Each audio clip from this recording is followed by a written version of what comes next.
Hello and welcome, ladies and gentlemen, to the first of our charity streams for Ukraine.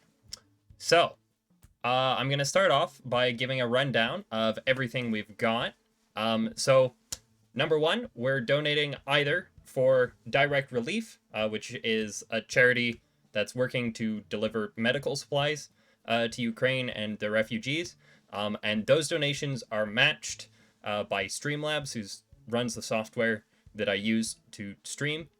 So that's very cool. They're matching up to $100,000 of donations, I believe, which is super cool, very rad. Thank you, Streamlabs. But we're not just donating to them, because we're also donating to the Canadian Red Cross. So those of you who are Canadian, which is probably most of you, if I'm honest, because I think most of my viewers know me on a personal level already, to start with. Yeah, you can donate to the Canadian Red Cross. Their donations were matched up to $10 million by the Canadian government, but that figure has already been reached, so that doesn't happen. Okay, yes, thank you for the question. So you can donate down below. There should be links in the About section. There's one for Direct Relief. There's one for the Canadian Red Cross, and there's also like a Tiltify extension for the Red Cross, because they're through different things. It was the only way I could get things to work properly. Yes. Excellent. Good to see you, James. So, where was I? Right. You can go either to the Red Cross or to Direct Relief. Both of those, they have the same reward calendar, schedule, whatever they call the list of rewards. They have the exact same. And yeah, I'll be treating them as interchangeable throughout the whole thing. There's a few subtle differences. I think Streamlabs doesn't take a cut of Direct Relief, but Direct Relief is only doing medical aid, whereas Red Cross is potentially tax deductible if you're in Canada, because donations are tax deductible, but only for like Canadian charities or something. So that's something you might care about. That's something you might not care about. And they're also doing sort of a more vague humanitarian aid, which could involve potentially more things. But that's through Tiltify, and Tiltify does take a cut of donations. So if either of those influence your decision making, that's the information. That's why I'm doing both, pretty much. What else is there? Yes. So the first thing I should do before proceeding onward, where is my tab? Here we go. So here are all the donation rewards that you can do, and these are for either charity. So for Jumping Jacks, it's Jumping Jacks. You donate $10, I'll do 10 Jumping Jacks. You donate $13, I'll do 13 Jumping Jacks, so on and so forth. So that's for as little as $1. For $5, I will do a push-up, as well as the Jumping Jacks. All of these rewards are cumulative, so I'll make sure that everybody who donates whatever amount, they get all the rewards below that amount as well. So yes, I will do as many Jumping Jacks as you do, plus that push-up for $5. For $20, you get to choose to pick the game. And I will just stop whatever it is I'm doing, and we'll switch it right then and there. So that's kind of cool. There's a stipulation, however, because my Steam library is not infinite. I don't have every game. So if you donate $30, you can choose to switch the game. But then that game would have to cost less than $10, because you donated $10 more than the donation reward tier. So that's sort of how I'm doing it. Also, if I have it in my Steam library or my Epic library or my Amazon Games library already, or GOG or whatever, like, then that counts as free. So that's good enough. But yeah, simple idea. You can't donate like $20 and then say, hey, play this $60 game that you don't own. Yeah, that's why I'm doing that. Just so that way I'm not buying a bunch of games that I'll never play again and that I can't really afford. But I do also want to make sure that people can actually let me play interesting games. So yeah, just the difference between the $20 reward tier and whatever you actually donate, that's sort of the maximum cap for what I'll let you switch the game to be. Our next reward tier is for $50, I believe. Let me just check that. Let me check it here, perhaps on Tiltify. I believe it's $50. It should show up. Okay, it should show up somewhere that it's $50 or whatever the actual price is. But I will make you a character in my game, Working Title Homeland. This is not the only level. We also have... This is the other level we currently have. Most of you probably already know that I have worked on this game for a while. If not, this is sort of some of my game. It may not actually be released, so for these last two reward tiers, just make sure that you're aware of that, and you're okay with the possibility that maybe this game never actually gets released. Because that might happen. So yes, for the $50 reward tier, I will make a character of you in the game. Voila. And for, I believe this is $100, it might be $250, not 100% sure. Not only will I put your character in the game, you will get to name a location, sort of like level-y typey thing in the game. So, yeah. Those are all our reward tiers, but that's not all. This is an infomercial. But wait, there's more. Because we also have milestones. And these milestones are sort of the accumulation of everybody's donations all together. So our first milestone is at $100. If we manage to raise $100, I will shave my head. I know. What a sacrifice with these luscious locks. And when I say shave my head, I don't mean like just a little trim. I will shave it all the way down. I don't think I have like an actual razor to let me go completely bald, but I will get as close as I can. And if I do manage to go bald, then I will do that. If I have the supplies on hand to make that happen, I will go completely bald, if it's possible. If we make it to $250, I will play colonization as Spain. I love colonization, but I really hate Spain. Like, I don't hate the actual country that much, because, like, whatever, but Spain in colonization is the worst. They don't trade with you, because they're a-holes, and the only thing that they're good at is beating up the natives, which, why would you beat them up when you can trade with them? That's how you make the sweet, sweet monies. Also, the Dutch are just MVP because they give you production bonuses, which nobody else does. For $500, so yeah, that's the $250 milestone. If we make it to $500, I will literally download and play Overwatch. I have to play an entire competitive match of Overwatch. Not only that, it gets harder. Not only do I have to survive an entire competitive Overwatch match, I have to do it while smiling. And if I don't, I have to do another match while still smiling. I have to pretend to enjoy myself the entire time. I'm not sure it can be done. But if it can, it's going to take $500 before we find out. For $750, I know this is getting absolutely ludicrous, but when I was coming up with these milestones off stream with my good friend Samuel,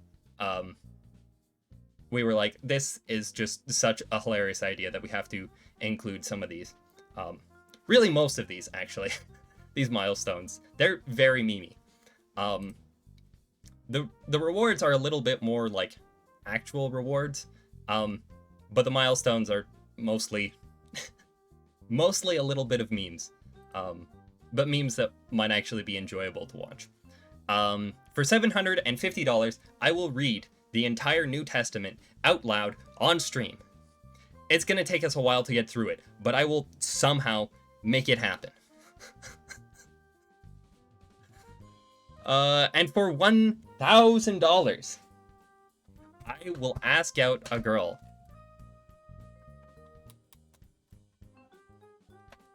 Yup. I mean, I know that I basically never leave my house, but at some point I have to, so this will happen eventually. I make no guarantees that it'll happen on live stream, but it will happen. Oh, I've just realized this whole time I had the desk camera up. Well, at very least, you can see all of the milestones up in that corner. They're all right there. They're going to stay there throughout the entire stream. And all of these other streams that we're doing. And I need to unbutton my suit a little bit because all of this hype is getting me very warm. Okay, anything else? I think that's all. So with that, let's go ahead and get started on... Here we go. Okay, not that. Here we go. Okay, here we are. In working title Homeland, the game that I've been working on, the one that you can get your character or a name of a location as a reward in this game for you. This is where it would go. So, with that said, I actually need to bring the desk camera back up because what we are trying to do today, they say that the plan is simple, but today's plan is not simple. Today's plan is to build a pathfinding algorithm in RPG Maker. I'm not sure if it's possible, but we're gonna try. Yeah, my goal is to make some kind of algorithm that will take enemies or NPCs from point A to point B, and we can just sort of specify that, and we'll see how things go. Why is the chat box further down than the desk cam? Okay, that should be fixed. So yeah, I have, thankfully, a few ideas for how we might do this before we give up on this concept entirely. They are a mess. But I have them right here in this notebook. This lovely notebook, which I use from time to time. I actually have not just like one concept that might work. I have several pathfinding concepts. Some of them easier to implement than others. So I think this is the start of it. As you can see, I use this notebook for all kinds of weird and wacky and wonderful things.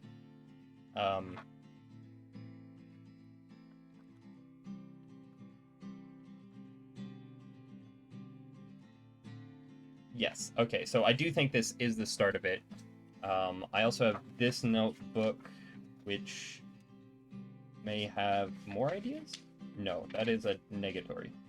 Thought I had a notebook that had more ideas, but I think it was more sort of just like a basic concept. Here we go. This is sort of what I was thinking of. Yeah, so here's the basic concept of the idea, and then all of this is sort of more in detail of how that might work. That's unrelated, unrelated, unrelated, unrelated, unrelated, unrelated, still unrelated, and then here's sort of like our second option.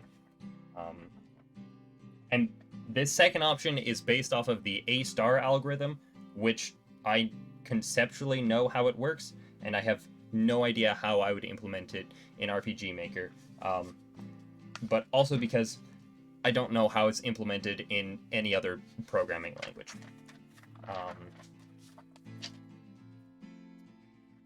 Okay, so yes, the basic concept is this. So here I call it simple road-based pathfinding. Well, it's gonna be at least one of those things, hopefully. Yeah, we'll see how well the simple part of that goes. I'm not too sure if that's gonna be how it works. So basically, it takes in three sort of pieces of information that are important. So we have the current location of our person, the current destination they have, and since I'm planning on using this for NPCs, that's usually either going to be like it's going to be primarily like my workplace and my home, and whichever one I was at, I'm going to try to go to the next sort of deal. That's what the NPC will be doing. And we take the first two and we convert that into what I'm calling the goal vector.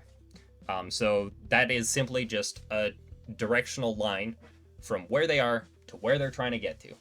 Piece of cake. That part is really simple. But here's the tricky bit. We want to prioritize using roads where we can.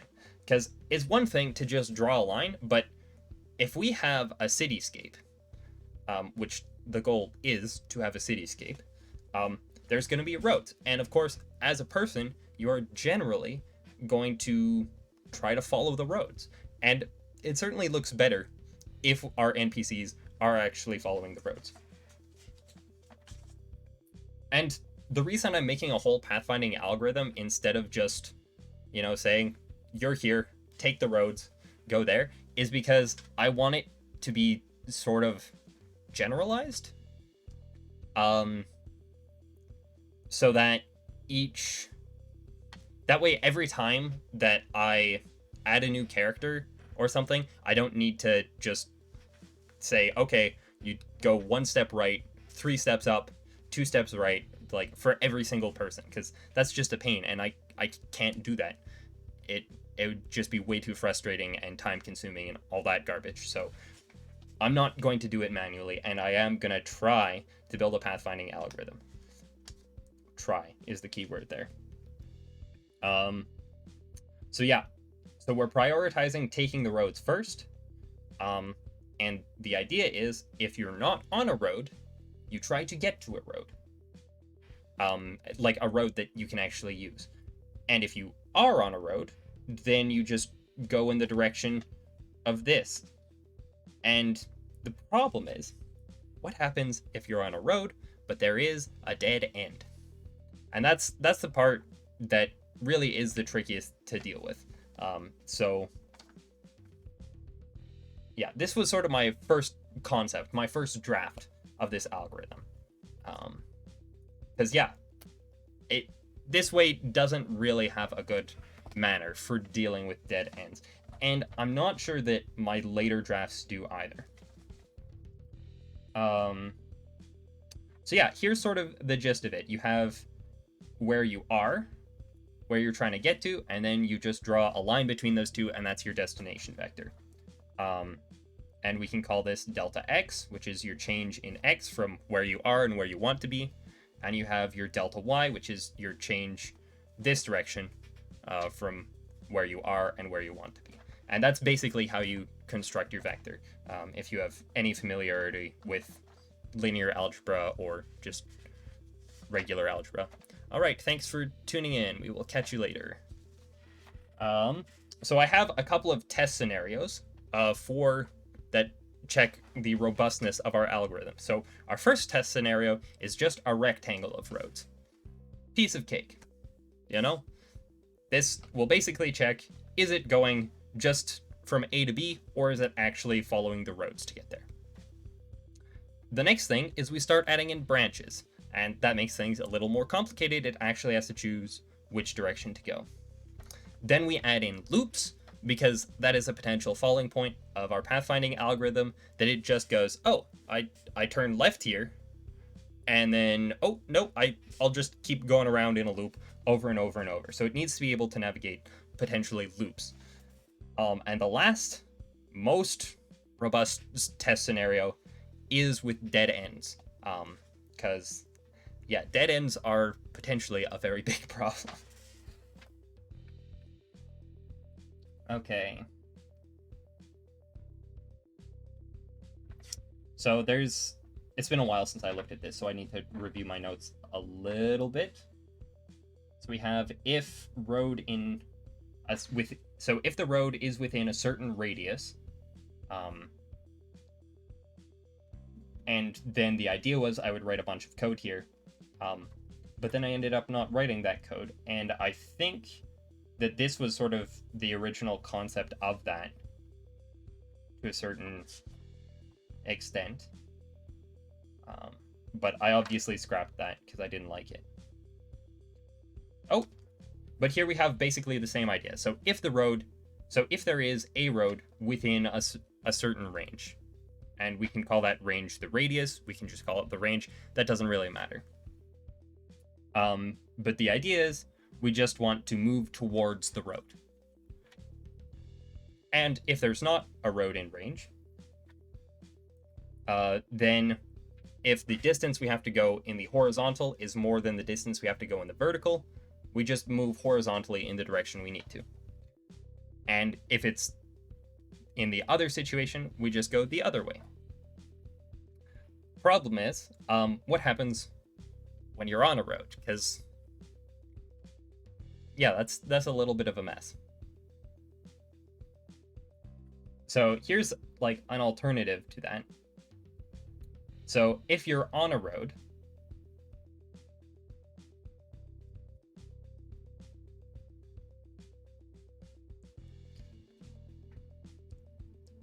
and oh no, okay. So this is actually not a different concept. So we just set the direction to either the horizontal or the vertical in the direction. And you can see here that I have delta x and delta y, but then I divide by this square root of the thing squared of delta x squared plus delta y squared. That's basically just the length of the total vector that we're dividing that by. So we're making this a unit distance rather than like 4 or 5 or 17 sort of deal. In all honesty, I'm not sure this is super necessary. Yeah, we'll see. But that's just what we set the direction to. Once we have our direction and we're on the road,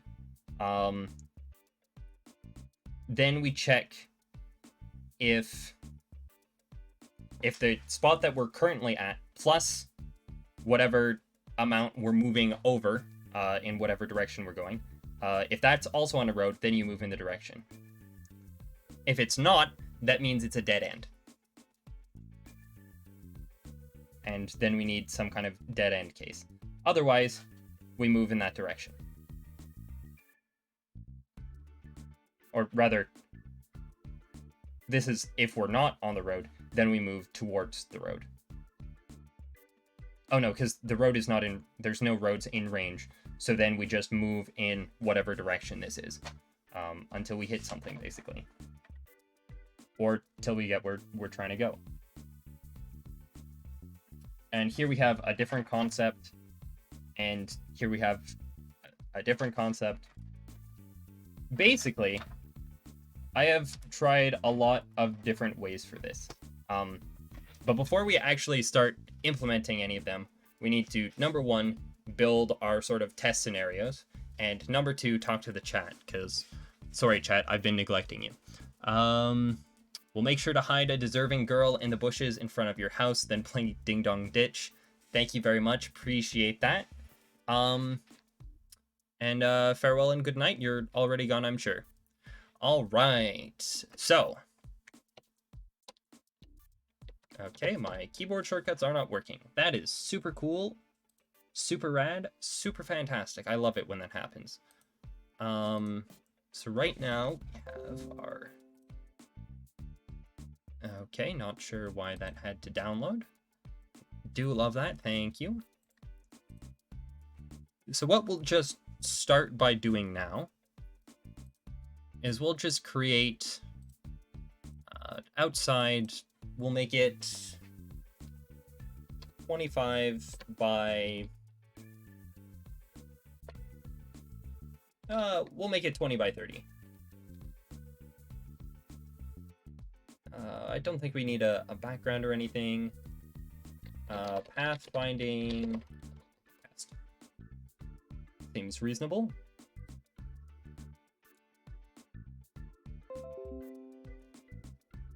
Okay, that's actually really small. Let's go ahead and edit that. Pathfinding test. So we'll make that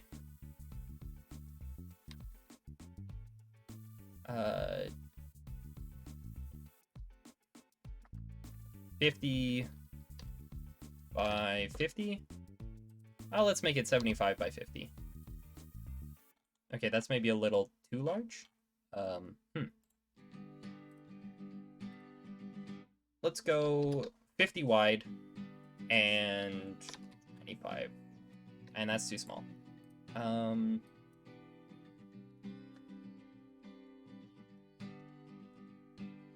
Yeah, 50 is definitely too long on that. So let's try 30. We'll push this up to 80, maybe. 80 is too long. 60. Sure. Okay, and then we start with a paint bucket, and voila, now we got a bunch of grass. Then we will take some road, and we'll do it too wide, sure. And let's start off with just our rectangle case.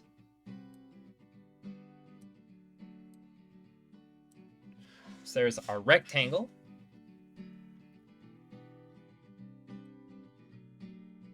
Next we have our rectangle with branching.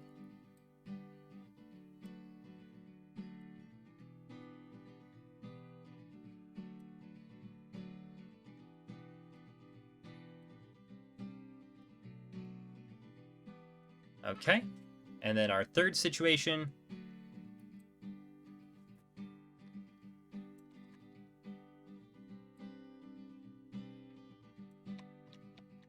Actually, we'll put our third situation over here.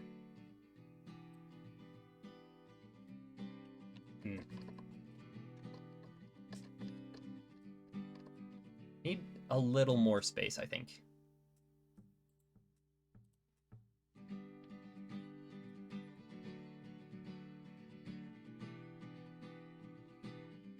Actually, what we can do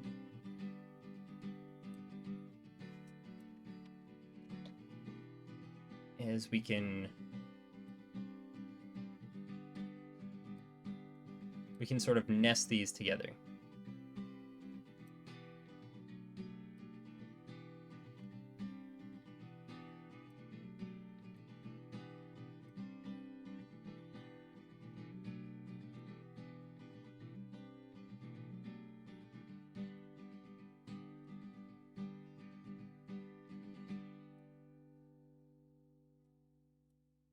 Okay.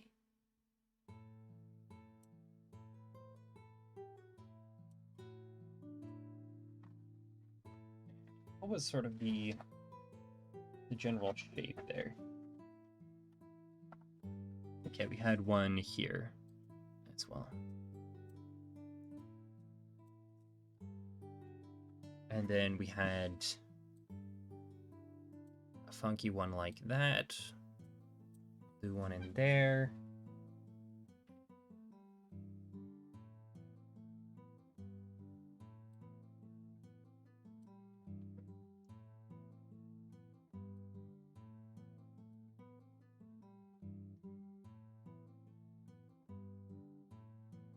Cool.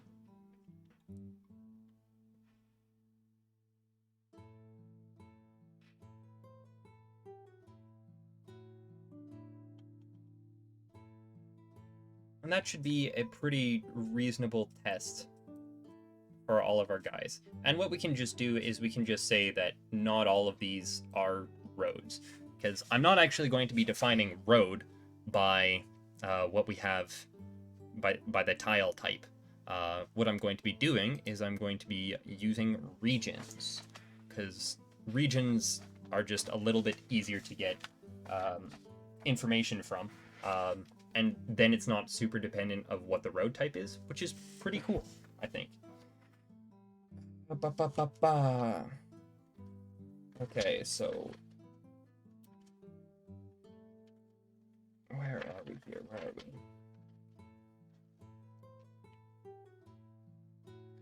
Okay, so if we're on the road, then we figure out what to do. Otherwise, we search for the roads.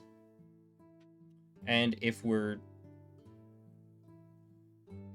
so this is the more complicated version. So here I started by having a road searching algorithm where we look for... we look for all the road tiles nearby, basically.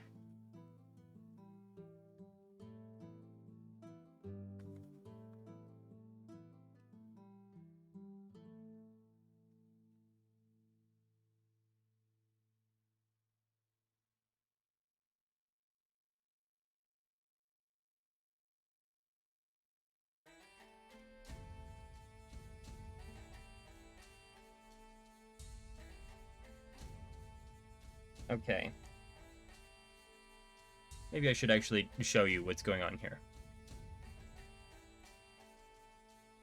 Okay, so first we have our road searching function. And we create an empty list. Then we have an iterator. And while that iterator is less than or equal to the range, and our near roads list is empty, we start in direction 0, which is north, I believe. Oh, and we're only checking in the cardinal directions, which is cool.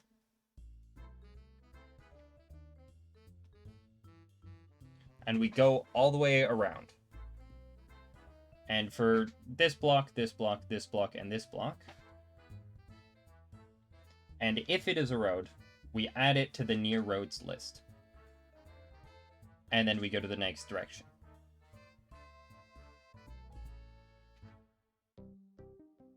And once we're done doing that whole circle, then we go to the next ring out.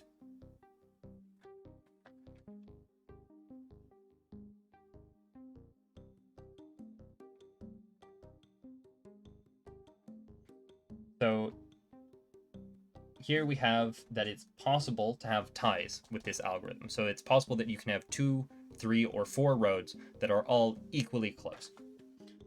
And if your near roads list is still empty after getting all the way to the maximum range and going all the way around, that means that there's no roads nearby.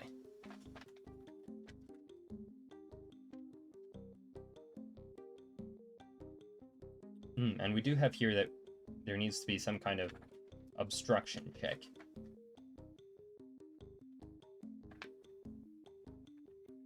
Actually, I've just thought.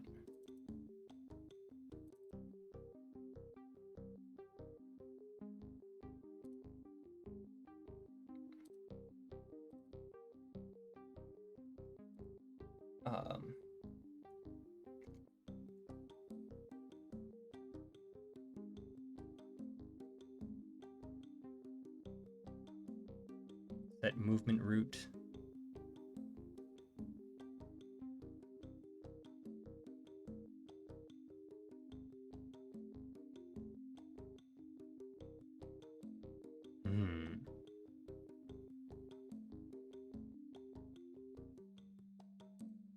Okay.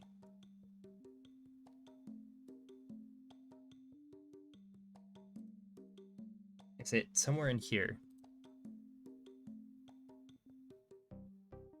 Okay, so we have random movement or you can approach the player. Wasn't there some kind of get information about where it is? Show text. I am so rusty, man. Conditional, common event, comment.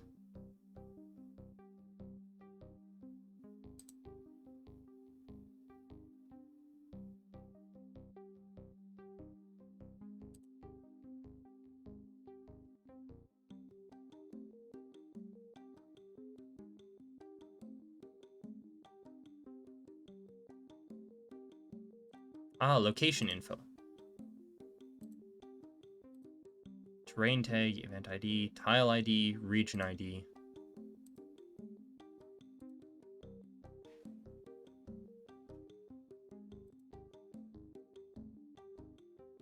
Okay.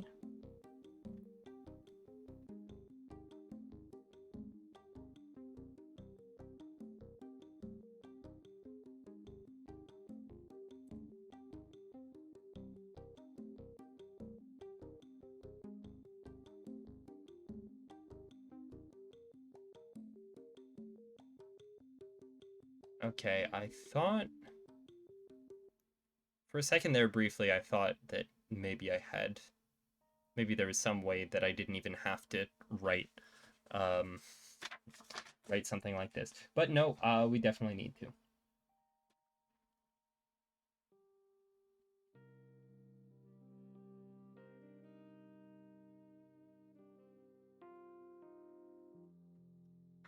Okay.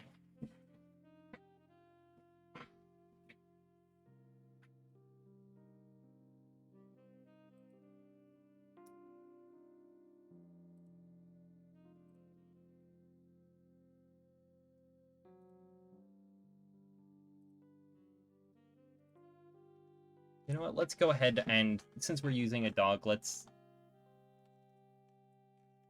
give him some kind of bone or something to head towards.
Okay. Let's look at the common events that we have, because these are useful. Actor ID, that's not useful right now.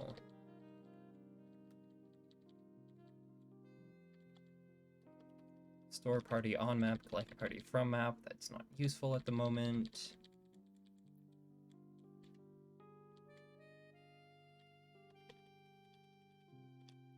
So we can get its coordinates, we can get its region, and that's it.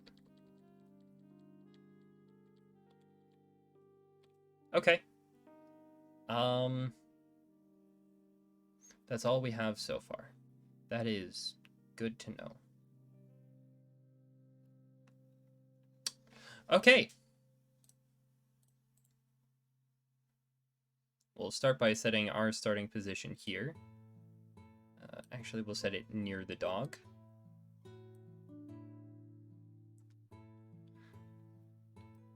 And we'll start our first test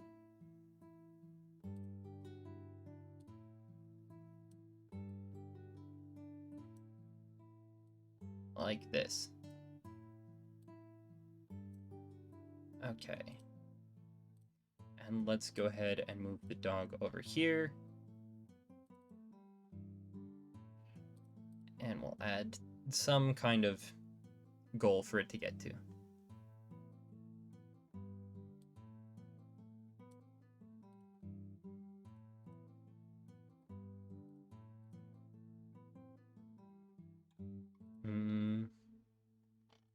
It's the sort of thing a dog would head towards.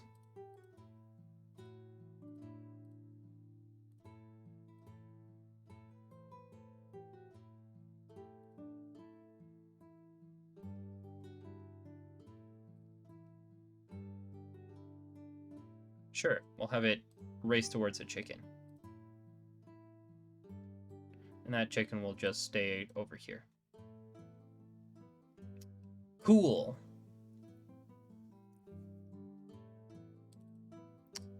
So what we can do is event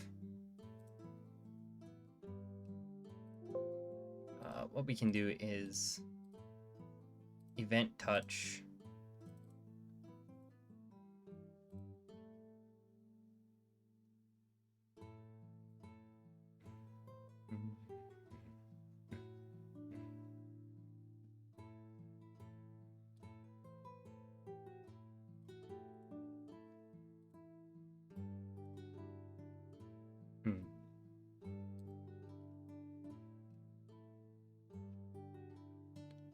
Oh, that's not really useful. Okay. So the goal of the dog is to get to the chicken. Easy.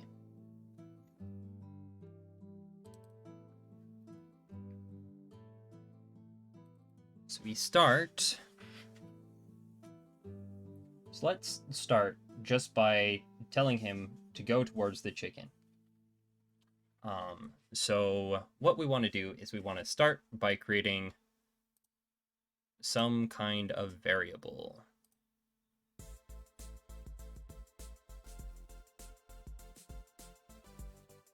So I think this is a good place to put them.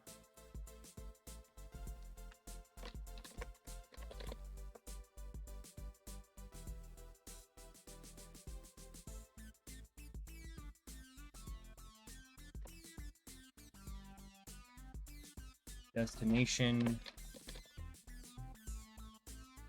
coordinates. And yeah, let's do it as a coordinate instead of something else. So what I will just do is just JavaScript tuple.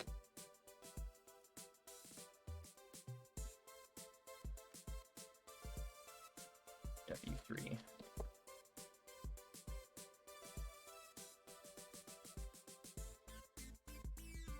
Does it have tuples, or is that a Python thing?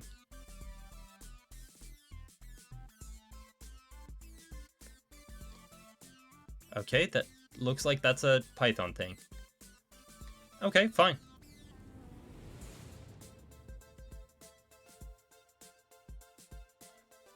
Okay, so we'll just use an array.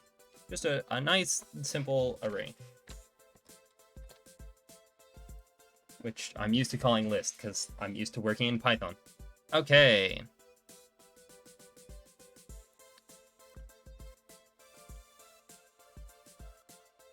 And we'll set that to a piece of script, but we don't know what that script is yet. Common event.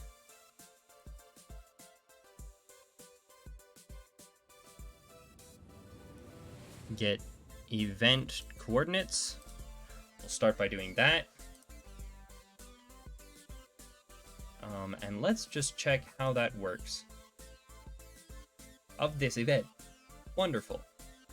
And we set variable 103 and 104 to the pertinent information. Cool.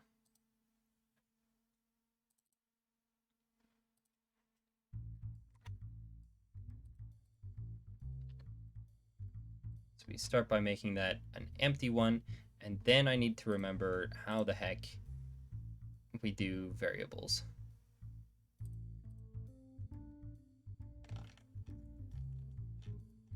Okay. Evidently nothing in here.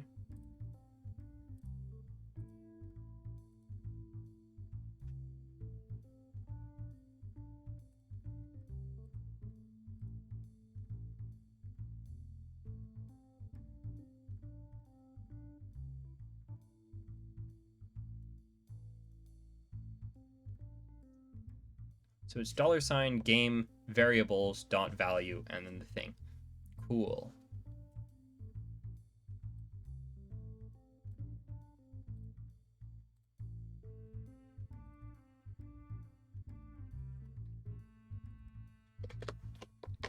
Game variables dot value, and that's 103 is the x, and variables dot value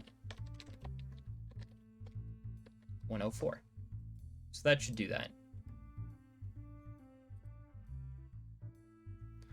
Okay, and then we just want him to move towards that. But I think what we want to do is destination vector.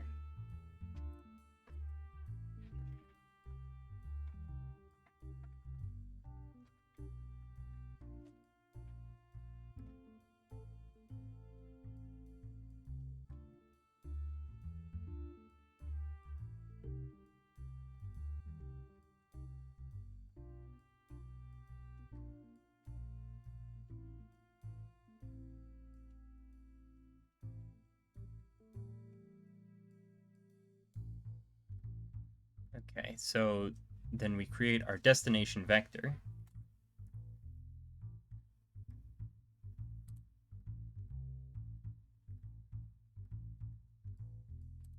Ooh, except...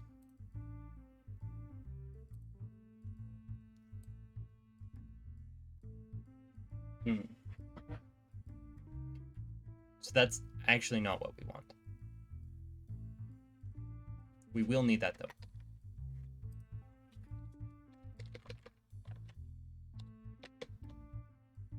In fact, we will need that in here.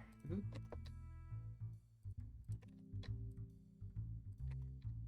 Game data.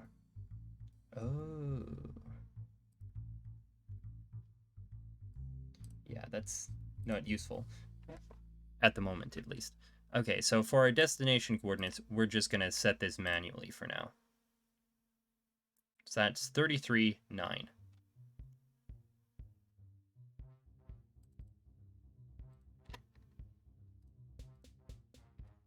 $33 and 9.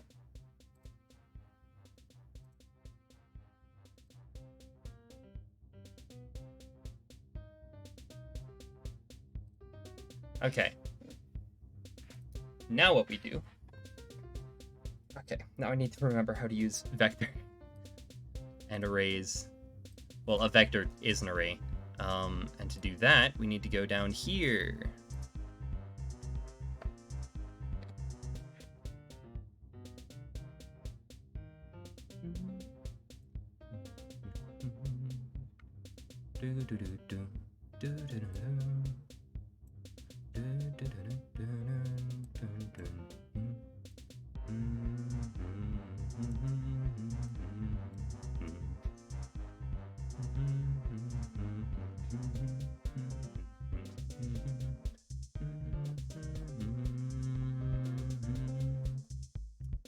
You know what? We can just look here.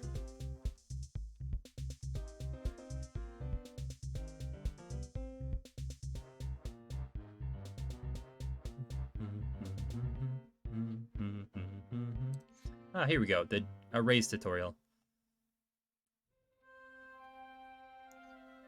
Okay, so it's 0 indexed, and you just square bracket.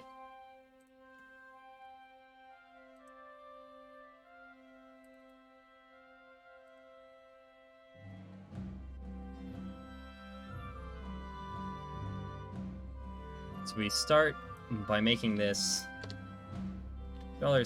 $game variables dot value. That's 61, but we only want the first bit minus.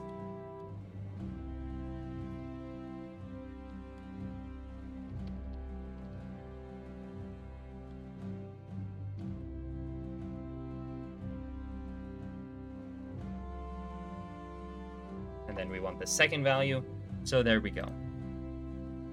That'll give us our lovely destination vector.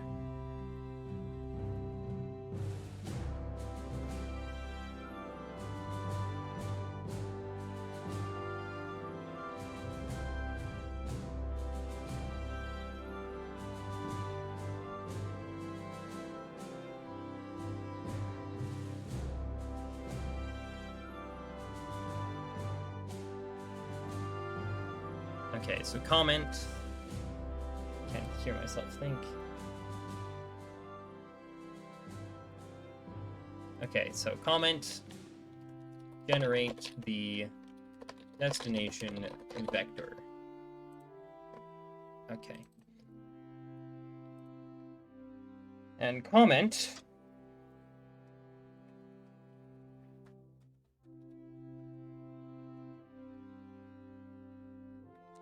Move in direction. We'll start with that.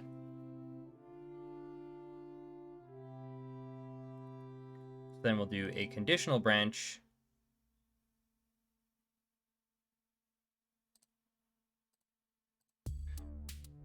And that conditional branch will be... Okay. So that's 62. Okay.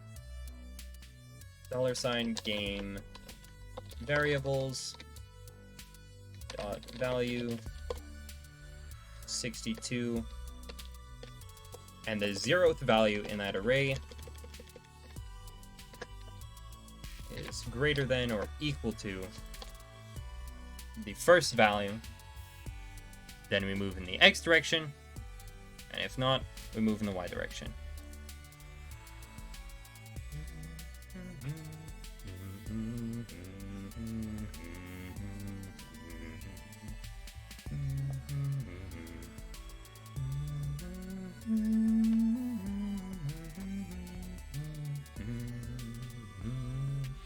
And I think then we maybe do another branch.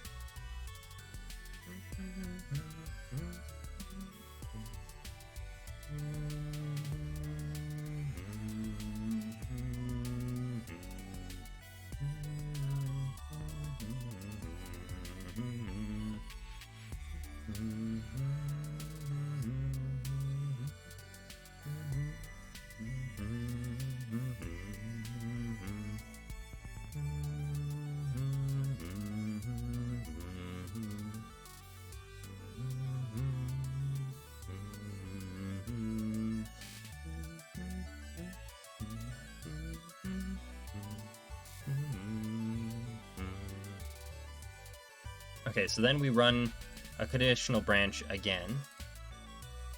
Actually, let's just copy this one because it's nearly identical. Except instead we're looking for if it's greater than or looking for it being greater than 0.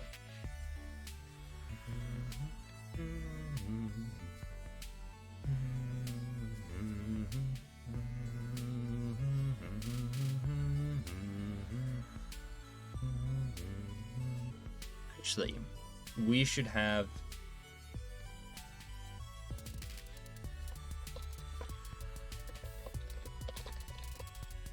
yes, check if the destination is reached. And how do we do that? Well, it's pretty simple.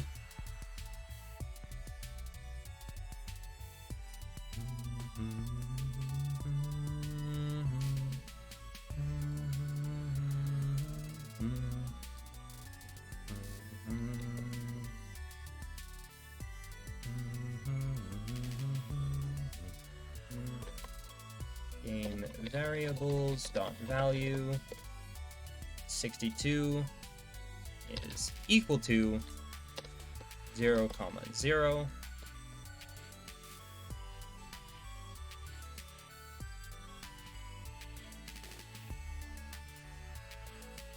And right now we'll just have him move in direction. Put a comment here though. Destination reached.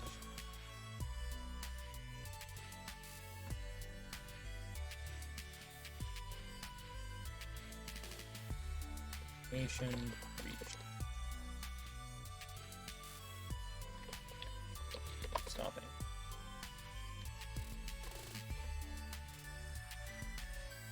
Fair, destination reached.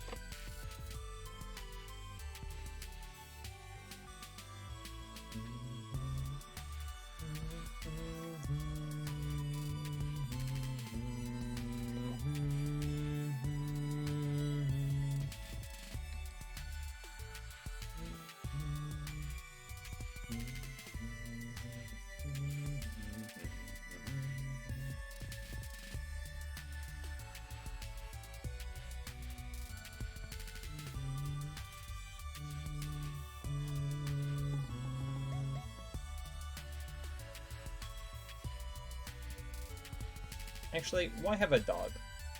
Let's have a cat. I'm a cat person.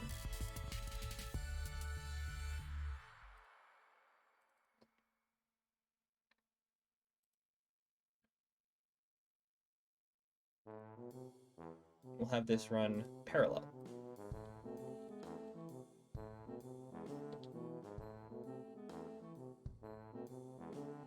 Then we want to control movement.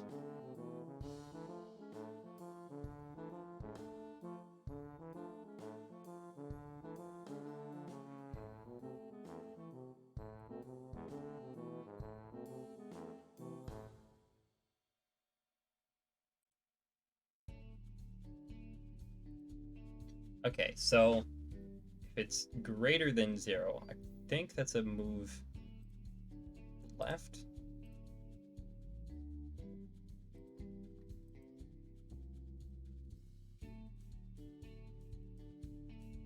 Yes, so if the direction we want to move in is positive in the x direction, then we move to the left. And if it's negative, we move to the right. Cool.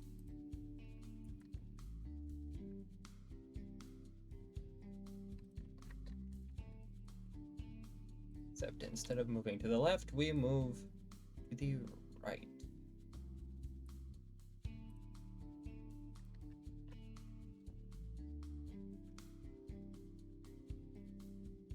Except instead of moving to the left or the right, if it is positive, we move down. Do I have that right? Yes. Okay, good. I'm not crazy. At least not completely crazy. Instead of moving right, we move up. Wait. Right is positive. Left is negative. Oh, and these are all for the player, which is not what we want. We want this event. This event, s'il vous plaît. This event. And this event. Okay, so let's try just running that and see how it goes.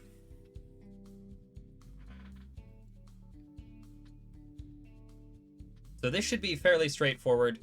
The cat is trying to move to the chicken. That easy.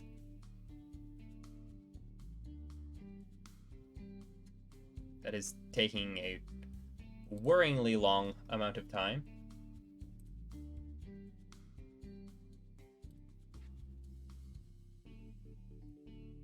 Hello? Hello?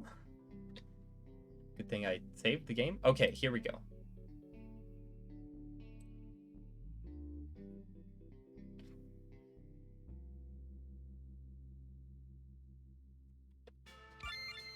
No, I didn't want to continue, please. New game. There we go.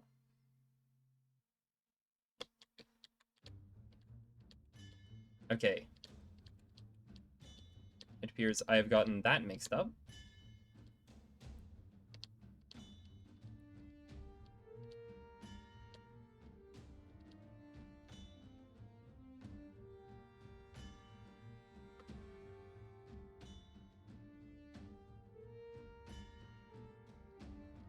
So it's kind of just circling around here, which is directly under where it needs to be. Okay, so we got one of those correct.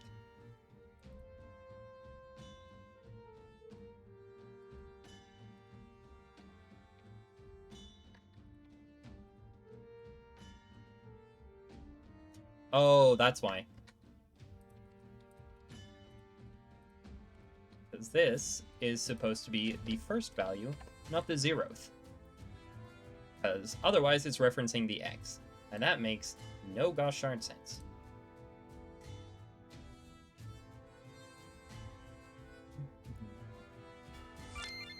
So let's see if this works now.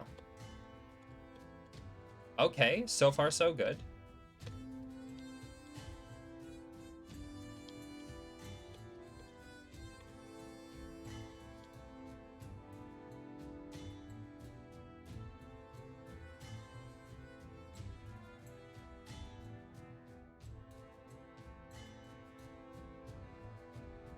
Eh.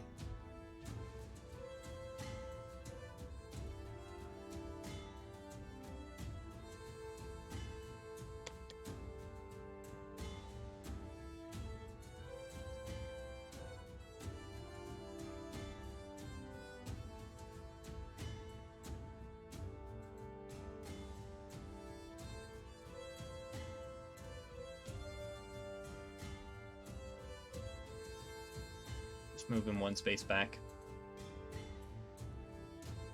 Or better yet, instead of a chicken, let's just...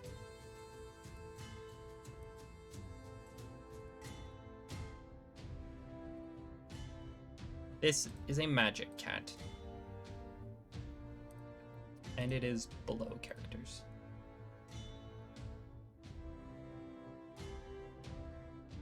Okay, so I'm not sure what went wrong, because that was mostly correct. But I was expecting it to be a little more this direction, a little less this direction, and it seemed to do 45 degrees, which is not what I was expecting. It also seemed to alternate without fail, which is why it did 45 degrees.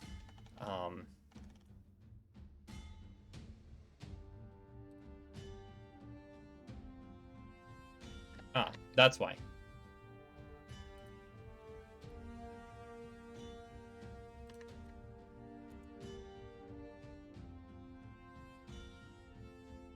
Now it should actually check correctly.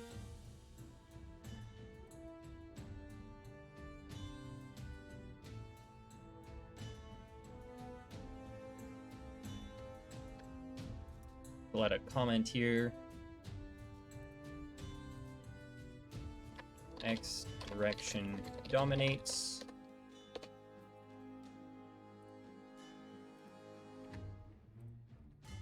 And here,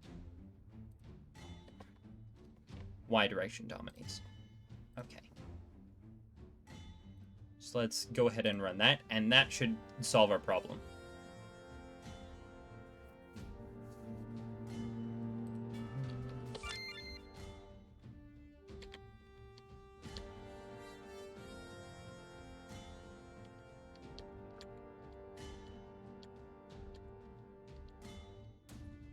Okay, so now it should have gone up by now. Hello? Eh? Oh my word.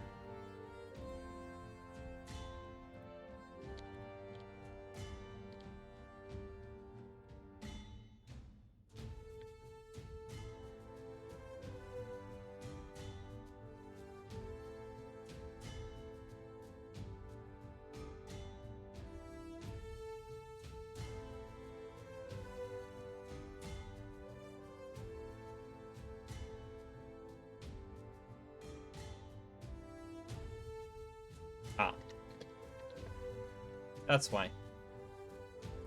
Sometimes I'm such a moron. Now it should actually be able to go up. Okay, you should go up at some point here.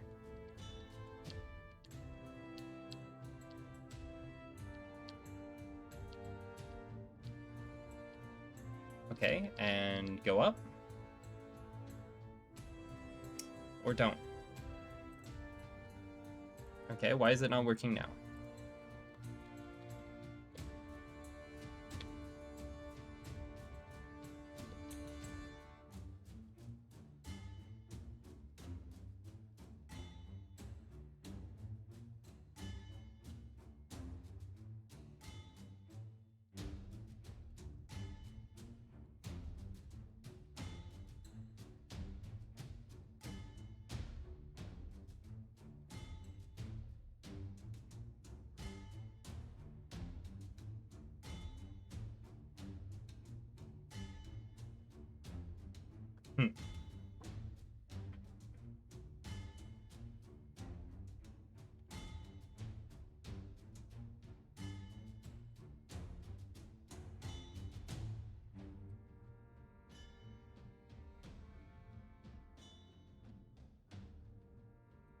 Okay, let's start by seeing...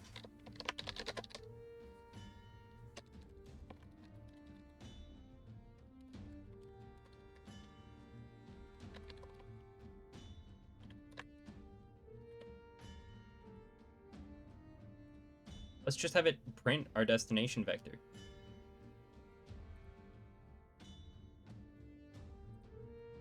And yes, this will be a pain because we'll have to step through every single step, but at least we'll be able to see what's going wrong.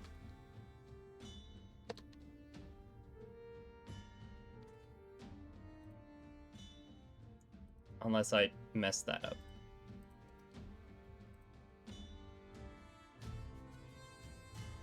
Is that it? I am so rusty in RPG Maker.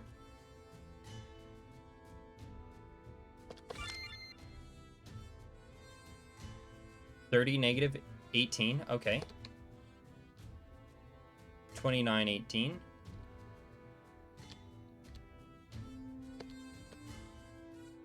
28, 27, 26, 25, 24, 23, 22, 21,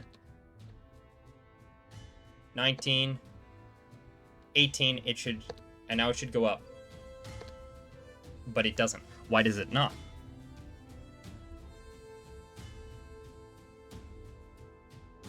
So that part's not the problem. It is correctly finding the destination vector.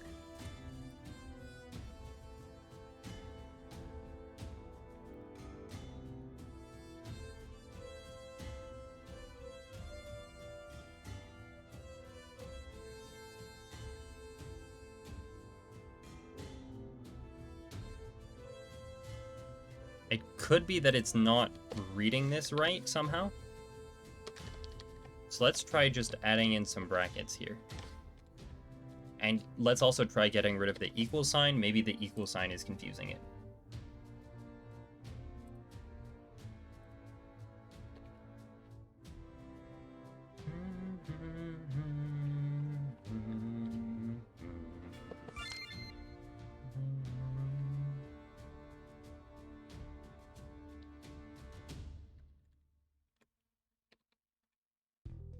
Six, 25, 24, 23, 22, 21, 20, 19, 18. Okay, it didn't turn up. It didn't turn up.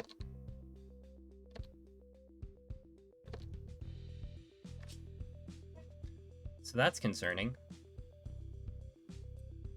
What happens if we just do this?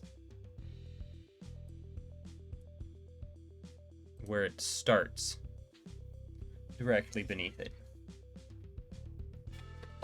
Now it should only go in the...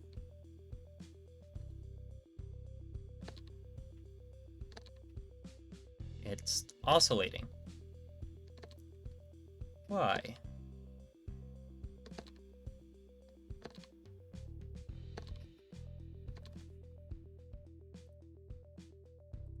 So it is physically incapable of moving up.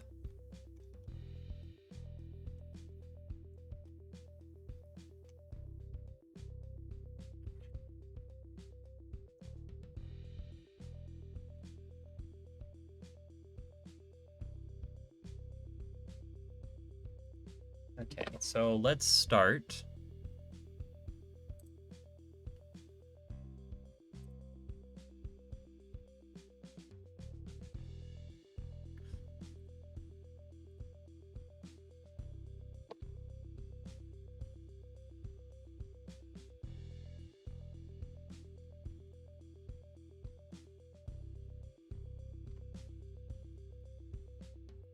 Okay, let's check that.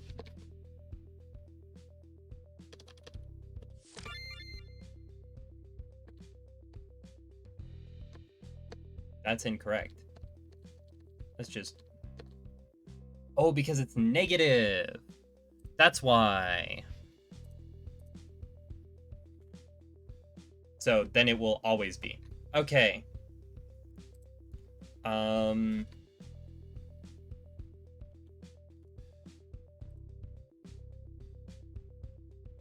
JavaScript. Why do I...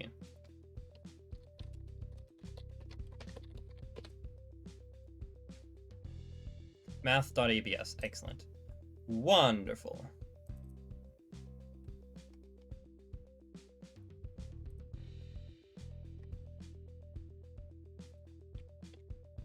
Math.abs. And we'll do greater than or equal to again math.abs.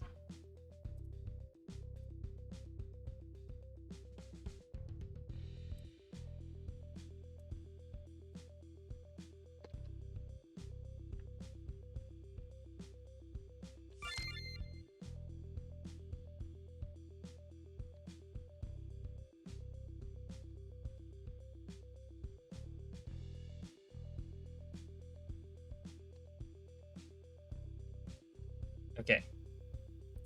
Now that's correct. I'm not sure why it's not below characters. It should be able to... Okay, well... That's still weird, but weird in a way that makes more sense.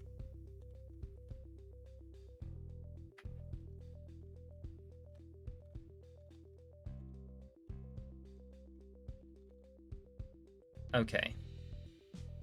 Or rather, not weird in a way that makes more sense, but weird in a way that matters less.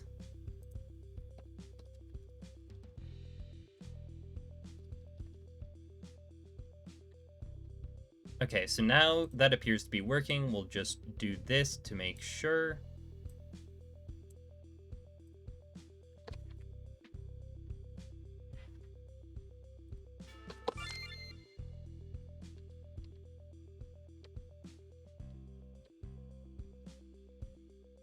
Okay, yeah, there we go. And we can see he's turning gradually towards where he needs to be.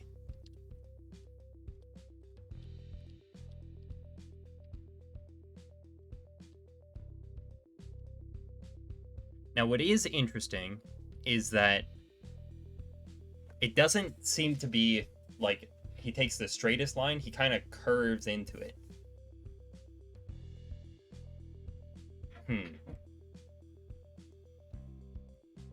So I wonder if taking the absolute value of the line would correct that better.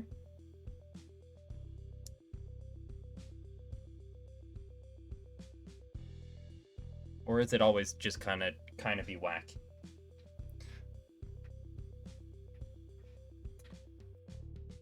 Kind of think it might always just be whack, and honestly, I'm satisfied enough with that. That's pretty all right. Okay. So now for phase 2. Now we have to build a road searching algorithm.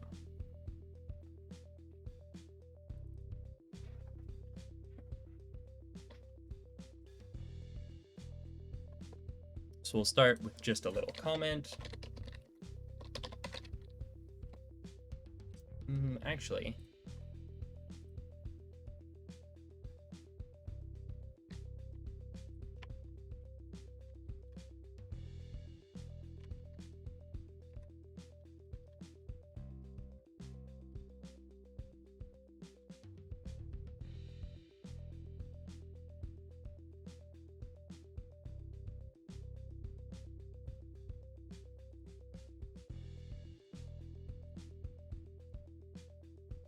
D to on. Make this page D. Here's just for self switch A. What we'll do is we'll move all this to there. Control self switch A to off.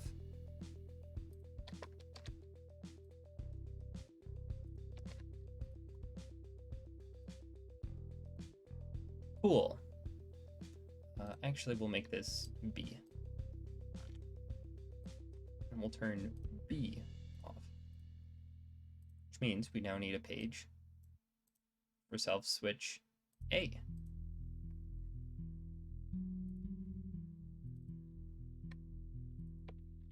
Road search algorithm.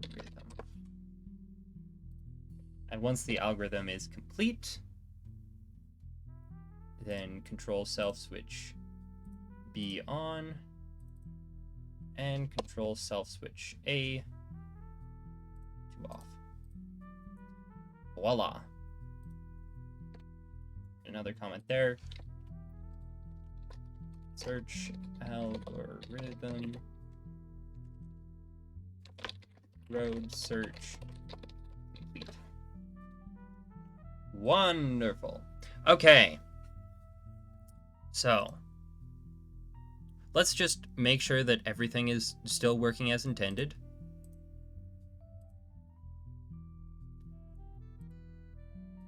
So we'll just run that to make sure that I can actually do this without screwing everything up. Where's that cat?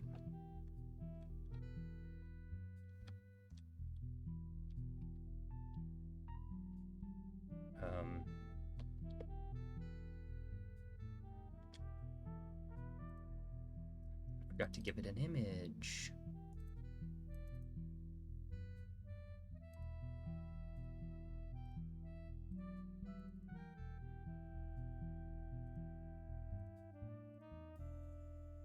Okay, now we should be able to make sense of what's happening.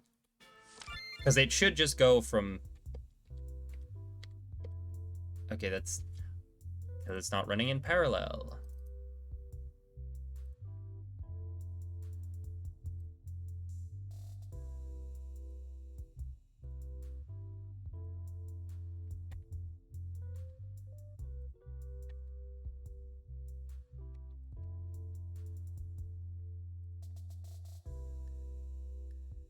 Parallel and parallel. Okay, now it should actually work. This is why it's sometimes important to make your test changes incrementally. Okay, yeah, so it does seem to be a little bit more jerky, but it's getting the job done. And we can once again see that it's not taking like a straight line. It's a little bit closer to a curve.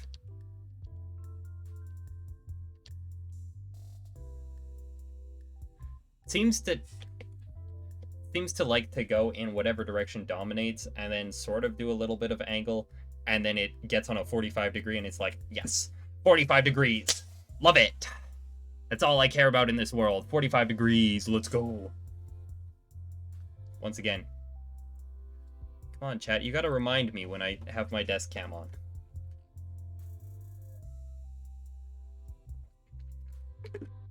Okay, so I'll show you that it's actually working now. I swear I didn't have that on, like, just a moment ago.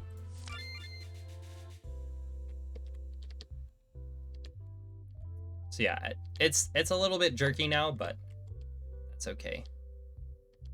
And you can see it's slowly working its way towards that 45 degree. Actually, I suppose that makes sense, because its goal is to get, like, once it's on a 45 degree, that's sort of like the cutoff point. So yeah, it's going to move closer and closer towards that 45 degree. Okay, cool.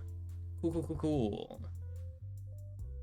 So we have that going, and now we're working on our road search algorithm. Because yeah, since the way that it decides where to go is basically on that 45 degree line, everything it does is going to be working towards getting to that 45 degree. It doesn't do one and then the other, although it hopefully will by the time we're done with all the roads, because the roads are at 90 degrees and they're not diagonal, so hopefully that will restrict that.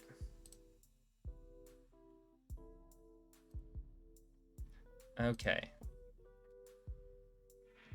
So first we make a list of near roads.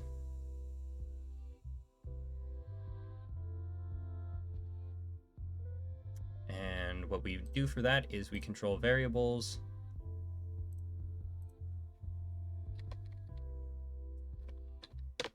Near roads list. And we set that to an empty array. Then what we do is we have an iterator.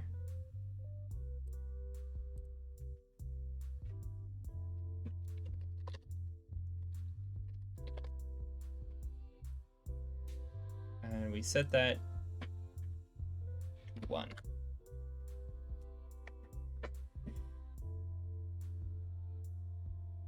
How many people do I need for ad revenue? I have no idea, but I have never made any money off of any of these, so I don't know. Like, for Twitch, you need to have 50 followers, an average of 3 viewers per stream, and then you have to meet a bunch of, like, streaming time requirements. You need to stream across, like, 7 days and, like, 30 hours in a month or something to qualify for, like, I think the first level is affiliate, or maybe it's partner. I forget what the exact terminology is.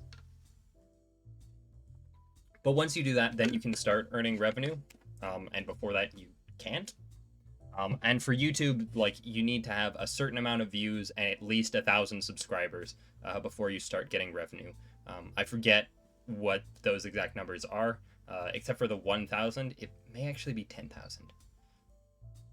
Yes, it's all donations for Red Cross. Yep.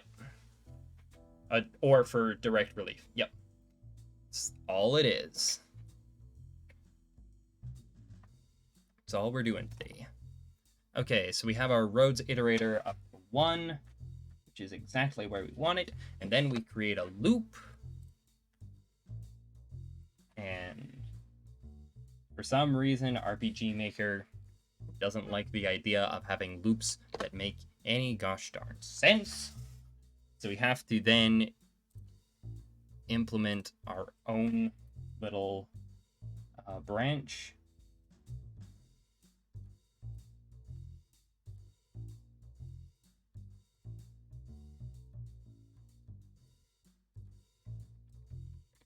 Road search range radius.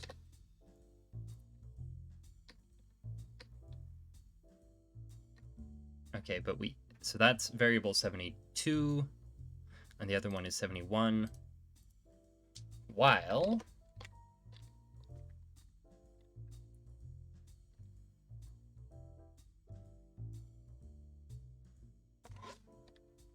so we want, while these two conditions are true, except we're writing this not as a while loop. Okay, so we're writing the loop as a while loop, but in order to implement it as one, we have to have our break condition separately. So the break condition, we want to write that not as while it is true that the road iterator is less than or equal to the range, and also the near roads list is empty. That's how we would write it as a while loop.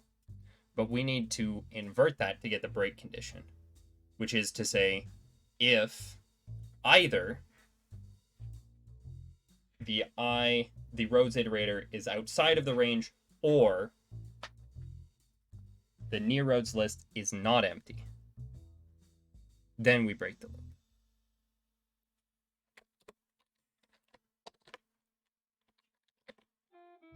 I think that's it. JavaScript or operator. Yes. And this is game variables dot value 71 is greater than game variables dot value 72. Okay. And our other condition is that the inverse of $game variables dot value 70. Is it 70?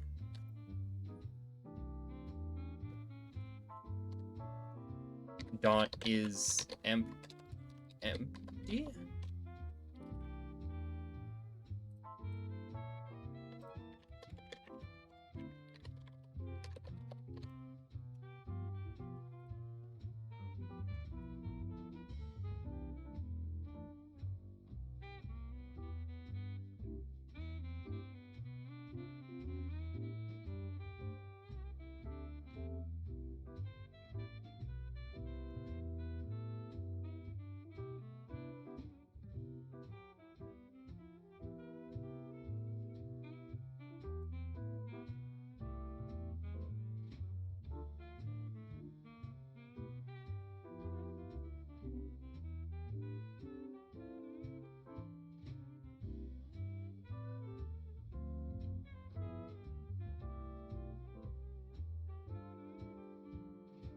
So we can either do it with length or with this array is empty. So,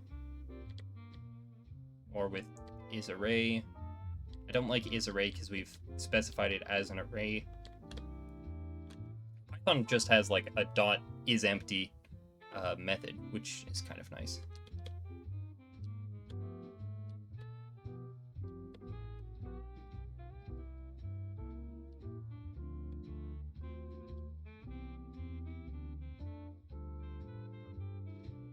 I like the length one better.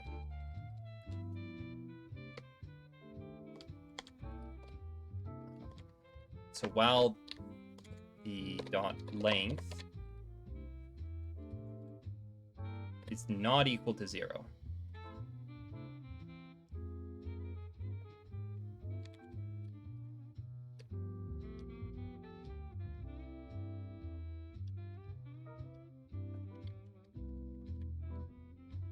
okay, yes, so we don't need to include the brackets, and in fact, we shouldn't.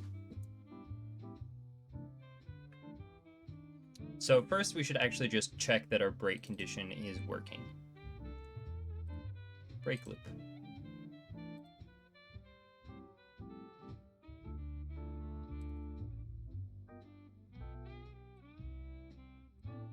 Then we will control 72.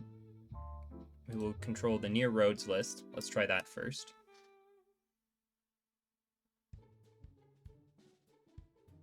And we will set it to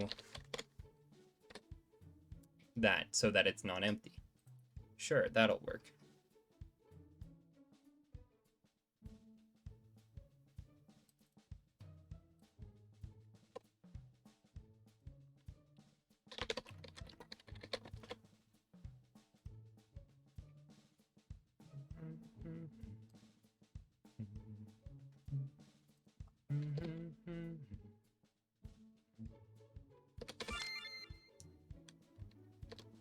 There we go. Perfect. That's exactly what we wanted. Okay, and now we check the other condition.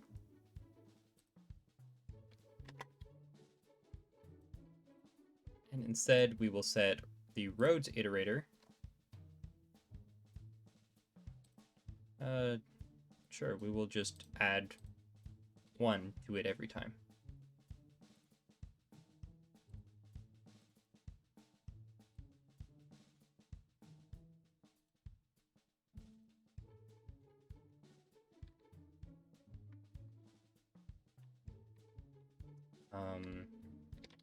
List.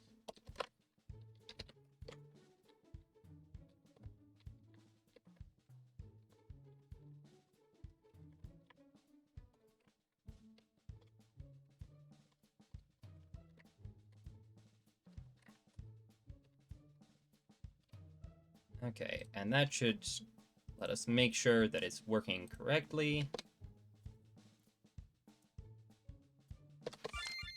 Okay.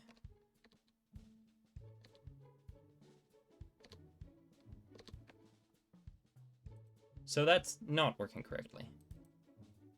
Because it ends the loop instantly, which is not what we want.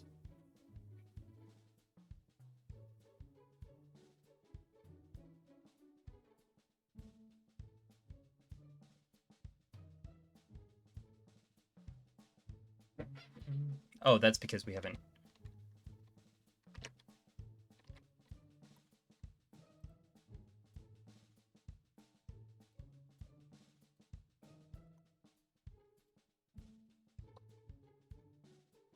We'll start with 4. Sure, that seems reasonable. Because yeah, if it's not set to anything, then of course it's having a range of even 1 is automatically going to end it.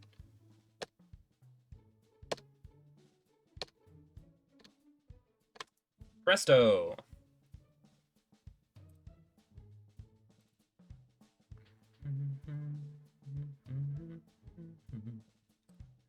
Okay.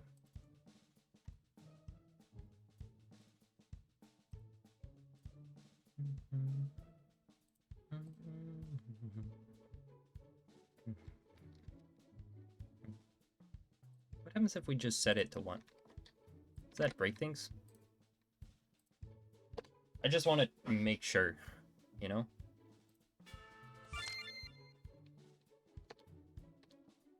No, it still works.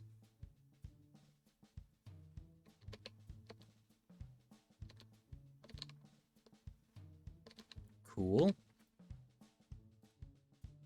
Very cool. Okay, so yes, that's all working. Wonderful. Okay, so now we have to figure out what we're going to put in the loop.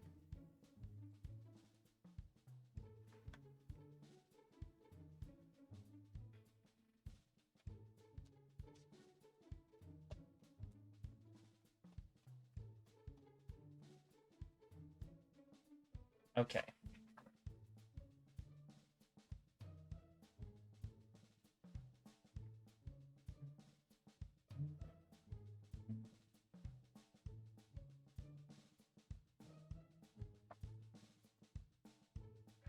So here's where things really get interesting.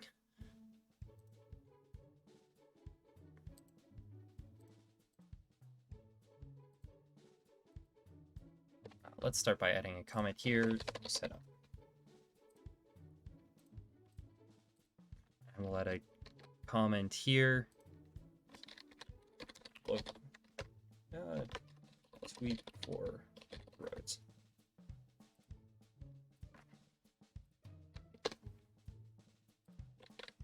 Loop break condition.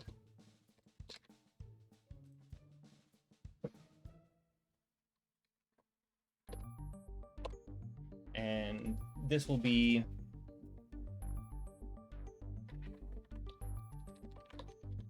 search at given radius.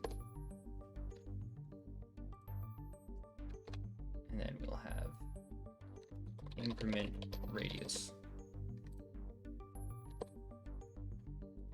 Here we control variables, roads iterator, add 1. So that's that part done. But this is the tricky part.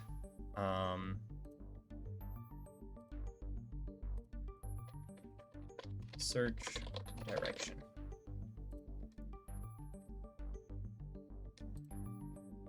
So we set it to 0.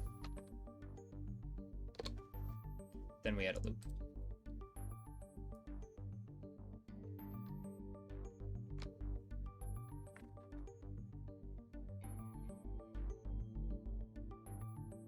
And here we have another conditional branch. All variable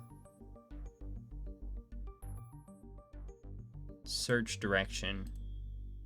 If that ever becomes greater than 4,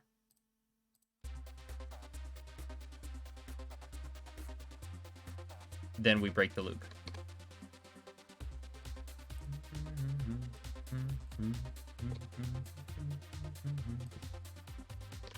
Loop break condition.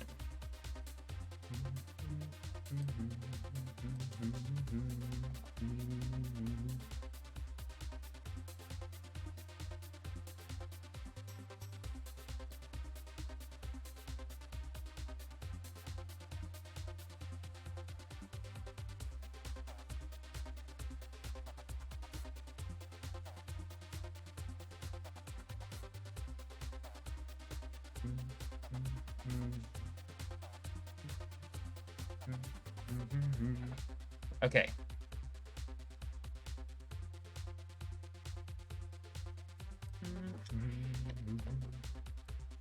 We'll start by having an auto run.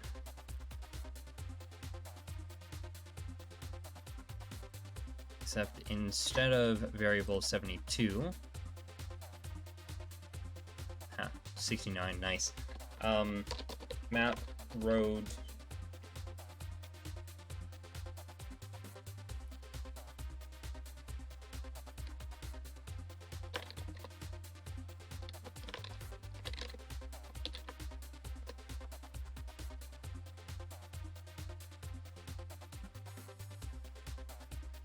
yeah, and we'll set that equal to 1.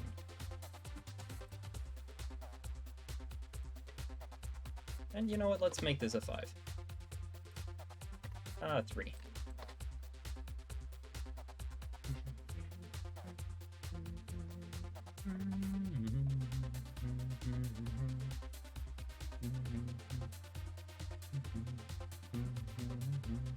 Okay, we'll have that on auto run. Let's just make sure that everything's still working correctly.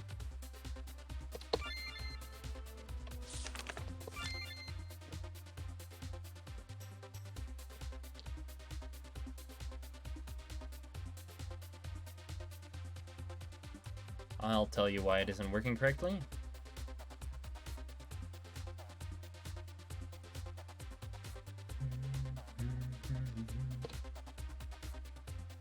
And that should allow us to work correctly.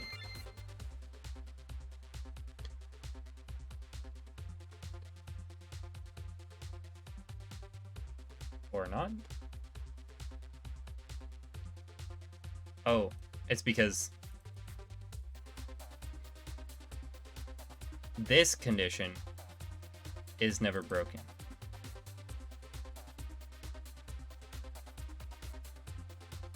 So what we need to do is we need to control variables, search direction, add 1. And now you should eventually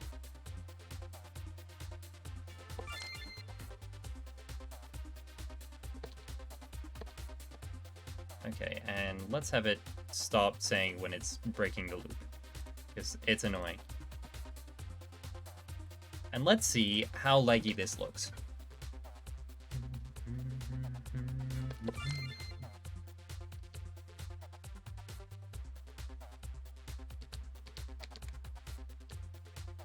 It looks kind of jittery.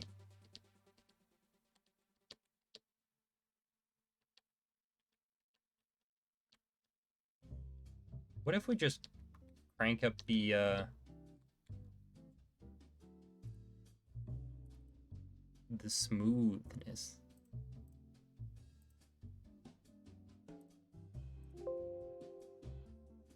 What if we just try that, you know?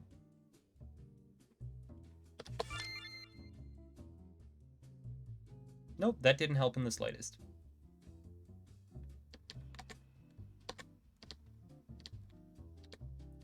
This will probably take some optimizing. But hey, first goal is to get it working. Second goal is to get it working optimally. Okay.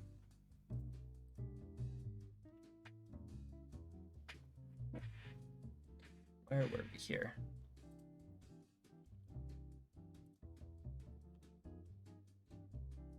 Here we increment the radius.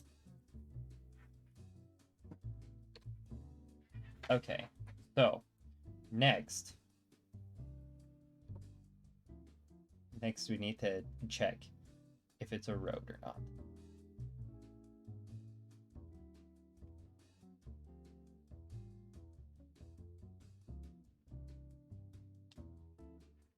Okay, so to do that, we need to get the region ID of that block.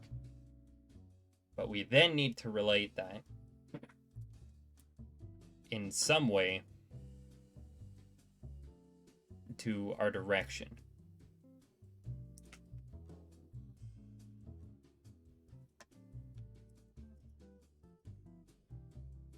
Problem is, our direction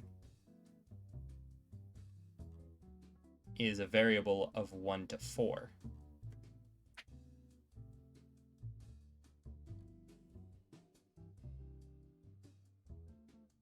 So, the way that's immediately leaping out at me to solve this is with a sine function. Because we have direction 0, 1, 2, well, because we'd have 0, 90 degrees, yeah. Yeah, you basically just take the sine and cosine. So you say the current x plus the radius that we're currently on multiplied by the sine. So you take the x value and then you add the radius multiplied by the sine of whatever angle we're on from 0 to 90. Well, from 0 to 360 would basically be it. And then we take, and then for the y, then you do the same thing except with cosine instead of sine and with y instead of x. But cosine and sine, I'm pretty sure, are computationally expensive. But that's the way that's leaping out at me. We can optimize later. So, JavaScript sine function.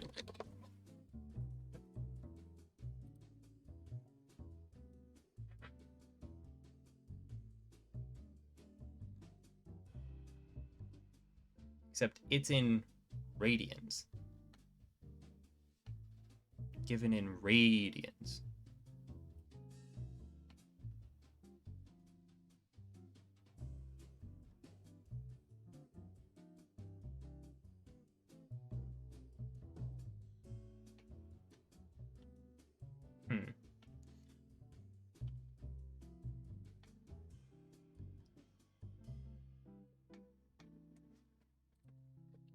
Sine approximation.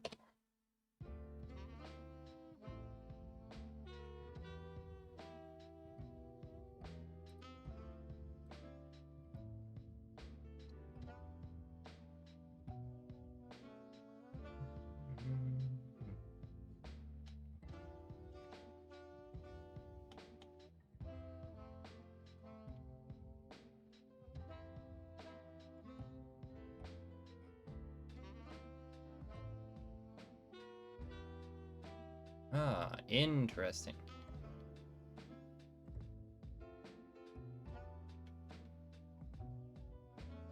So we could approximate it as a quadratic.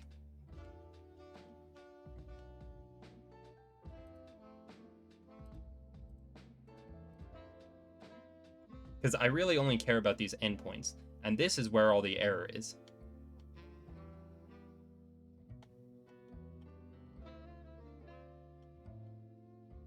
Yeah, so we have minimal error at 1 and 0, essentially. So if we round it, then that's all I need. Okay,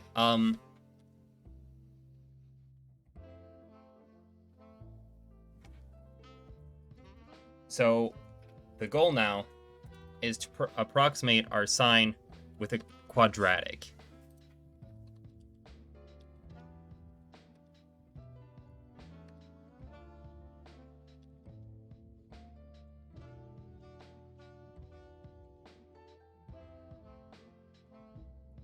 So here we have y times 4 over 9x times 3 minus x, where x is our angle in radians. Okay, so I know I said 9, but it actually makes more sense for me to do this in degrees, which means we can cancel out our pi's, which is excellent. Let me see if I can get a good view of... Okay, that's not what I wanted. Thank you. Okay, let me see if I can get the second camera. Do we have the second camera here?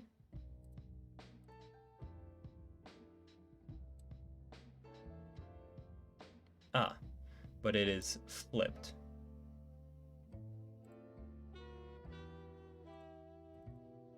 Hello? Streamlabs? Are you there? Okay. Here we go. Do not flip vertically. And filters.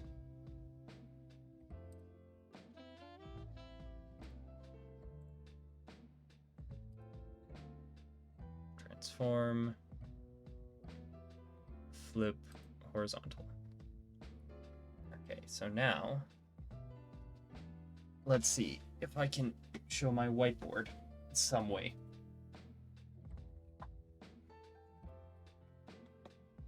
Uh-huh.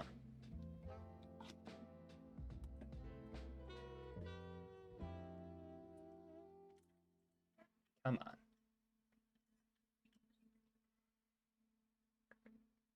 Okay, is there any sensitive information on my whiteboard?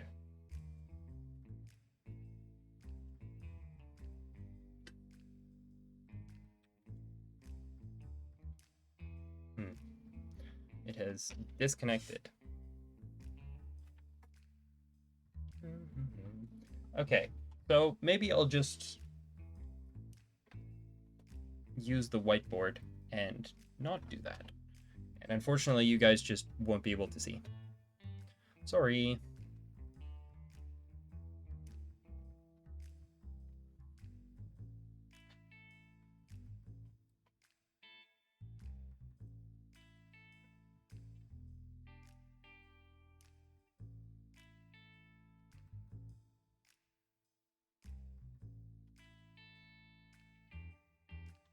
Okay, so the desk camera has been fixed. Okay. So, we have, where is the marker? Okay, I'll use blue, I guess. I'd rather use black, just because I have more black. Okay, so we have Y. Sure, Y. Sign box. Y equals 4x over pi squared times pi minus x. Except I'm going to change x to theta, because theta is what I use for angles more typically. Okay, so actually we'll keep it as x, because we want to convert this into theta. X equals angle in radians. Theta equals angle in degrees. So the conversion for radians to degrees, theta is equal to x divided by 2 pi, but multiplied by 360 degrees, which is the same as 180x over pi.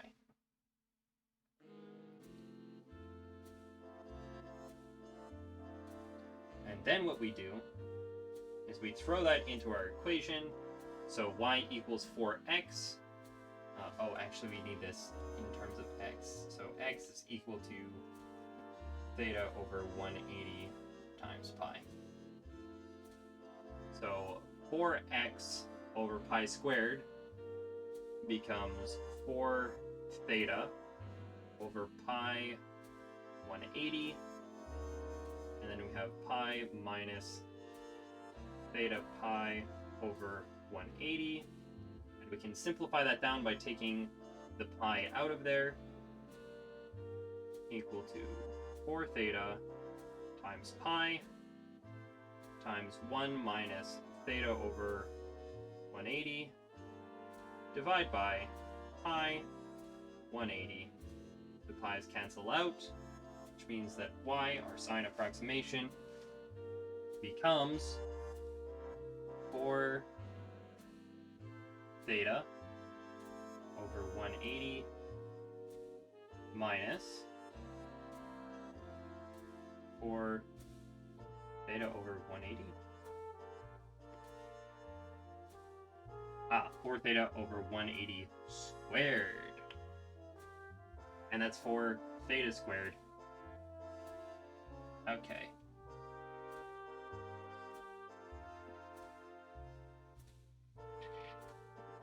Okay. So now we have that, and that will approximate our sine, and then we just round. Piece of cake. Because we really only care about a value of either 0 or 1. So that's all we need. Okay. But now we have our cosine as well, because we are going to need a cosine approximation. So I'm going to go ahead and do that in red. I know that you can't see it, but it'll... Actually, you know, why not? Green. We'll do it in green.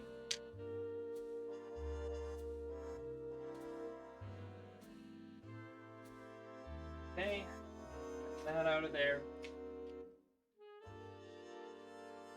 Cosine approximation.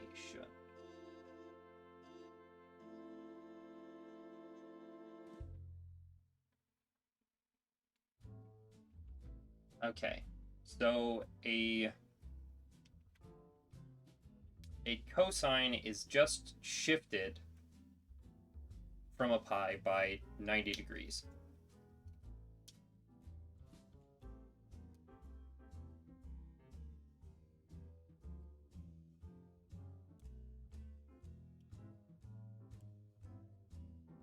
So then we just add 90 degrees to our sine approximation.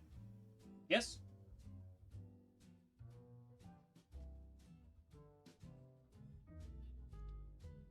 You know, let's actually derive it for ourselves, because I'm not sure that actually does work.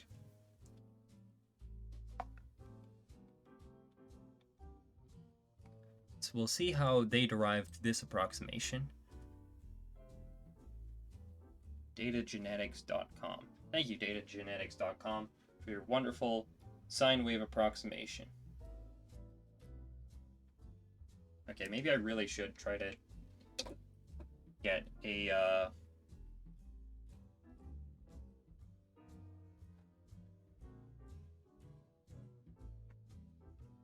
get it going on my whiteboard.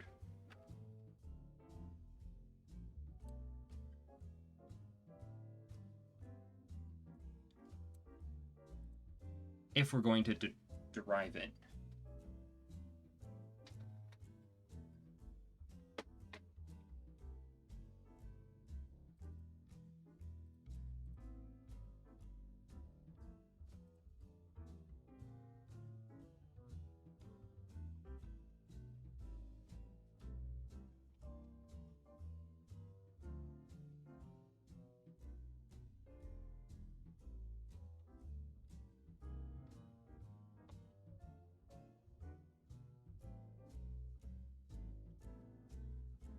On state.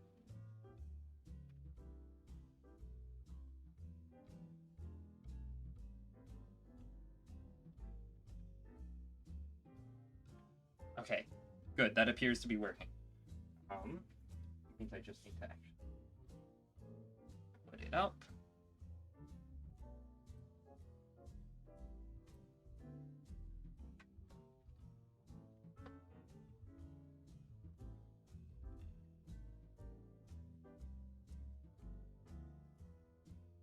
Okay, so hopefully you guys can see this all right.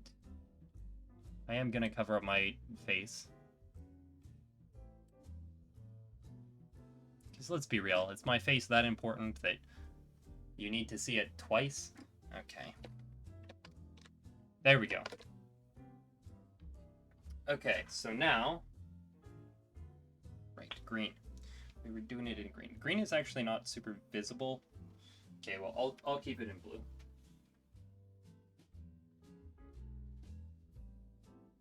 Just draw a line. Cosine approx. Okay. So step one, we construct our graph. The heck is this? Okay. Where's my black? Here it is. Literally just down here. Wow, that was way harder search than I anticipated. Oh, that's more like it. Okay. Get this out of here.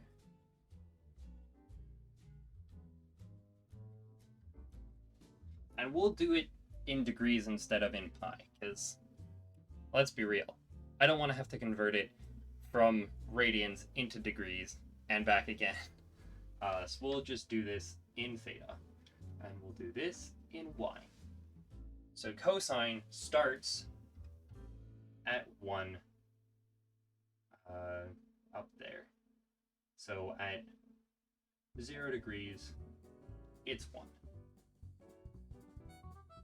At negative 90, it's 0. This is the same as having it at 270, it's at 0.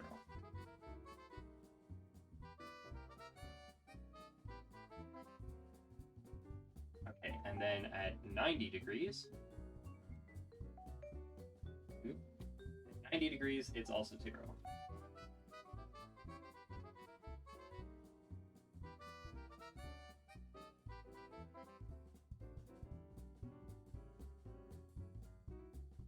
At 180 degrees, it's negative 1.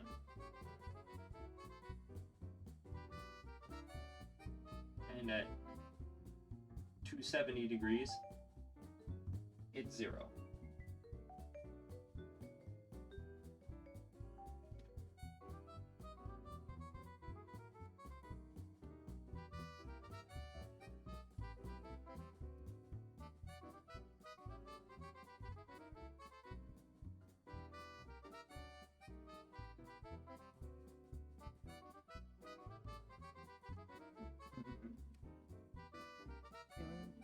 Okay, and our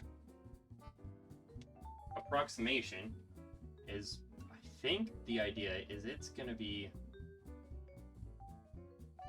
like that. Yeah. Go ahead and draw that in blue.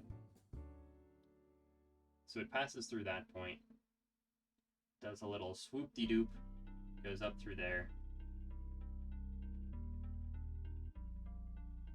up through there. Okay. So they didn't actually include this point. They just did 1, 2, 1, 2, 3. Do I have that right?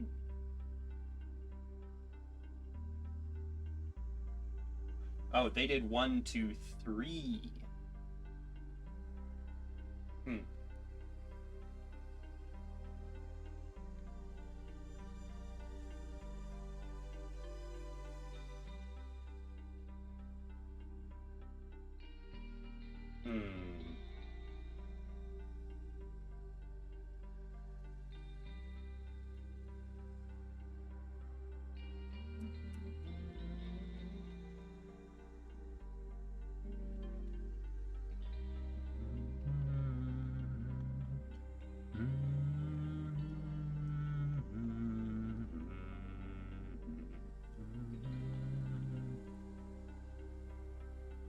Okay, here they have better approximations, but we don't actually need better approximations.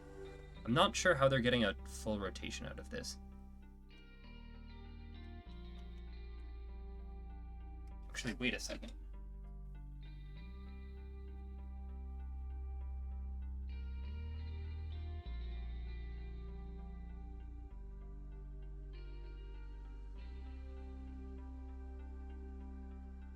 for our cosine approximation, we can just use our sine approximation, but instead of doing this, we just do...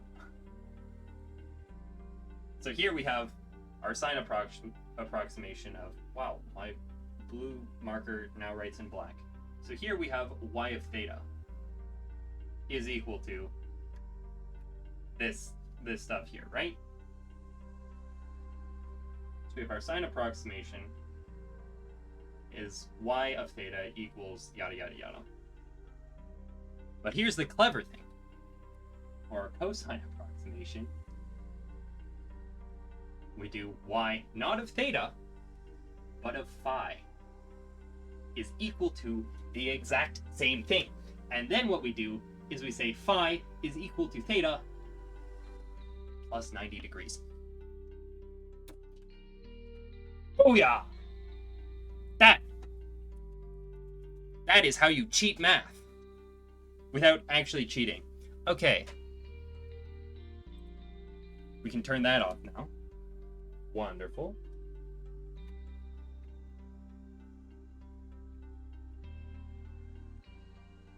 Wonderful. Okay. So now let's check to see that our sine approximation actually works for all of them. And to do that, I think I'm actually going to pull up a calculator.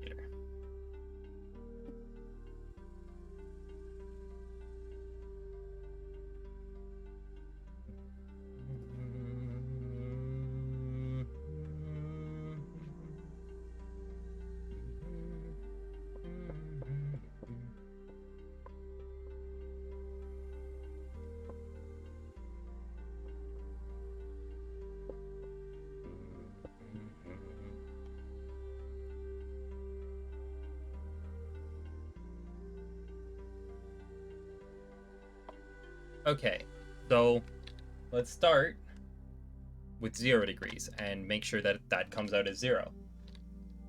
So x equals 0, and then we say 4x over 180 minus 4x to the 2 divided by 180 to the 2.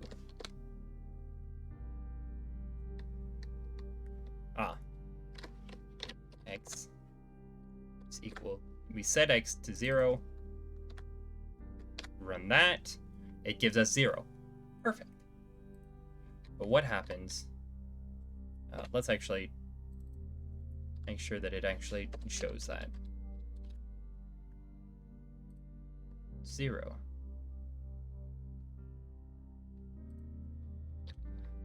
Okay, so what happens when x is equal to 90? We run this again.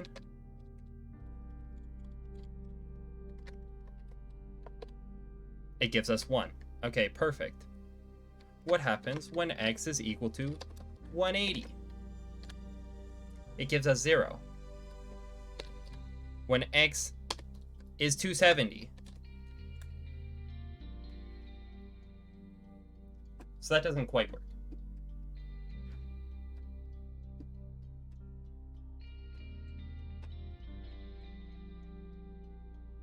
So I am going to need all 3 phases.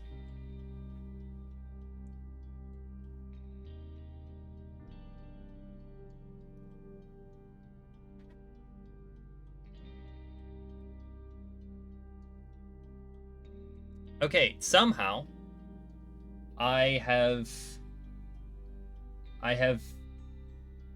missed a donation. I don't know how that happened.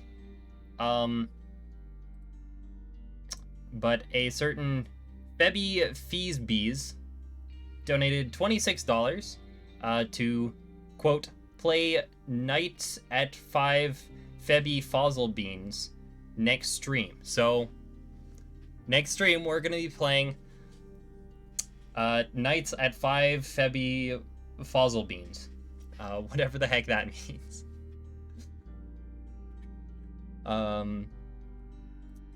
Yeah. That's...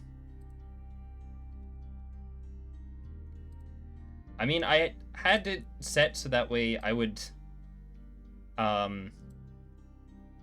just do that immediately, but they are asking for me to do it at a next stream, so I guess I'll just do that later. Okay. Okay. Well then. Yeah, so I'll have that ready to go for next stream. Thank you so much for the donation. I don't know why it didn't show up on stream. It should have. At least I thought it would.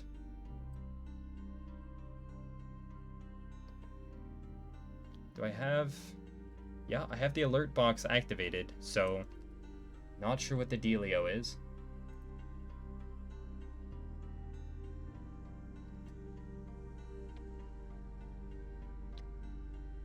Maybe it's something in Streamlabs. I don't know. Streamlabs. Dashboard. Sure, well... No, I'm where I want to be. Is it under their charity tab? But, okay, no, that's not what... alert box? Perhaps, is that it? Shut up. Too many pop-ups. Settings.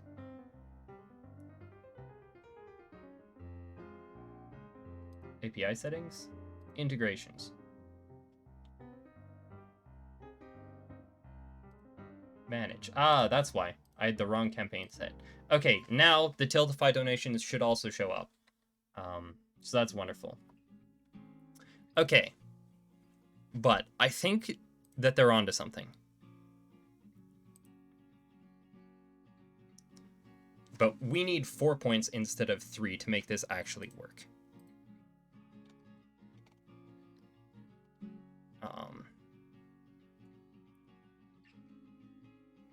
Yeah. We need exactly 4 points. Okay, so this means that we're going to need to use a, not a quadratic, but a triadic? Do I have that right? Something that does one of these. Does a whoop. And once we have that, things should be dandy. So, I guess I boot up our lovely desk camera again. Okay, or I can just have it fall down. That works too.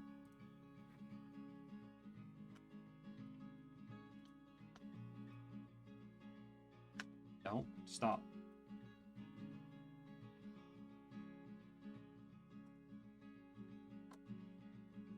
Okay, and we're going to use a very similar method to what they were doing, but we're going to do it with 3 points instead of 4.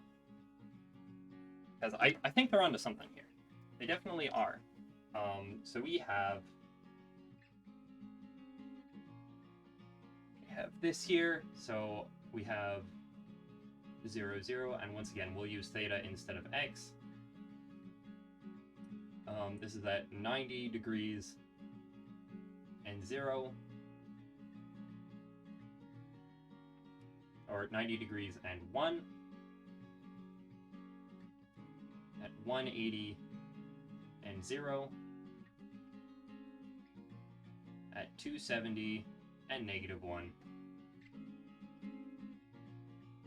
and if needs be, we have 360 and 0. I don't think we actually need that point, because once again, we only care about these points, these 4 points here. That's all we actually need for our approximation here. Most sine approximations, you could not get away with this because this is not what sine is usually used for. This is a very specific use case where I literally only care about these endpoints. And so I don't care how bad this is. It could just be a straight line. I don't care. It doesn't matter to me. I just need something that can relatively cheaply, computationally, get these 4 points. So I don't care what that looks like. And the general form of a trinary, whatever, what do you call a quadratic with 3 name?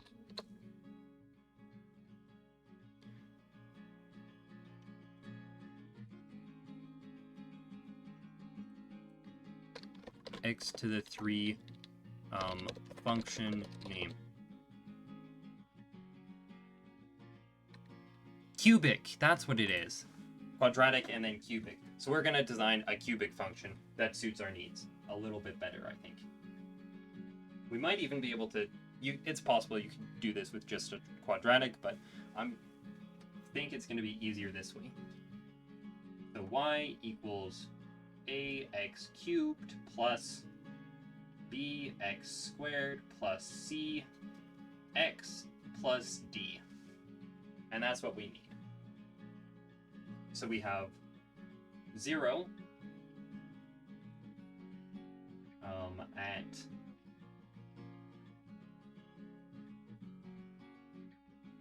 a to the 90 cubed plus b to the 90 cubed plus c to the 90, oh, not to the cubed, but squared, singular, plus d. Yeah, okay. And then we have 1 at a to the 180 squared plus b to the 180, cubed and squared plus c times 180 plus d. 0 at a 270 cubed plus b 270 squared plus c 270 plus d. And we have -1 at a times, oh, actually, these should all be shifted.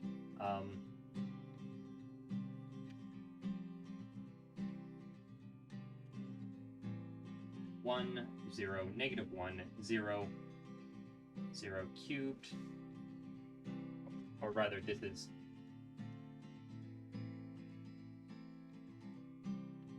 0a plus 0b plus 0c plus d.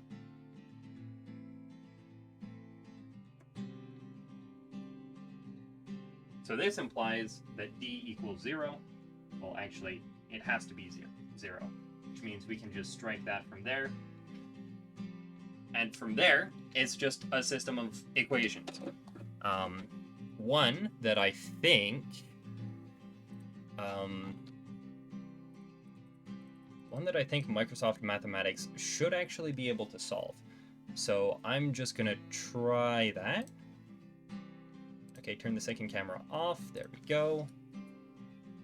Point that away for a second. Okay, and here we're just gonna plug in all of our equations. Equals a 90 to the 3 plus b 90 to the 2 plus c 90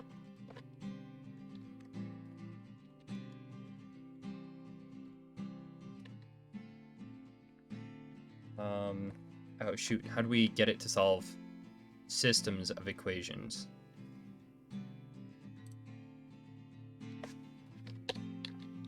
Is that a thing I can do?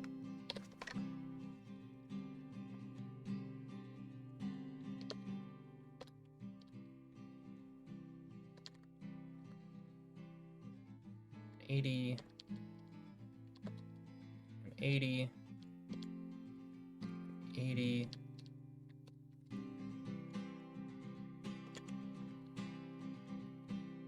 That's -1, 270, 70, 270.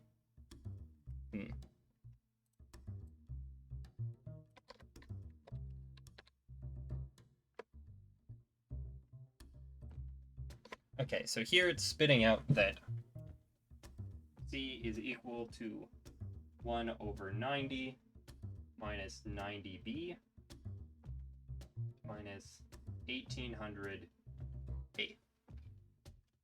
Piece of cake.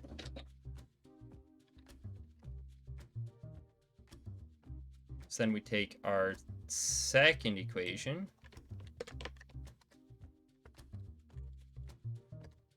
We get rid of the C.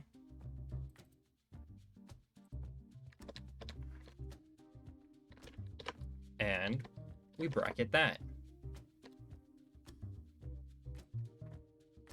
So now B is equal to negative 270A minus 1 over 1800. And while we're at it, let's take C and we will chuck in the value of B, which makes C equal to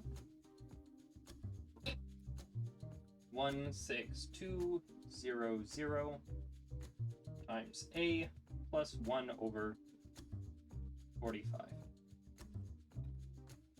Okay.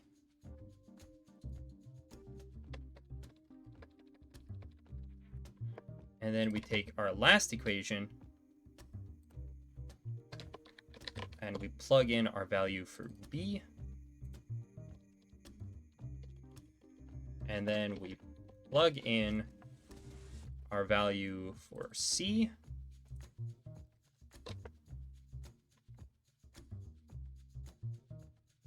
And then we have A is equal to 1 over 218,700.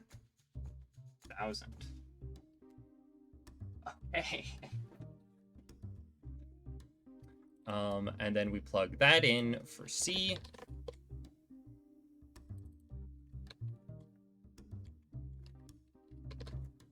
Which gives us C is equal to 4 over 135.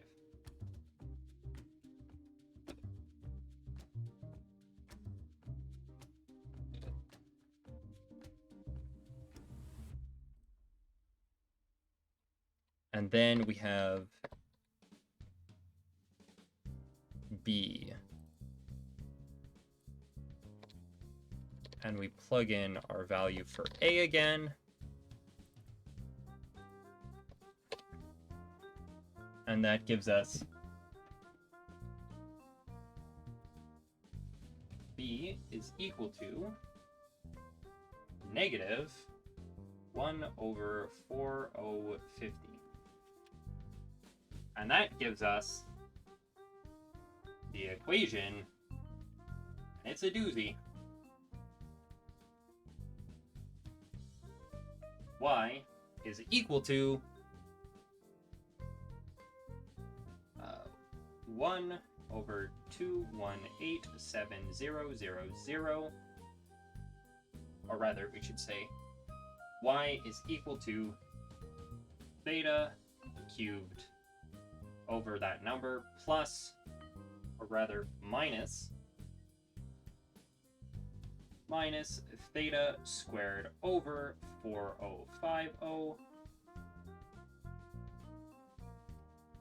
plus 4 over 135 times theta. Nice. So let's go ahead and make sure that actually works. Because, oh boy, I would be very sad if it did not. Over 218,700. Excellent. Minus x to the 2 divided by 4050 plus 4x over 135. Negative 1, because x was equal to 270 last time we left it. So now we make x equal to 180, run this again. Beautiful. And then we do x equals to 90, and we run it again. 1, just as we expect. And then we have x equal to 0. Marvelous.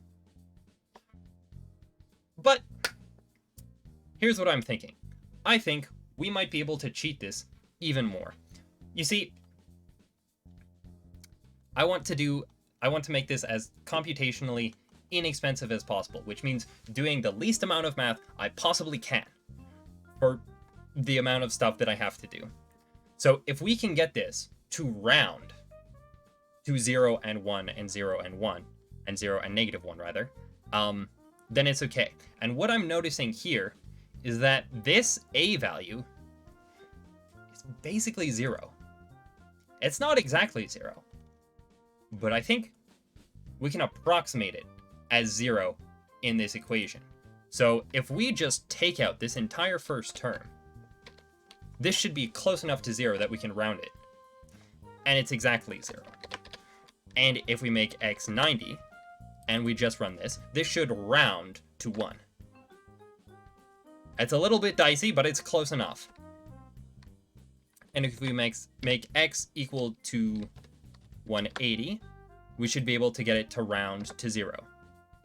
It does not. Okay, so that's good to know. We can't actually do that. It would have been nice if that worked, but it's not exactly a deal breaker. We are already saving, I think, a lot of computation power on the sine function, because sine functions are a mess. They are an absolute mess. If you have ever looked on Wikipedia, where did this... Oh no, I did leave this in the season 3. If you have ever gone to Wikipedia's definition of the sine curve, of the sine and cosine, it is garbage. Like, this is a nice definition, but it's not one that is useful. Here you have identities, which are nice. That's handy. Here you have the inverses, which is cool. The derivatives, that's super cool. Double angle formulas. Properties, that's super cool. Series definition. Sine of x is an infinite series. So that's great. Computers obviously are approximating that infinite series, but they're doing a lot of math to get there. And same with the cosine, because it's the same idea.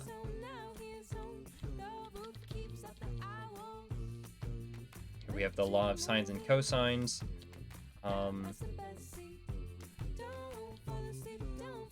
Complex numbers. Here we have a different definition for sine and cosine. One that involves imaginary numbers and exponents, both of which I'm not sure computers even know what to do with imaginary numbers by default. So I'm not sure what's going on there. But I do know that they don't like exponents.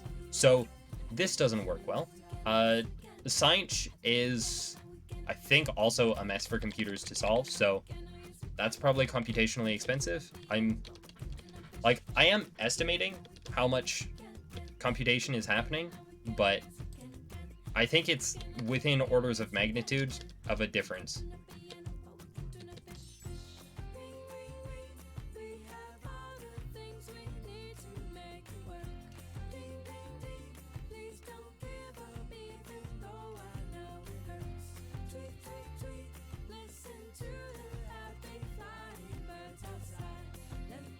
It does say they're heavily optimized, so maybe I'm wrong on that.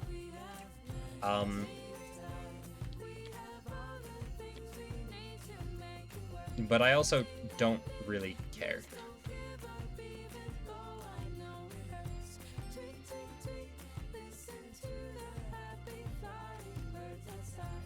And the thing is, once again, we only care about the point. So accuracy isn't a huge concern for us, which is kind of cool, I think.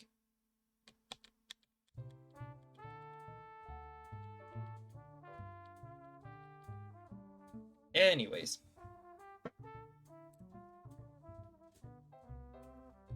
Okay, so now we have our equation.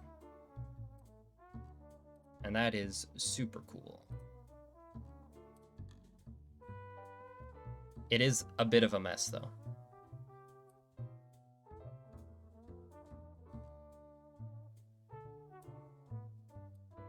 And I am just now realizing that somehow that has disappeared. Okay, there we go. Now we have our music back in order. Okay. So now we have our sine approximation. And, you know, I think maybe we just write that as a common event.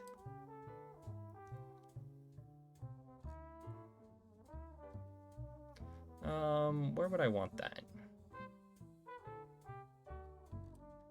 Sure, 100.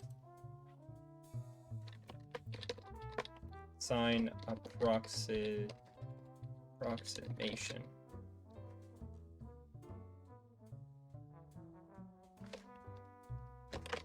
Bad sine approximation.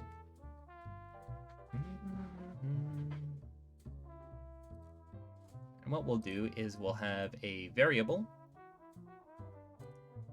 just for our bad sine approximation.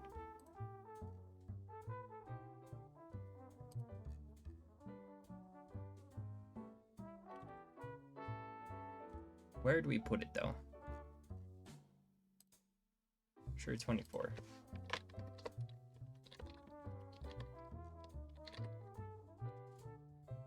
No. Because we're going to need two. We're going to need an input and an output.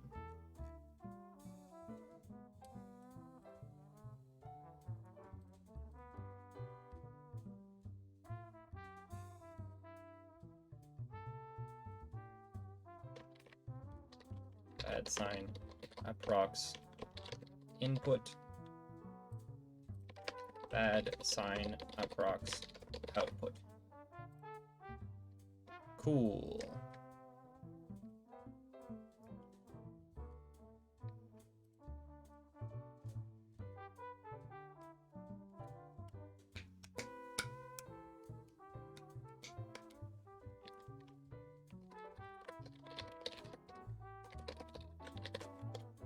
Game variables value. And we want 51. All right.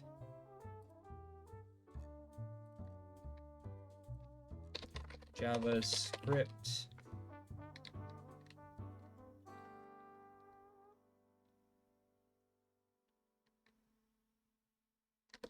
Sine function degrees.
There was something else I was looking at. Oh, yes. Exponent.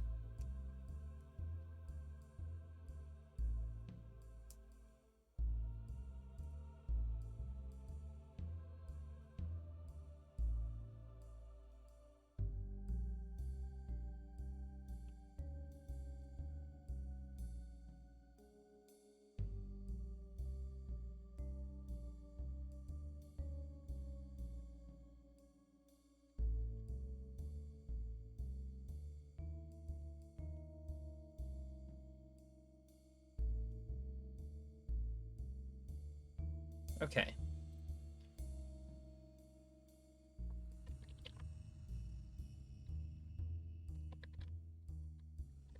The power of 3 divided by 218,7,0,0 minus, okay, and we'll bracket that well.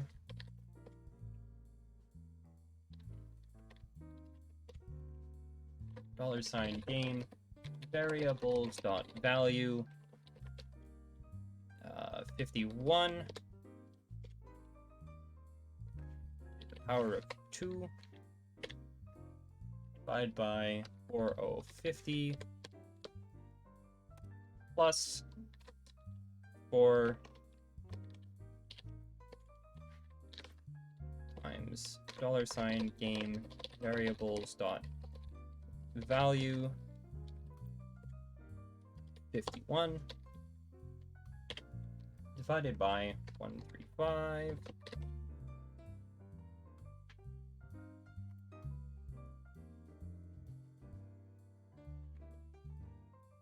and then we put comments. Sign approximation converts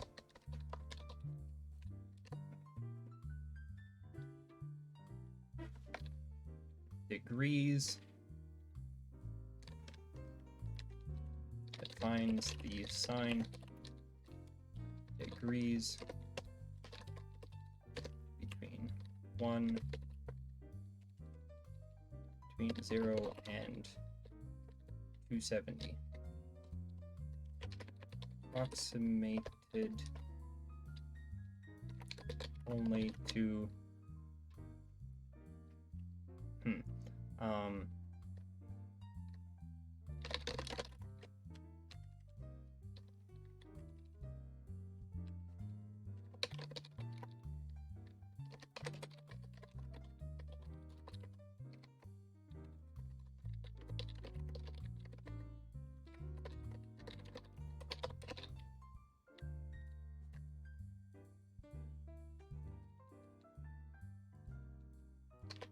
accuracy only optimized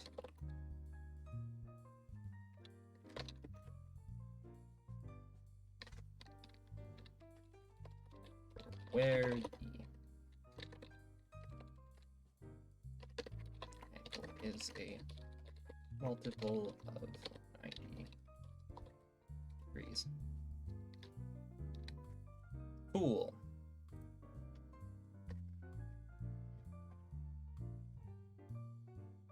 So I think that'll work.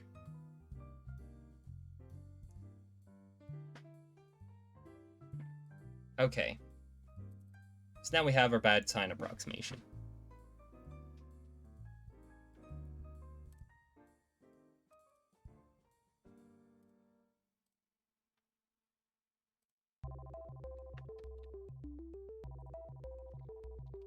Cubic equation.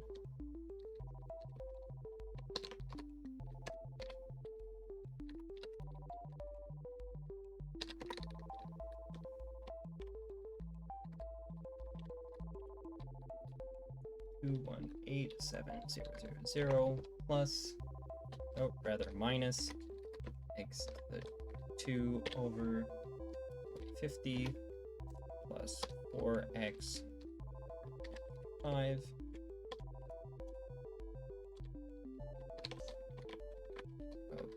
obtained empirically.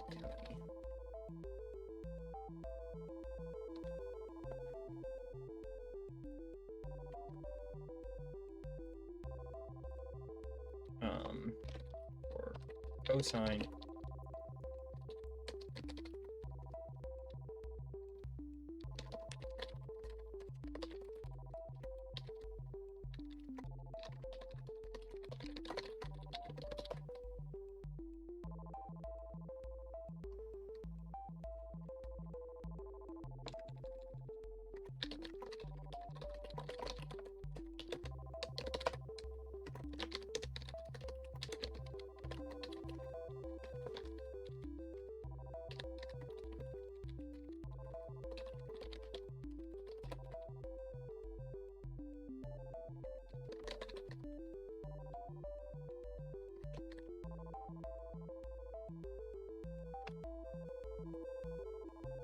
Let's actually check if it works at 360 degrees.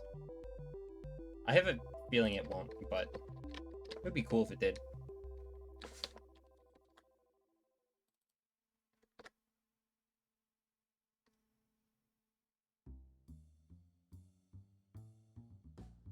Yeah, it works at 360. Somehow.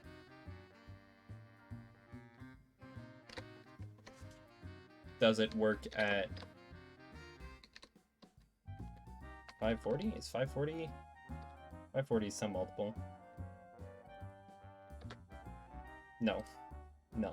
So you can get one complete circle. After that, you're pooped. But that's cool. It actually works at 360.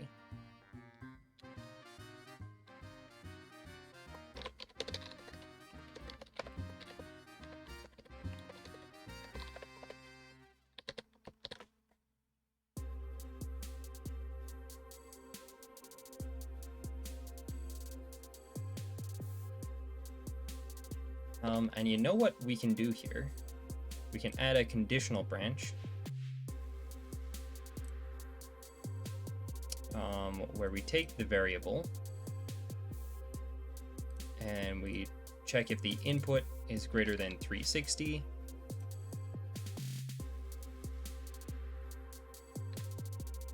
And if it is, then what we do is we control the frick. Are you kidding me?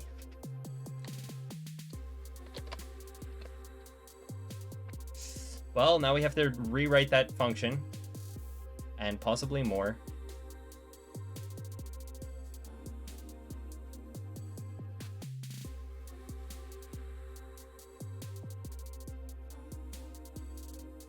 Okay, so it was working.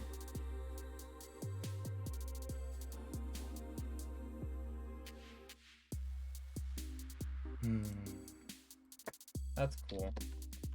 Bad sign rocks.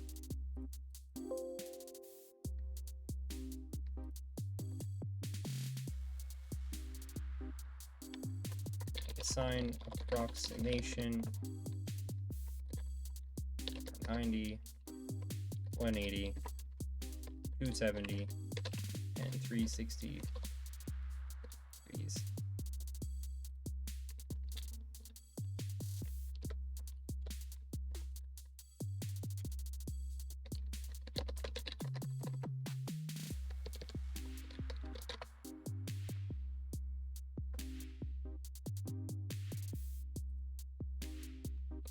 Then we write our cubic equation.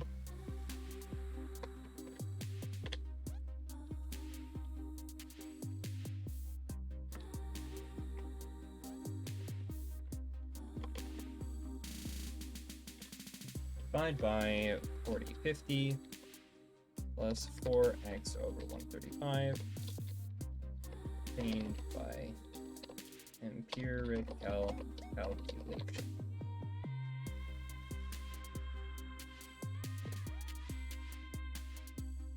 Conditional branch if variable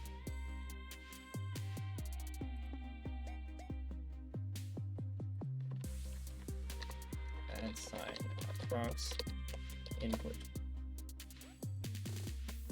add sign approx output. If this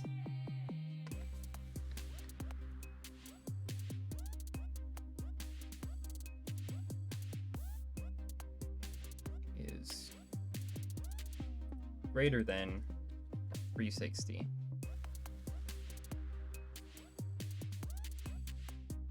then we want to control variables. Variable 51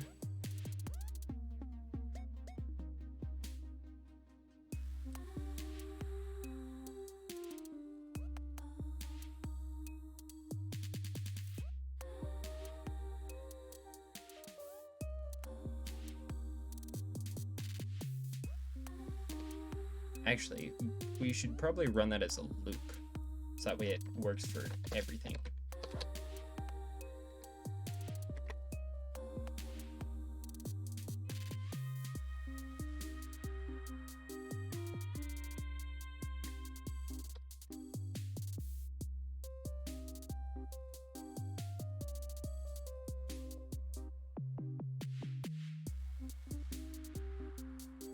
loop.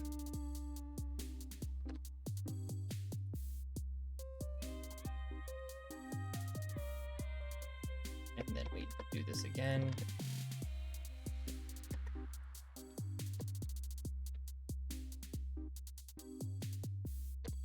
Except instead of being less than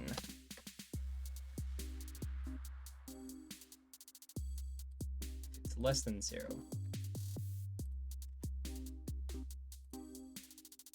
Add 360. No, we subtract 360.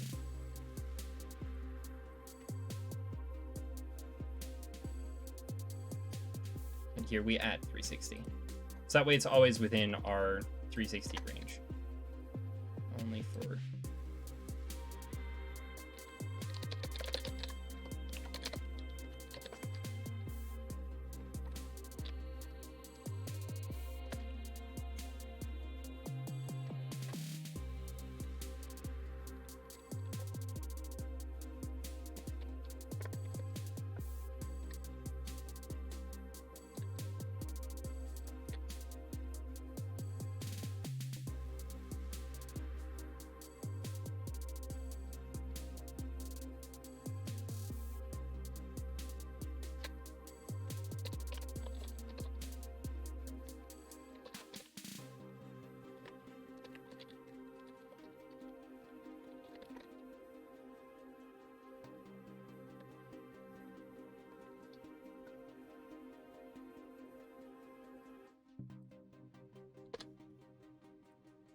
We'll add a comment to say that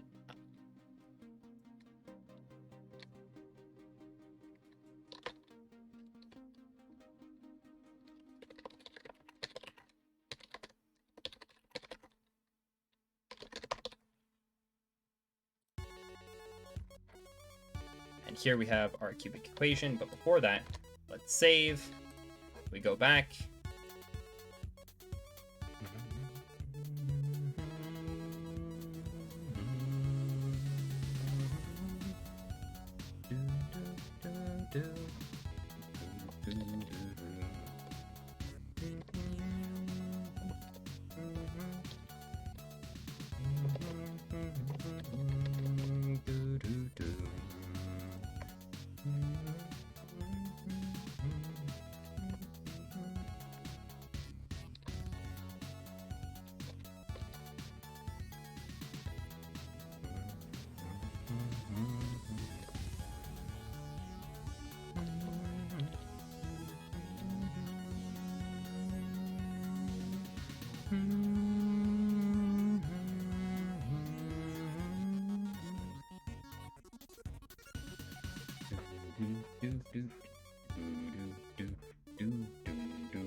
Okay.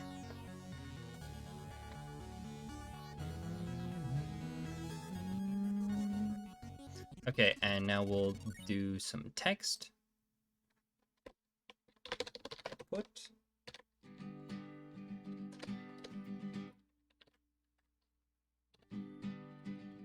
Output.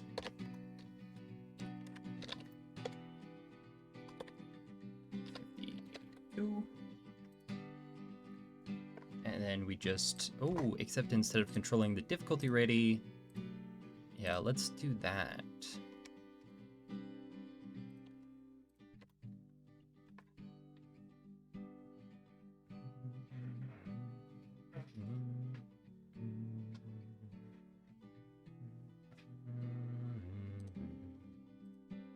And we'll just set that to 0. Excelente.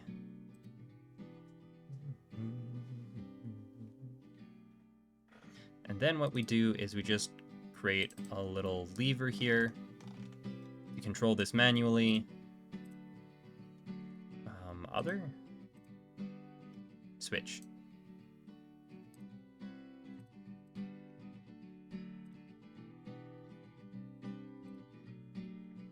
So we will have green, add,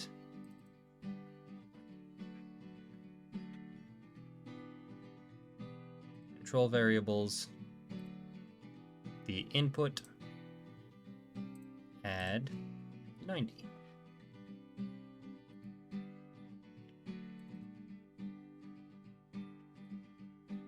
And then we will have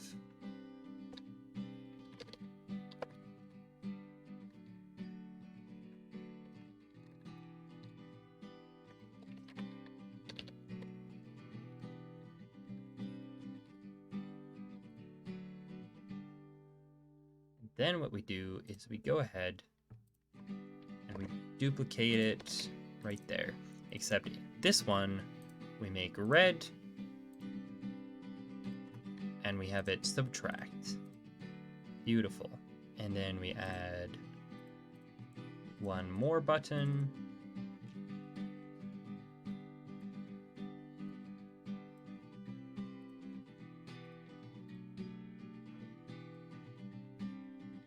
And we run common event.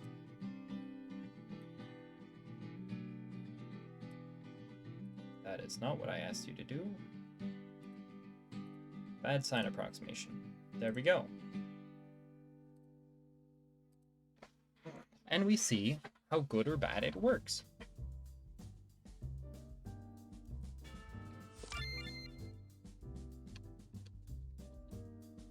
So now it's at 90.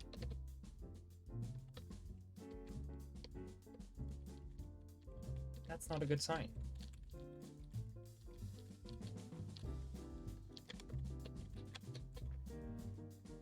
Okay, so something's gone horribly wrong. Time to troubleshoot.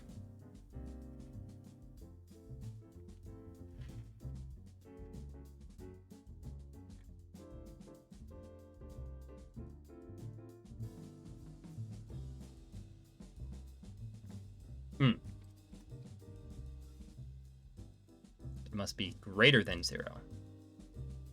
Greater than or equal to. That's where I went wrong. Okay, that should fix it.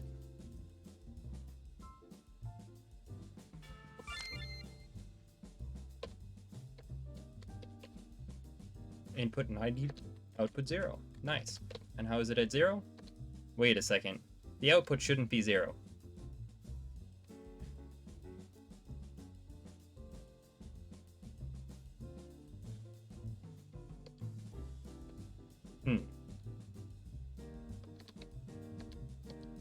The output should be 1.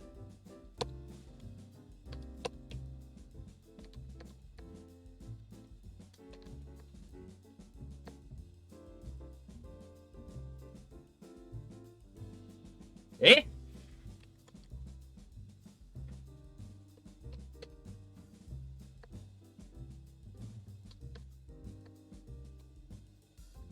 Zero still gives 0. Okay.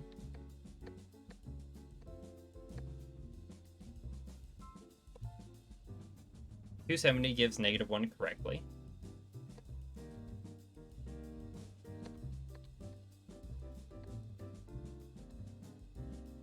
$180 also gives -1. What the heck?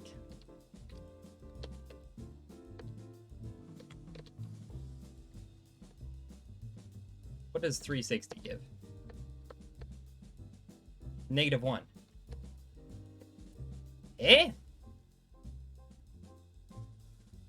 何ですか、say?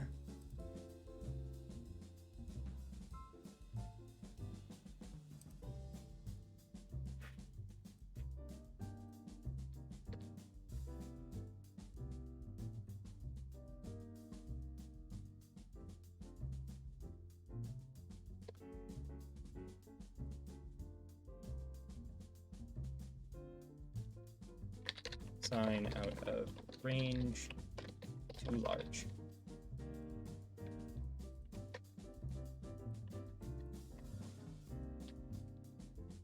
Too small.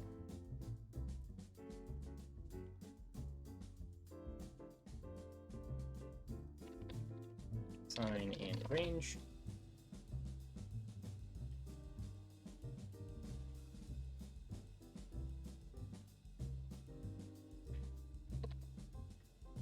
So let's try that.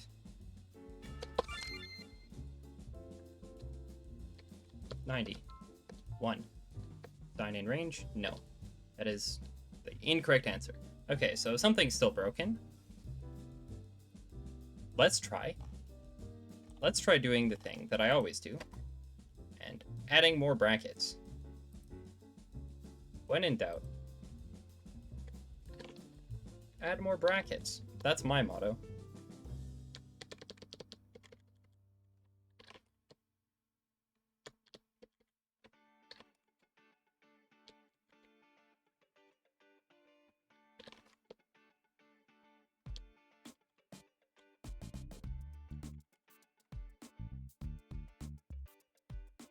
Let's try that.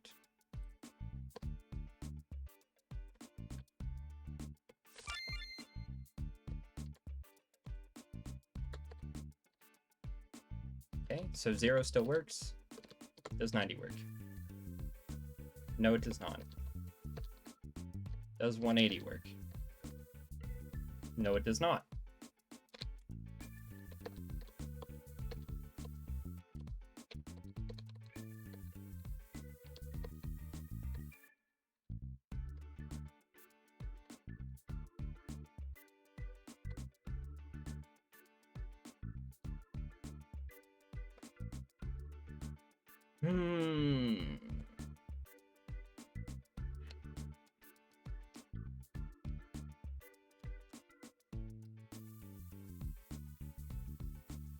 How can it have gone wrong? Like, the math is correct. Is it not? 2187000, yes. Divide by 4050, yes. And that is subtracted, good.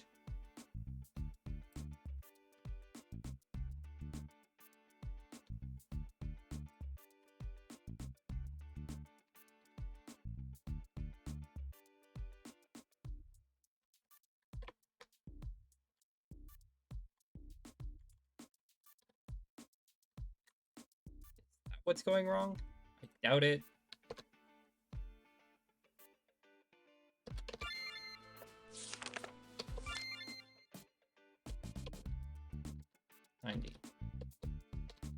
That fixed it. It has not. Well, it's a good thing we tested this. That should have just worked.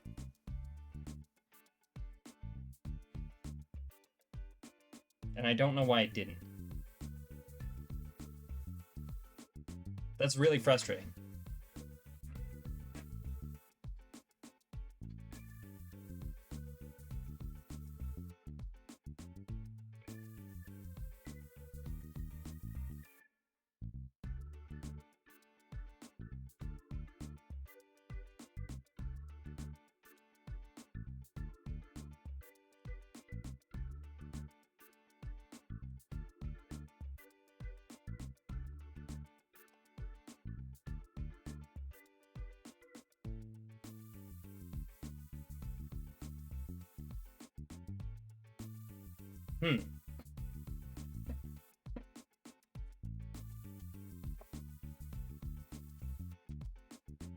Okay, so that didn't work.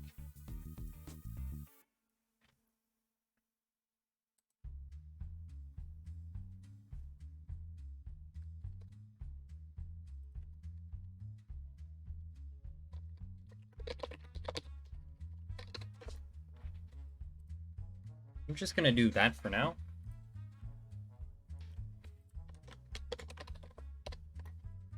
And do that.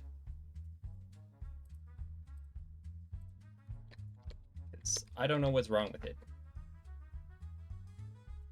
should have just worked.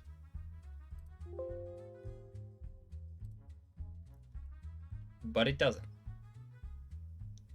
And I don't know why.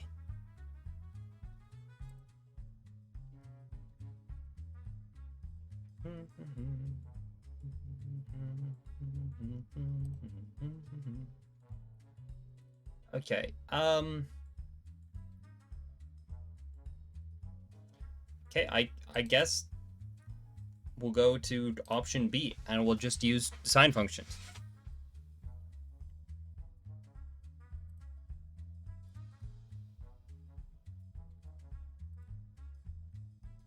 We'll use the actual sine function, which I believe is math.sine.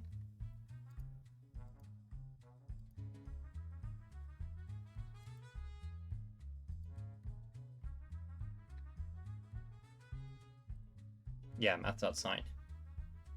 Okay, and that uses that.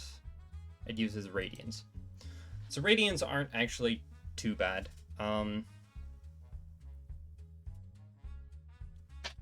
Yeah, what we can just do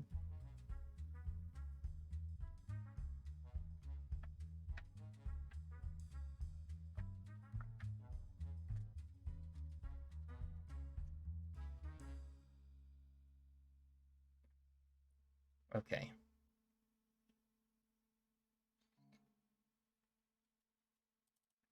So then we need to control. Oh, shoot. Okay, here we go.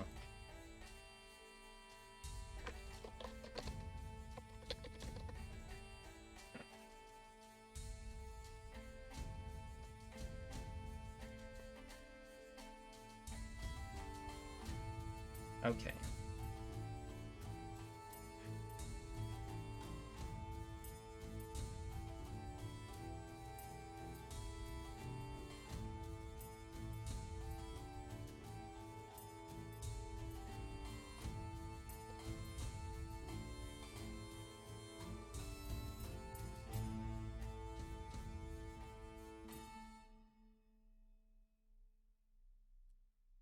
Get event coords, which we may not need to do because we're already getting them at some point, but it's probably best just to do that for sure.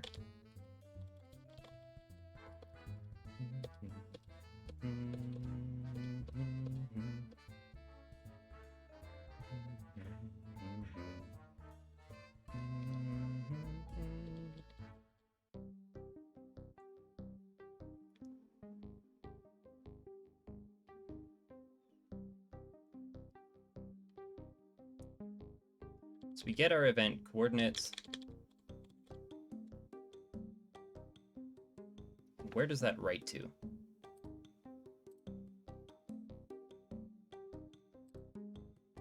(103) and 104.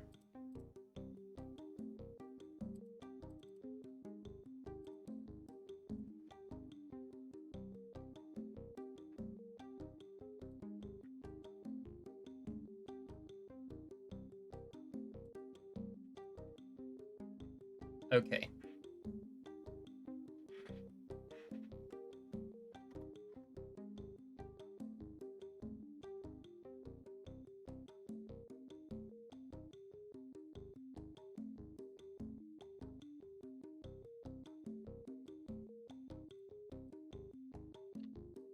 We start by making this an array. And then we take our x coordinate. And that was 103. And 104. And I've already forgotten, so I'll just make sure on that. 103 and 104. Good, yes. But then we need to modify this. And we add math.sine of, no, we add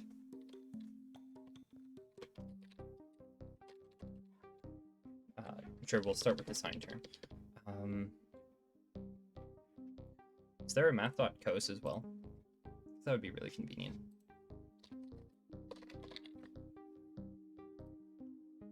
Yes, there is.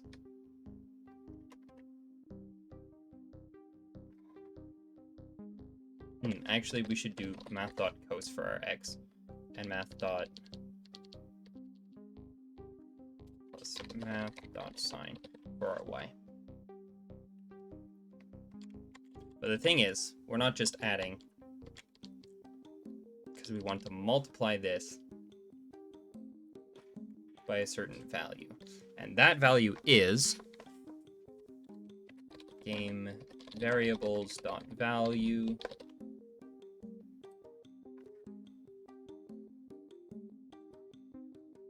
Rhodes iterator is 71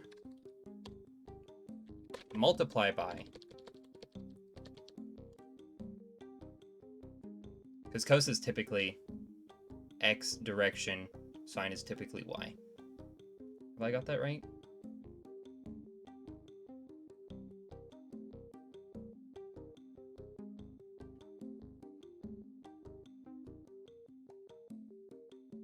Yes, because sine starts at 0. Yes. Math.cos of what? Game variables dot value 73. So our search direction multiplied by math.pi. Divide by 2.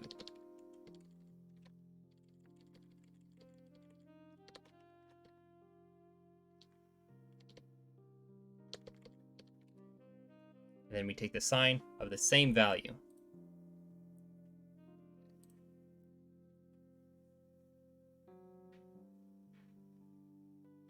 So let's make sure that that is working.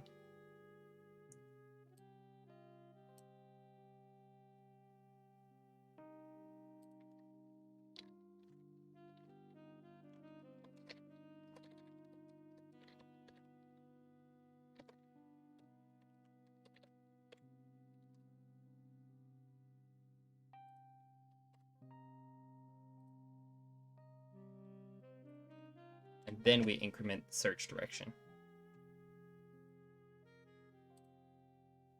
Okay, let's see how that goes.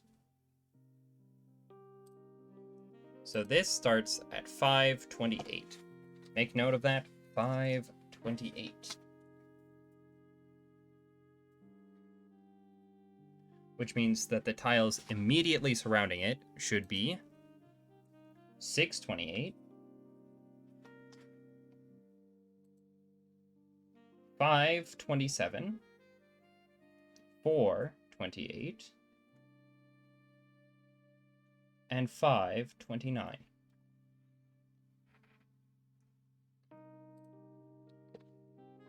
So let's see if that has worked.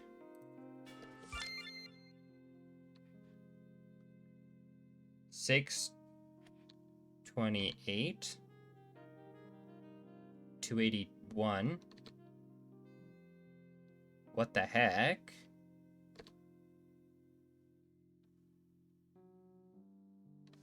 Okay, so something's gone horribly, horribly wrong with our Y side of things.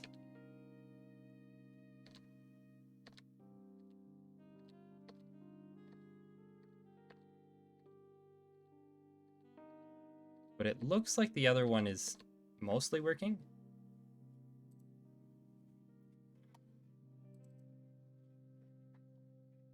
Mostly? Question mark?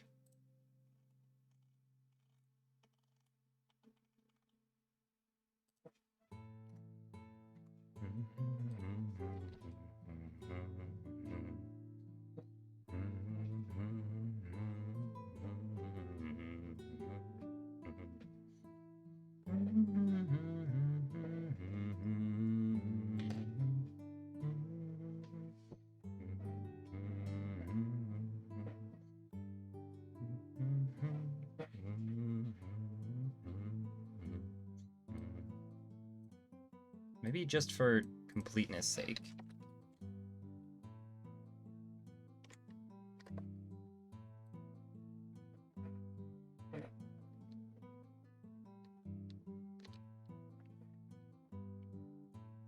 we do this in a script where we can do one step at a time.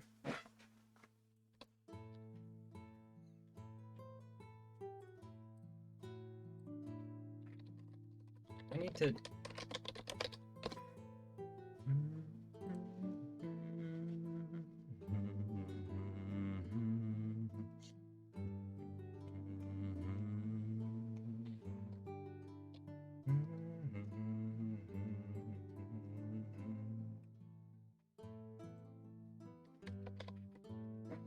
Variable x equals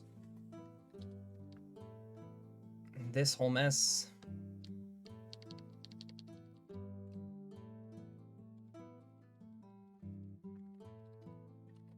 Variable y equals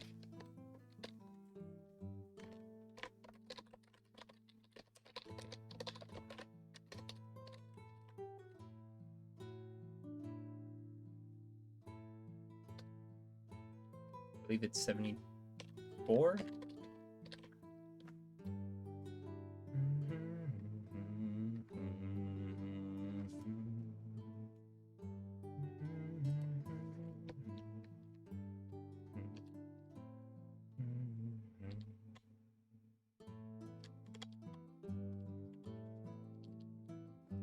Oh, I think that might be why. I think I had that in the wrong place.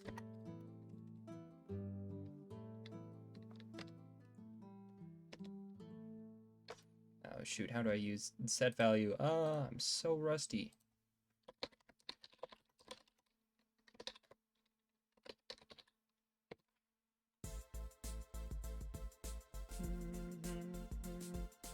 So we have the variable and then the value.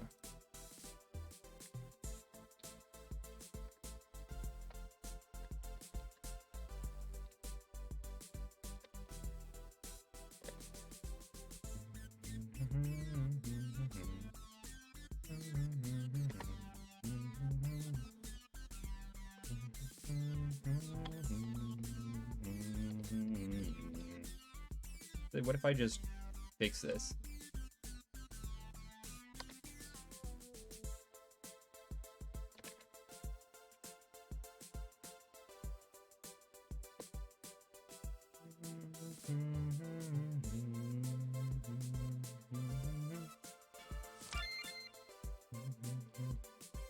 $6.28, yes. $5.29, okay, it's rotating in a different direction than I was expecting, but that actually doesn't make a big difference.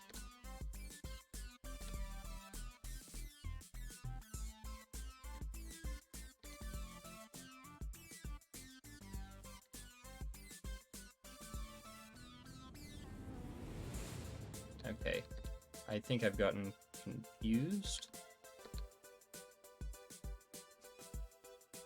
Okay, let's try that again.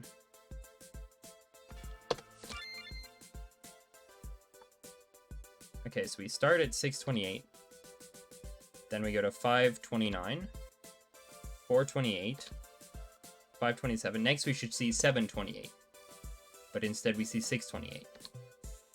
And then we should see... Okay, so it has repeated. Okay, so now we have 728. We should have seen 530. Here we see 328, which is what we should see. And we should see 526 here.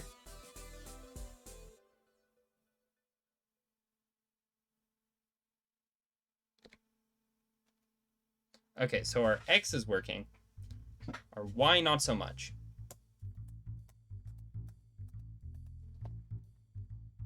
So let's check that.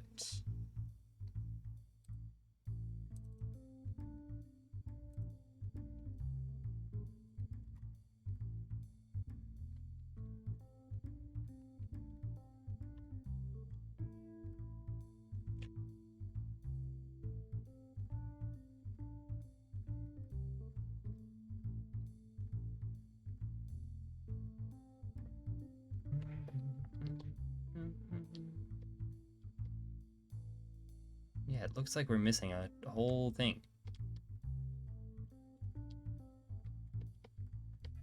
This whole thing.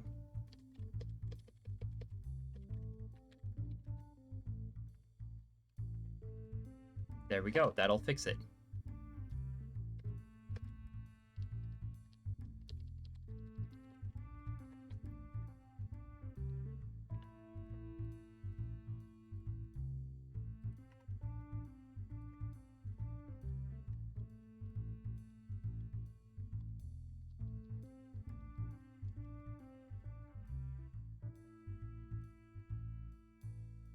And if we run this, now we should see it work correctly, or at least more correctly. 628, yes. 529, yes. 428, yes. 527. 628, because it's repeating for some reason. 728, yes. And then 530, good. 328. 526, perfect. And then we'll see 728 again, and now 828. Presto. So now we just have to solve the issue of repeating it extra times. Because that's no bueno. It's no good, I tells ya. Oh, we don't actually need to do 4, because it's redundant. We just need to do 3. Because we do 0, 1, 2, 3.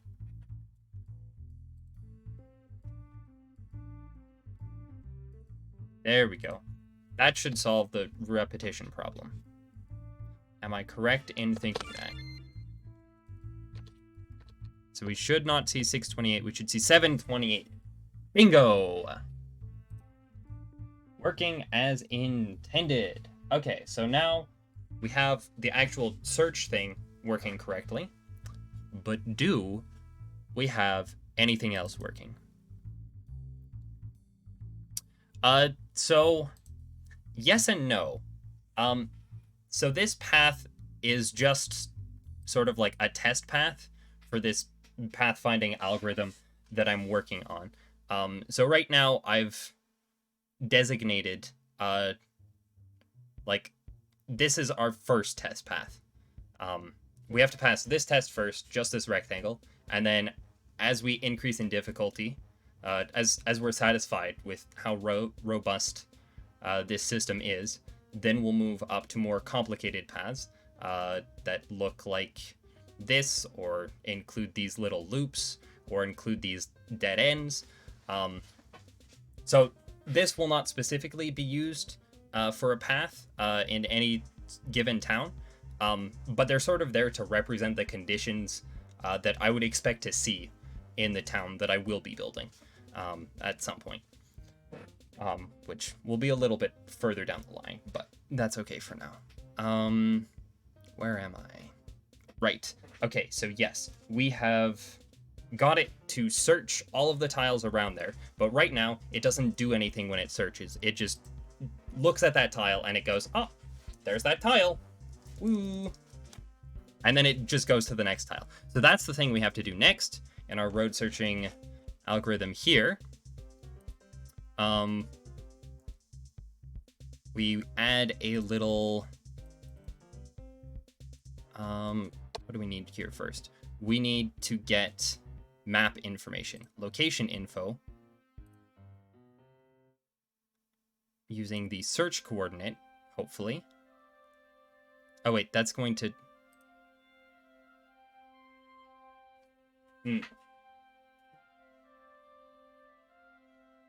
Okay, we have to do this in a slightly different manner. X coord and search Y coord. It's very slightly different. So we cancel that. We go up here.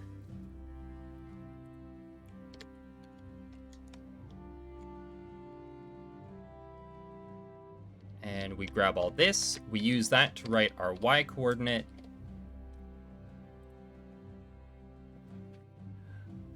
I mean, it's taken me the better part of, I think, 3 years now, to get anywhere near here. And I already had a engineering slash programming background when I started, so that kind of got me a little bit further ahead, perhaps. Yeah, this system alone has been months in planning, just thinking of ideas off and on. It's not like I was thinking of it throughout those months solidly or anything, but like just sort of tossing those ideas around because I knew what I wanted to do and I had no idea how I wanted to do it, which is usually how these things go. But now I'm starting to get to the point where I think that I have a manner of solving the problem that I want to solve, which is exciting. And so far, this stream has been mostly encouraging. I say that, but we haven't gotten to even the slightly more difficult aspects yet. And I had forgotten how rusty I was. So we want to change the... Yes. Control variables. Search for the y coordinate. Set that equal to this garbage. Yes. Excellente. And is this fixed up nicely?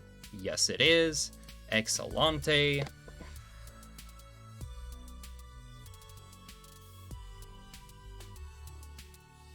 Yeah, I understand that. I usually build this game like one piece at a time, and I don't have the patience for doing more than that either. I'm just sort of lucky in that I can have all of these pieces fairly separate with the game that I thought of initially and have been sort of working towards. Not every game is like that, where you can just do one segment, get it out of the way, and then go back. Or, you know, do one segment, get bored of it, do a different segment, you know, that sort of deal. Which is what I've done sometimes. Yeah, the artistic side of things can be really frustrating with this sort of thing.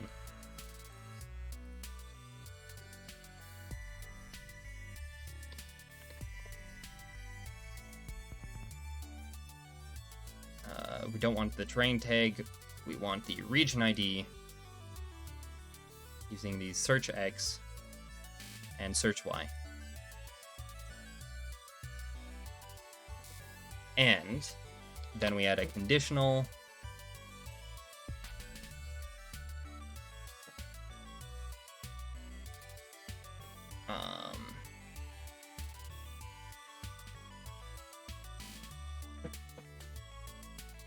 Okay, yeah.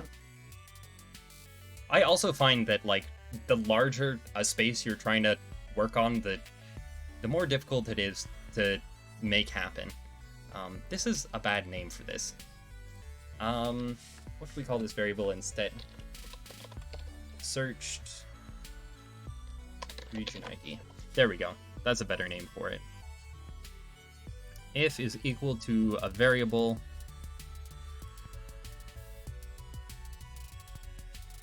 Then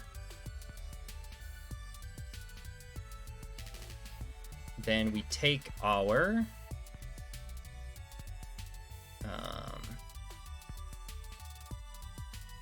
our near roads list.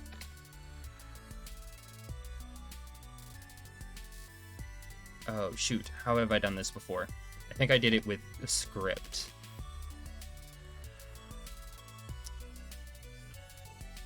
I can't be bothered for a second. Yeah, like last year, this was the area I was working on.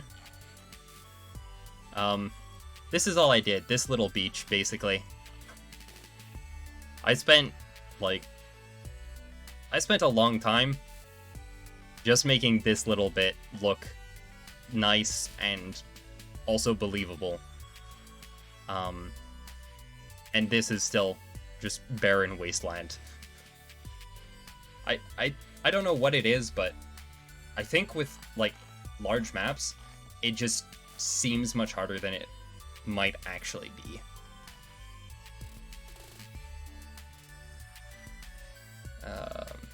But let's get back to testing.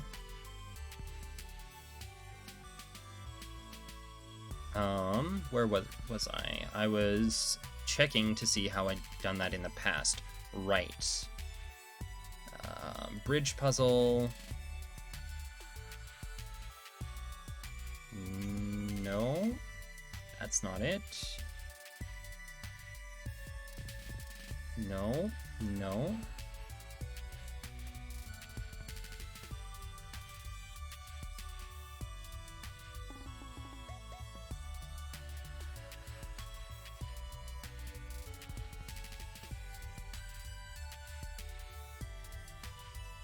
What the heck does that do? Value and left. I understand value. I don't understand left. It does something. I could not tell you for the life of me what that does. At least offhand. And I even commented this code. That is sad.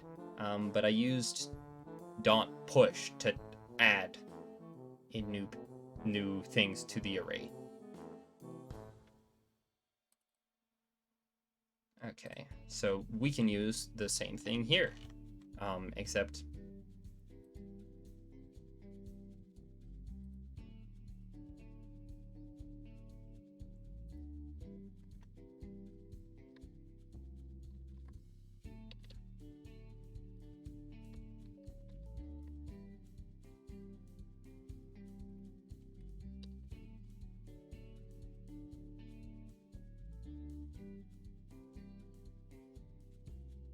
$75?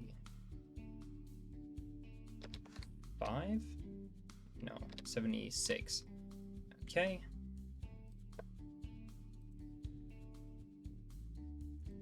And we want to append it to the end of our list, which is under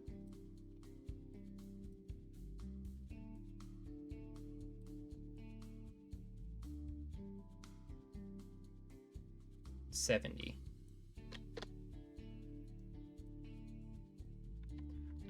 $ game variables dot value 50, no, 70. It was 70. Dot push. I think I can do that. I think that's how I did it. Dot push. And what are we pushing?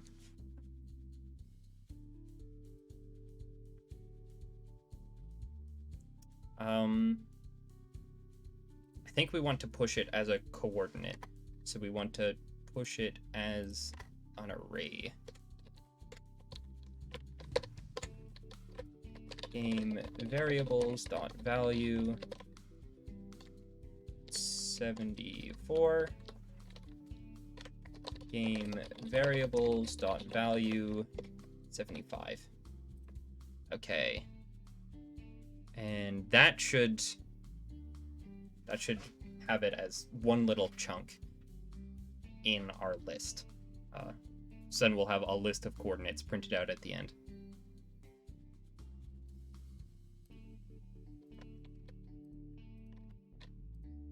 Just to make sure. Roads. List.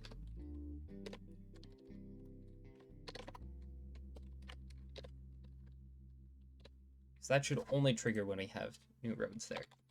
Okay, and then that's it. That's all we need. Okay. Let's see if it works.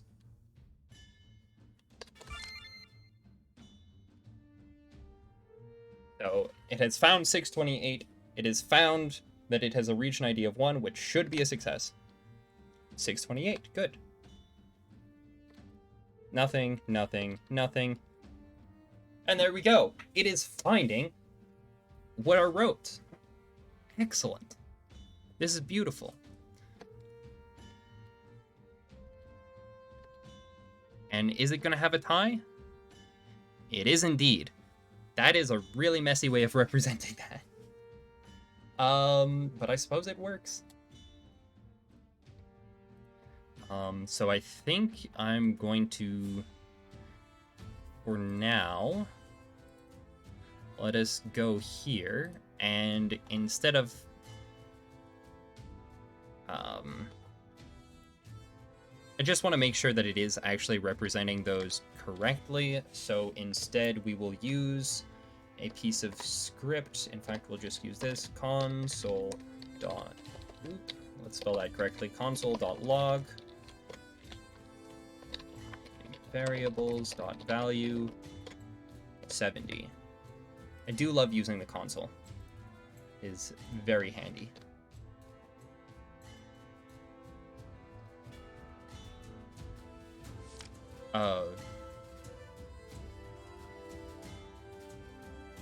Right. Plugins.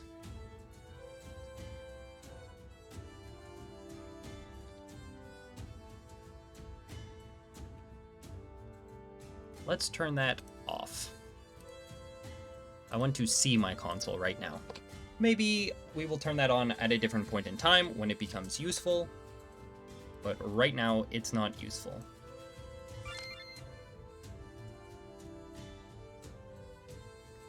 And good, it is printing arrays. And it seems to be working. The cat is still finding that direction of his. He's not following the paths yet, but we haven't told him to, so that's fine.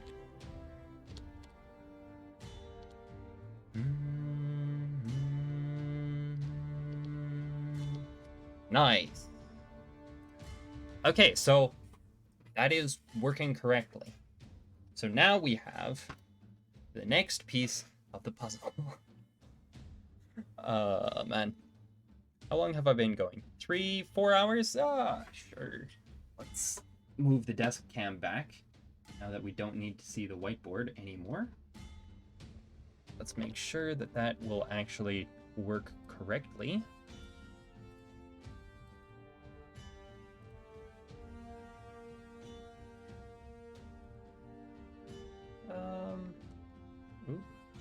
Show that, please. Let's adjust. No, that's probably fine. Okay. Now we have this. And I'll move this into a common event, just because it's easier that way.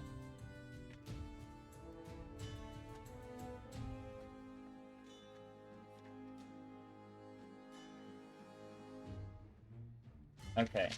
So this is the next thing. So first we check if we're on a road at all. Then we use our road searching thing that we just designed.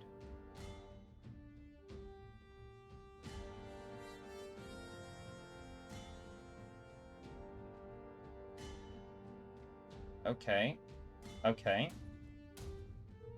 Okay, so here's basically how it works. I don't know how it works right now. I haven't decided yet how it works if we are on the road. So we'll have to come back to that. But the otherwise bit, that bit seems to be mostly planned out. So we start by searching for nearby roads. Because if we're not on a road, we want to find where the roads are so that we can go to them. Then we make our near roads, then we check to see if there are actually any roads nearby, which is great. Then we set this direction confirmed variable, or in this case I'll use a switch. We set that to false. And then, while the direction is not confirmed, and also the near roads list is not empty,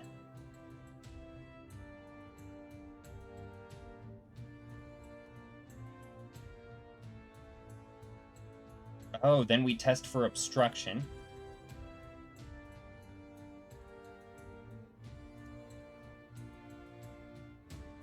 Then we confirm our direction, and we go in whatever direction is there.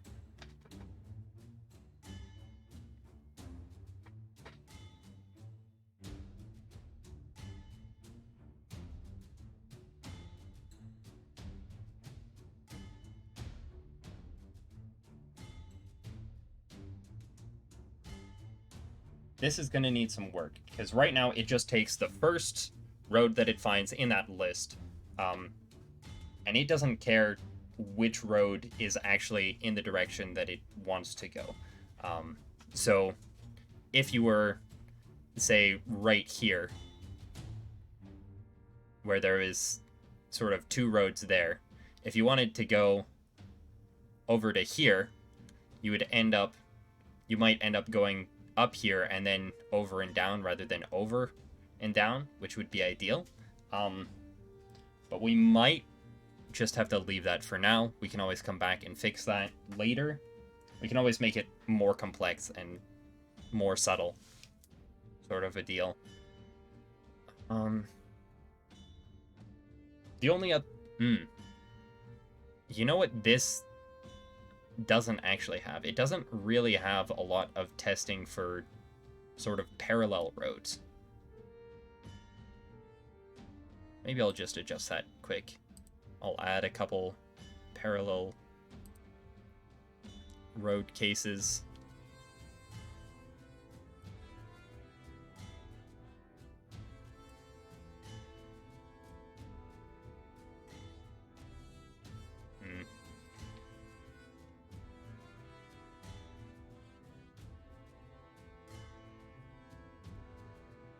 Cool. Actually, we should space them 3 apart. 1, 2, 3. That way we can stick one in the middle and it'll have to choose between both of those.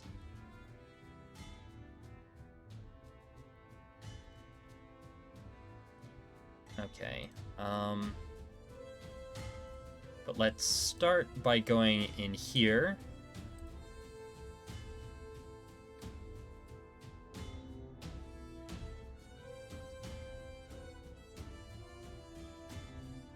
We'll grab our road searching algorithm.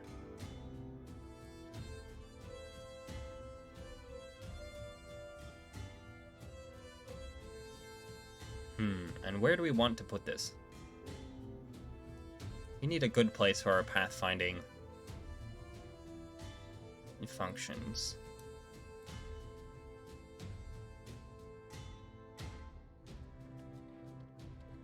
Pathfind.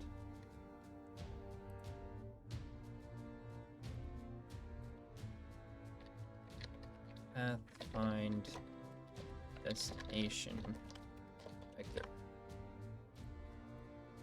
Okay, and then we have here, we have our road search function.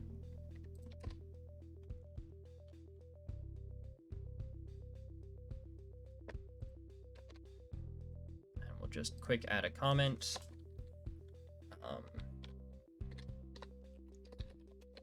Search maximum search radius and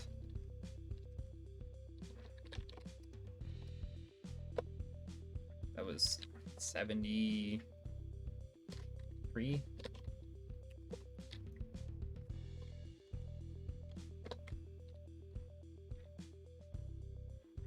And local map road region IDs must be defined.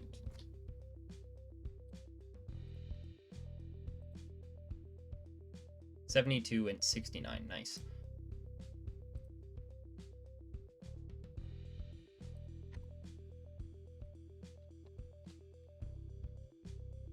72 and 69. Nice. Yes, okay, good. So that's now operational, which means we should be able to just chuck not label the common event.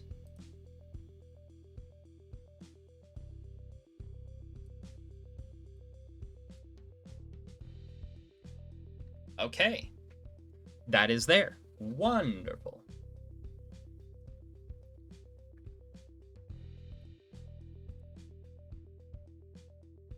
Okay, so this should still just work.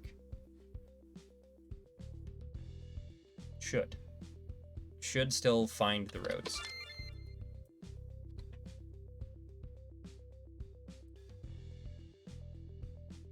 Yes, it is still finding the roads and printing them out.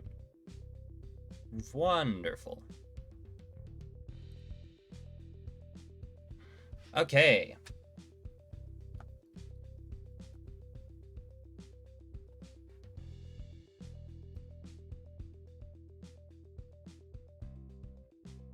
So I think we'll implement the obstruction test later.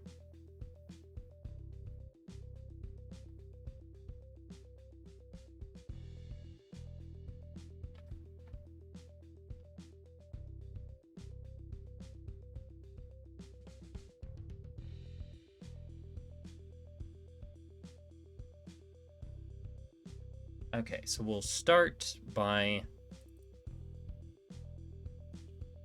So that'll start by printing out a list of all of the road coordinates we can head towards.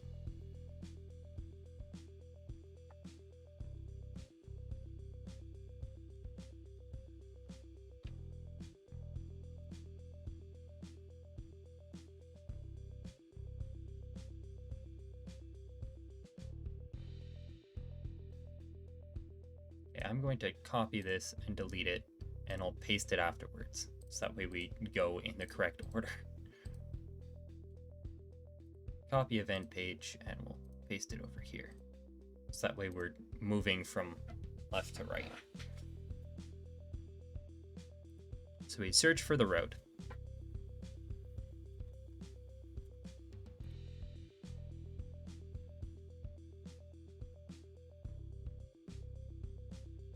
And then we set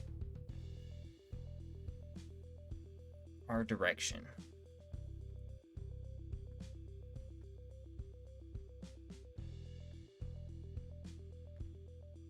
So that's looking at the variables of value 62.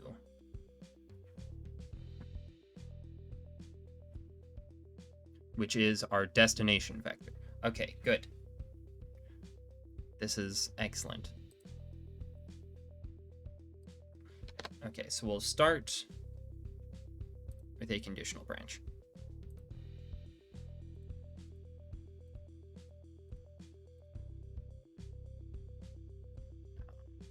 What do we need in that? Get location info. Wait, cancel, because we can use a different common event.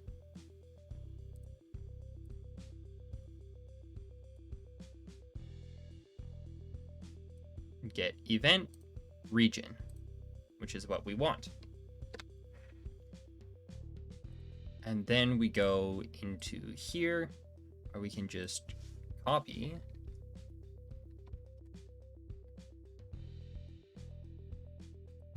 this.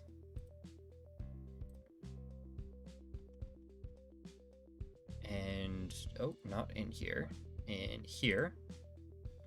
And then what we do is we go onto page 2.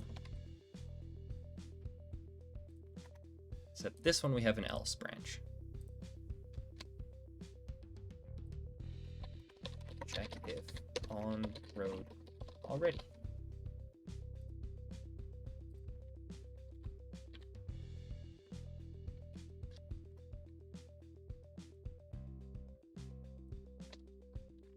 On a road.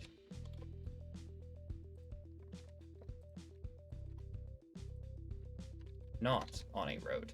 Excellent, excellent. I need some water. Oh, wait.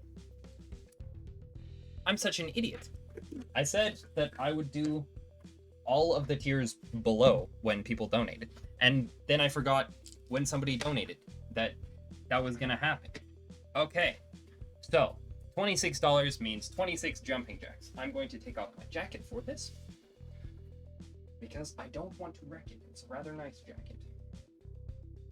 2, 3, 4, 5, 6, 8, 9, 10, 11, 12, 13, 14, 15, 16, 17, 18, 19, 20, 21, 22, 23, 24, 25, 26. And 1 push-up for you, sir. 1. There we are.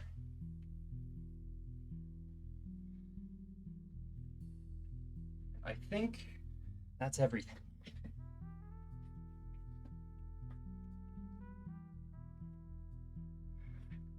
Okay, where were we? So on the road or not off the road?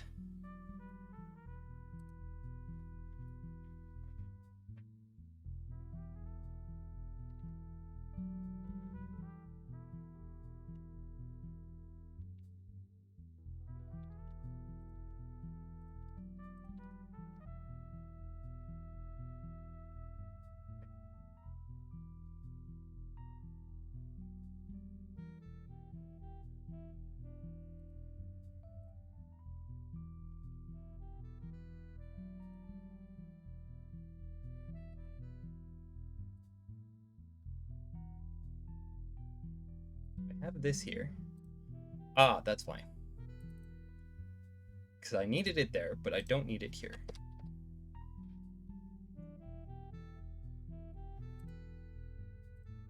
And here we don't actually care about the searched region ID.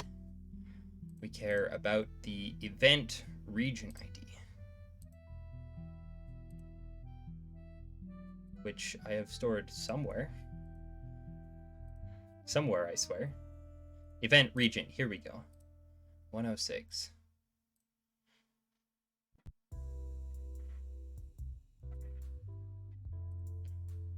Okay, so now we have it's on a road.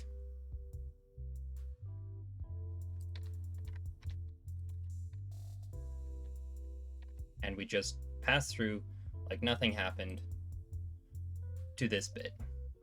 That's what we'll do for now. So the default will just be to move in basically the straightest line you possibly can.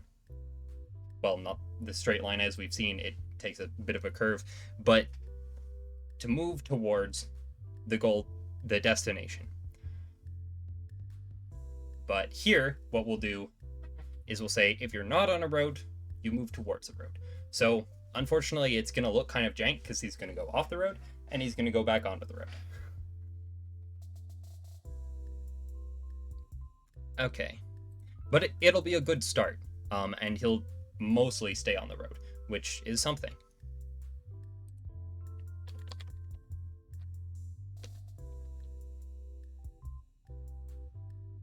Actually, is there a not equals to? Hey, there is. So then maybe what we do is we swap these around. Cut this out, put it here, cut this out. And what we'll do in order to reuse this is we'll do something that I think is somewhat clever. We'll make our destination vector and we'll just alter that.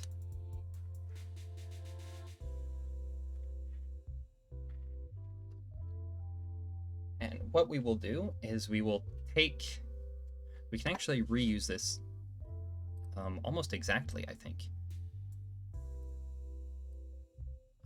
And this writes to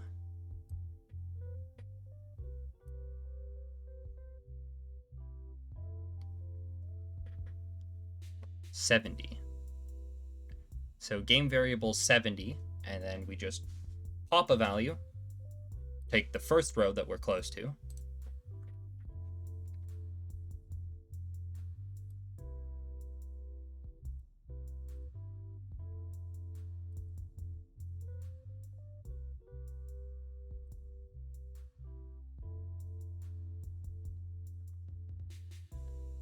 And I think we'll do this in a script. $game variables dot value 70 dot top.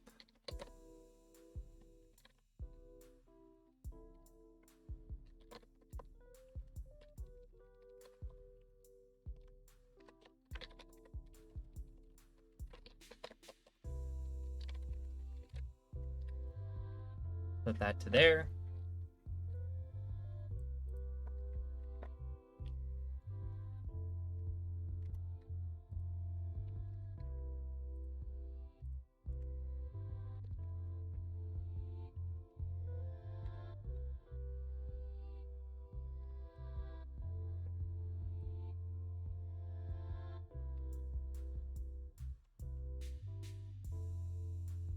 Then we set game variables dot value, rather dot set value.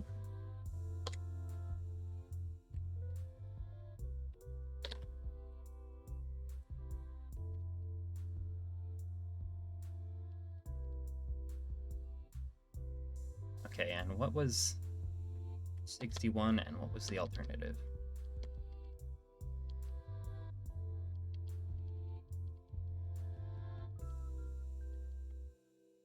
Ah, I see. So instead of 61,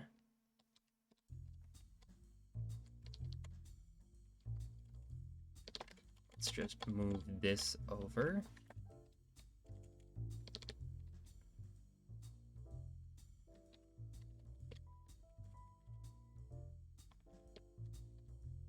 And we set this to road location 0, and then to road location 1.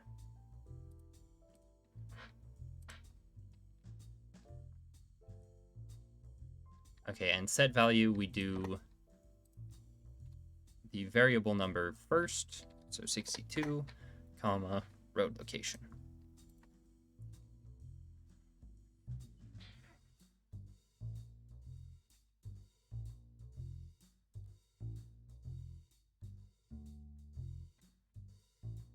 Okay. Okay.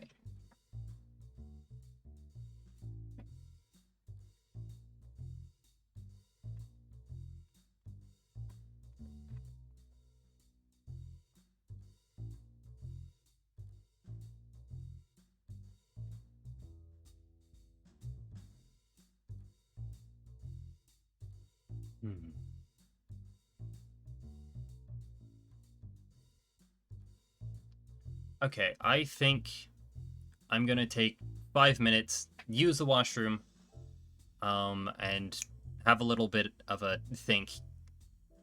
Just a real tiny one, because I'm starting to brain fog a little bit. So I will be right back.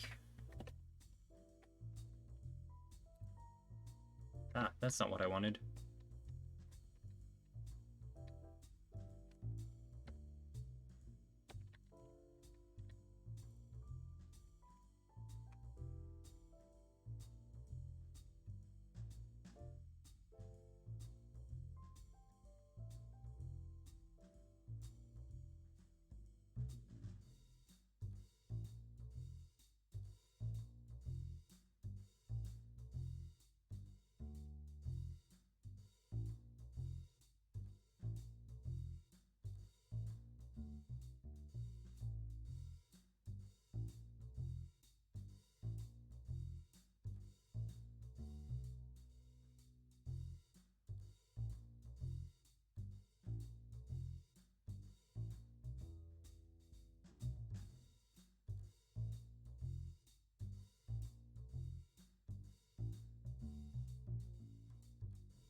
Okay, thank you for your patience, ladies and gentlemen.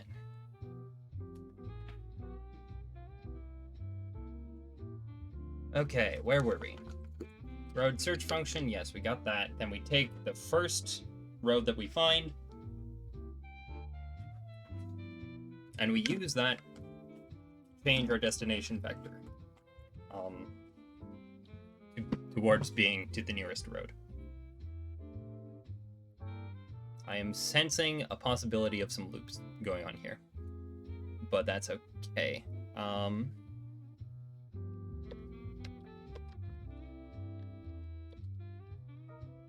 Well, this is embarrassing.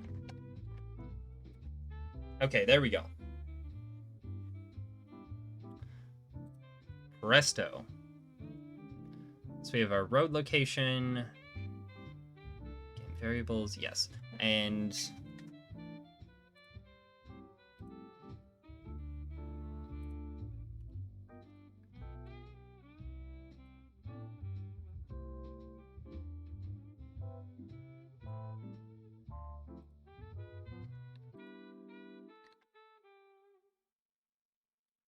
we'll just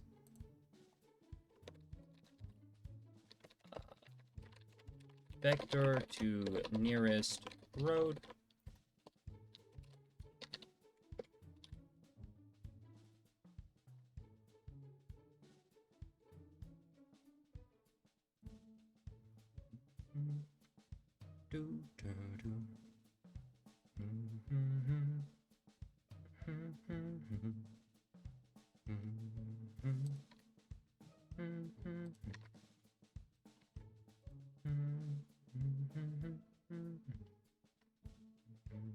Okay, so I think this will work now. I think. Not 100% sure.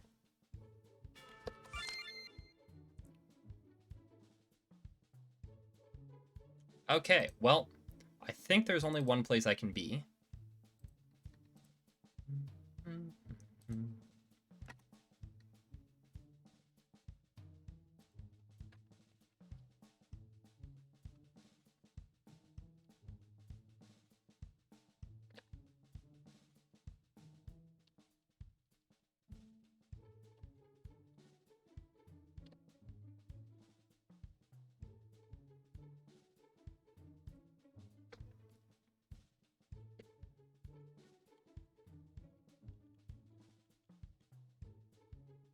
Okay, I think that was our problem.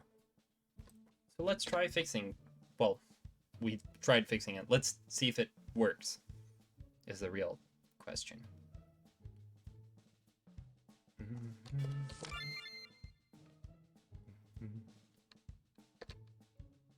Nice. And then he just stays on the road for a while.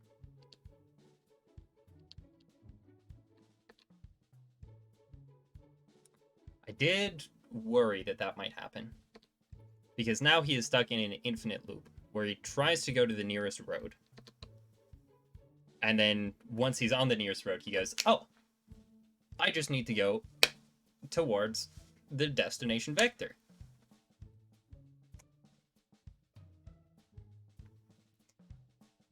So we do need to actually work on, yeah, we do need to make sure that when you're on the road, you try to stay on the road.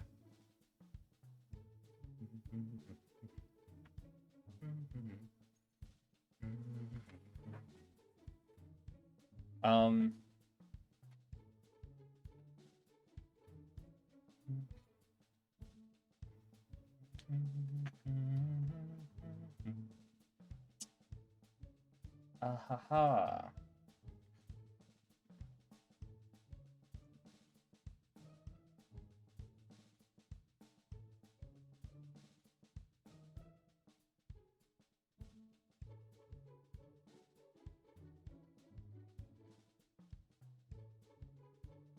Okay, this is going to be something of a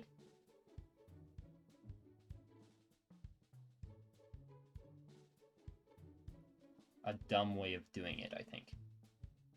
But it might work. No, never mind. So what we need to do is we need to test all of our nearest to road vectors, and we find which one is both on the road and closest to that angle that we need.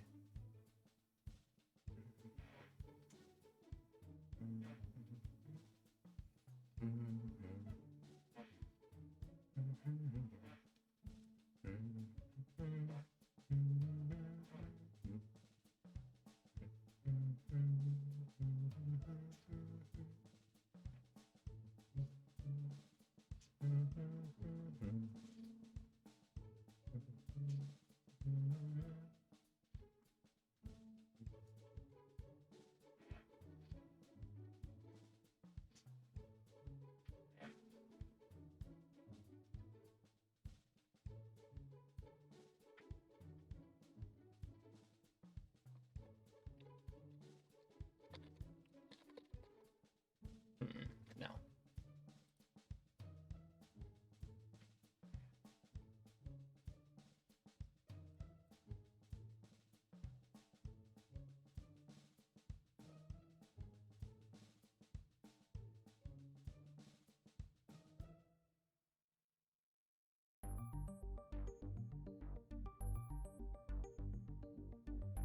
So I don't want to compare the values, I just want to compare the signs. What's the fastest way of doing that?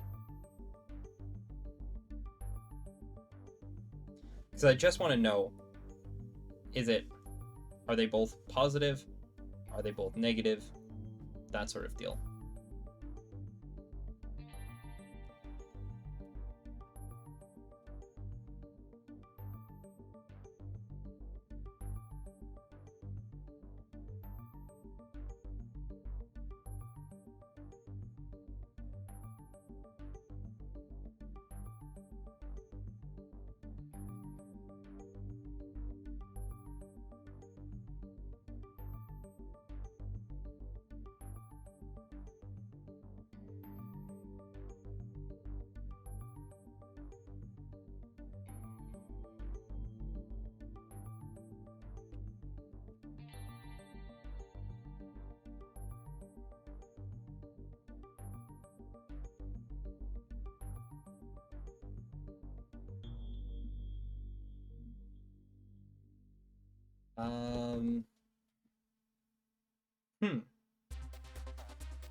Hmm.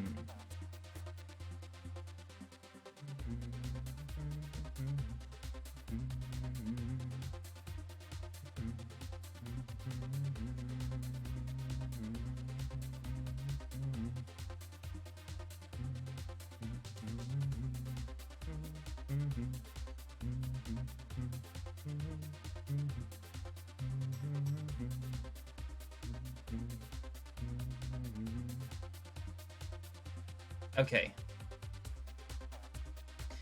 So, we need some way of comparing the sign. We could do that with if else. Wait, is there a...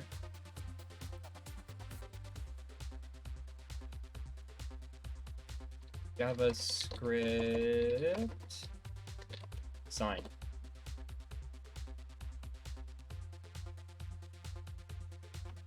There we go, that's what I need.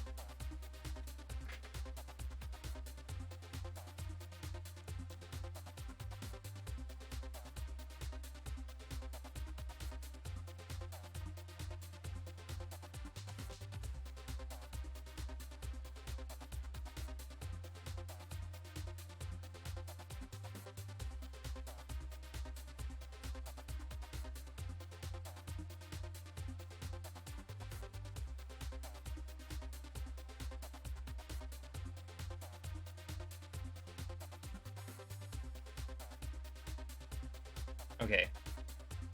This is gonna get messy, I think.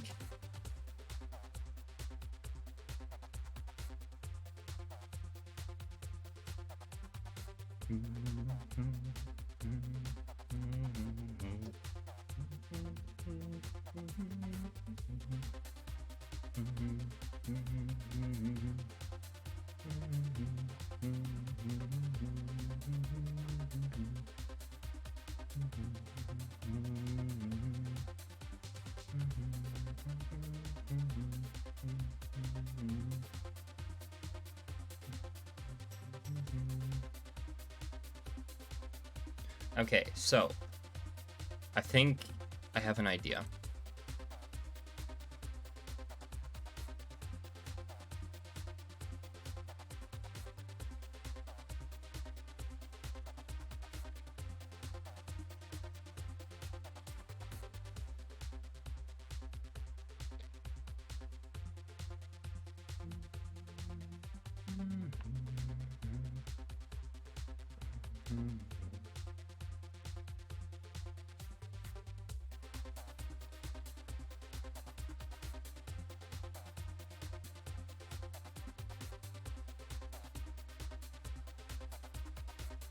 Control switch.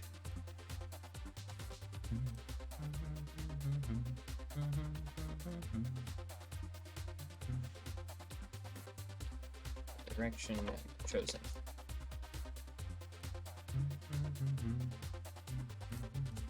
We'll start with it off.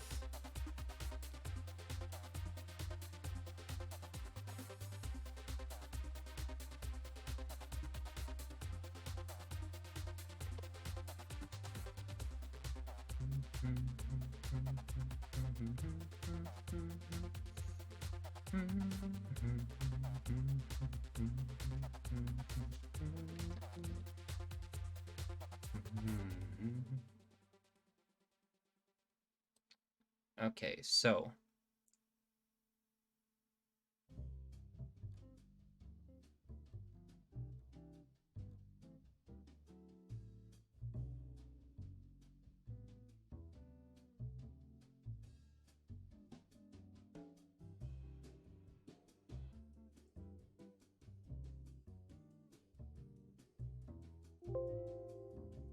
we're actually like not really using this at the moment.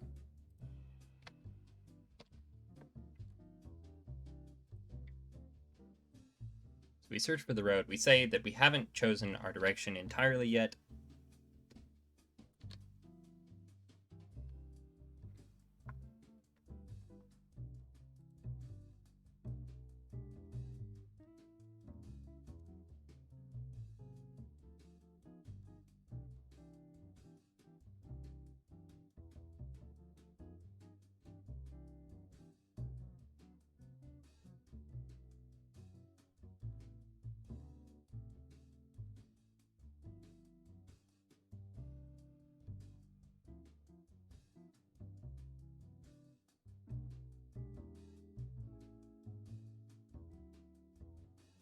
I have no idea what I'm doing. Okay, so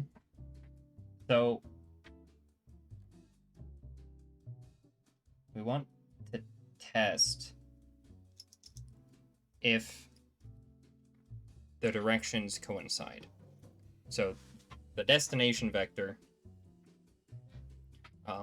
if it is going both positive and negative, or if it's going positive and positive. Okay, so if the direction is positive,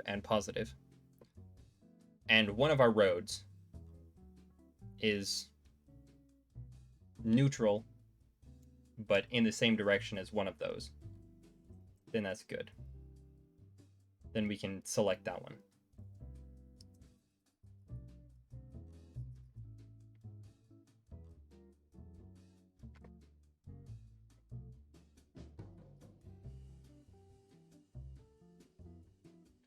Okay, so we should loop through all of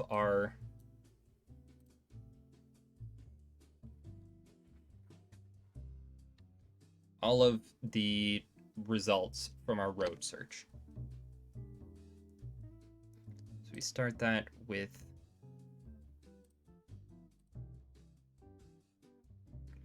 a script break condition.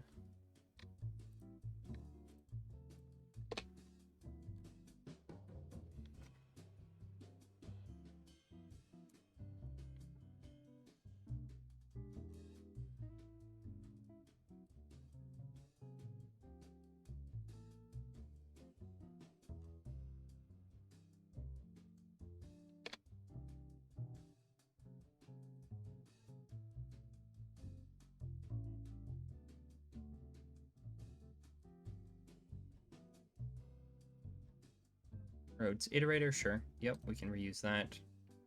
Start by setting it to 0.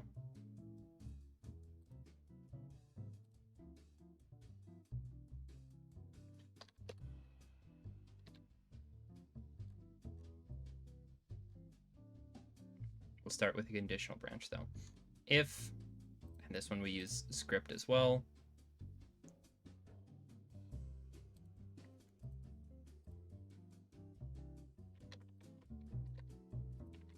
We put all of this garbage in there.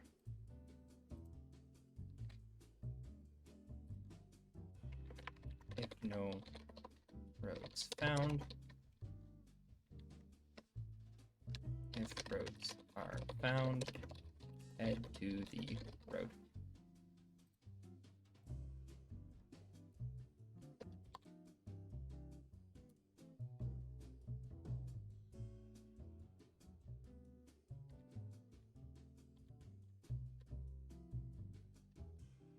We want to first check that it's non-zero.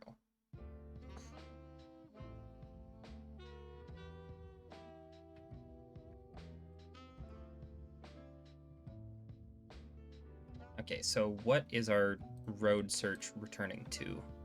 Because that will help a lot. 70, okay.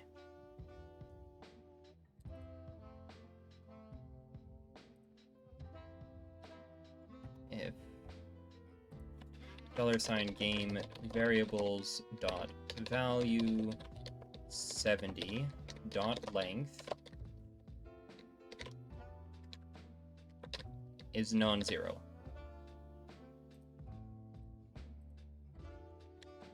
Then we do all this.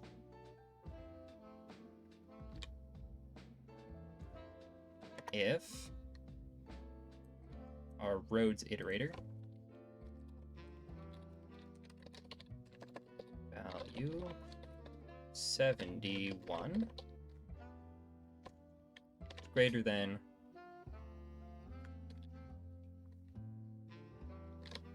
or equal to, yes, because we start at 0. It's greater than or equal to game variables dot value 70 dot length.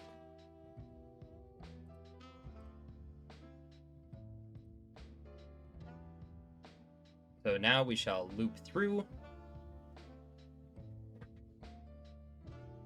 Shall loop through each segment there and run a test. Test each road title in the range.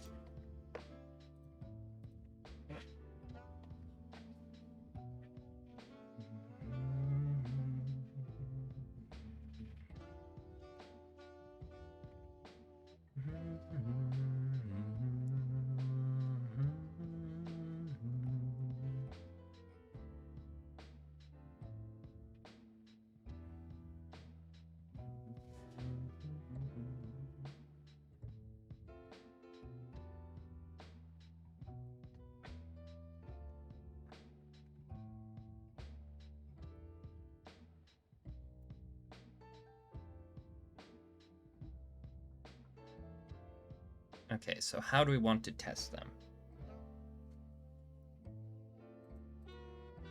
So we write a conditional branch. Hopefully I saved recently.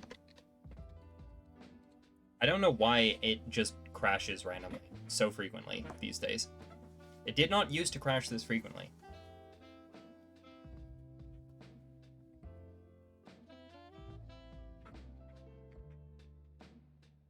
Frick. Let's see the damage.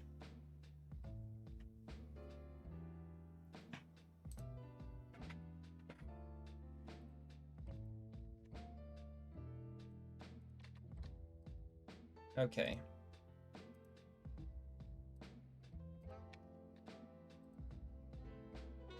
Oh wait, shut up. Go away, Discord.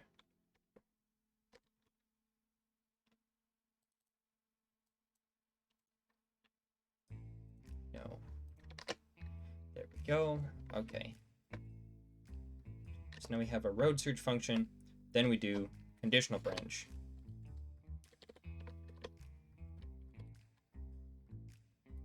Conditional branch based on script.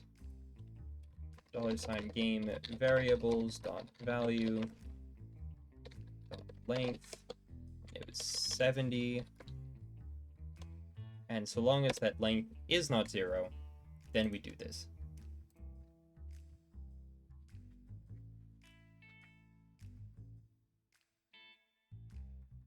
So it has a non-zero length.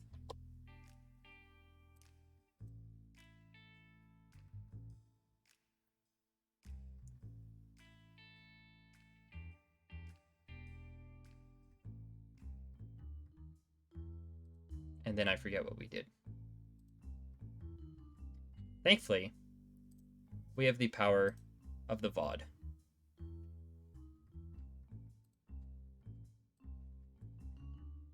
Because what we can do is...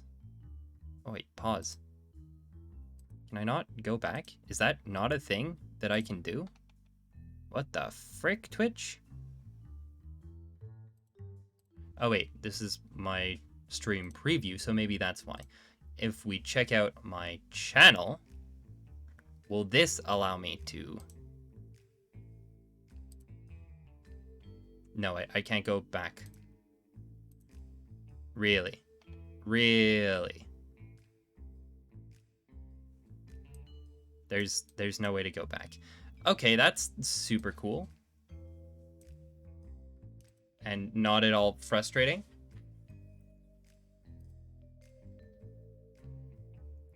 Okay, well...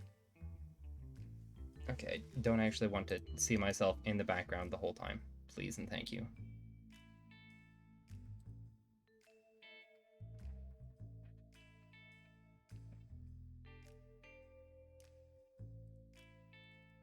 Okay, so... What the frick did I do?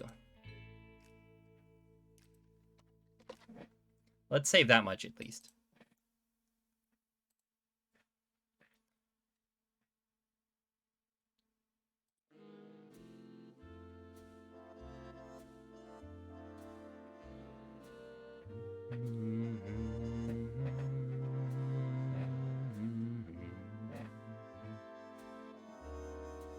Oh, and let's make it actually work.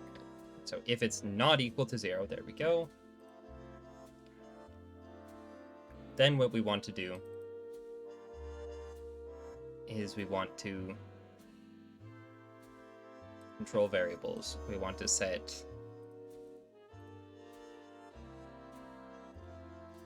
near roads iterator to 0. And we want to set that switch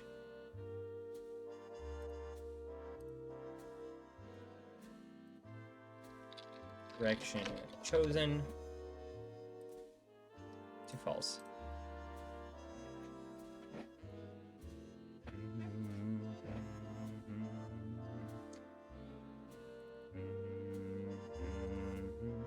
Then we have our loop. Then we have our break condition with script. But something to do with game variables dot value 70 dot length, and something was greater than it. Game variables dot value. Oop. And I forget what that value we were looking for was. 71.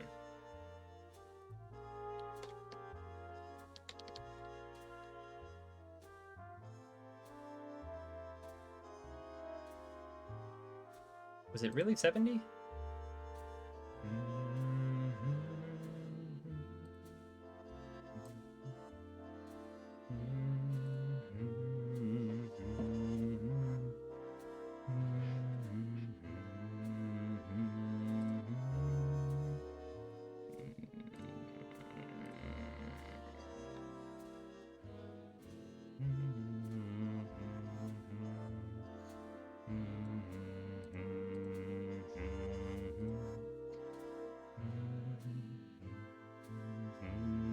It was 70. Okay, good.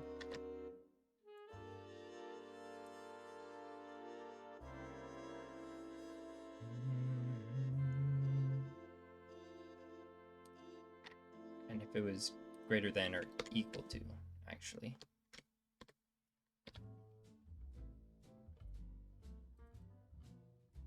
Then we break the loop.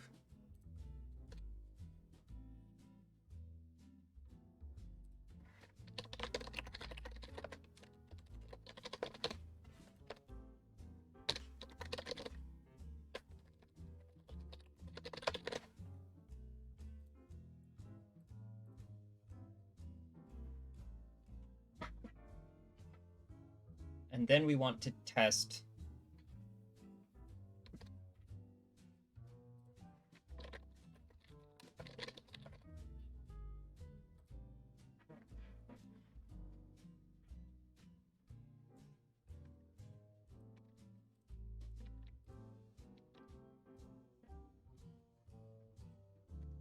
so this we will use script once again, but not that script. We need to compare it to 62, which is our direction vector, our destination vector, sorry.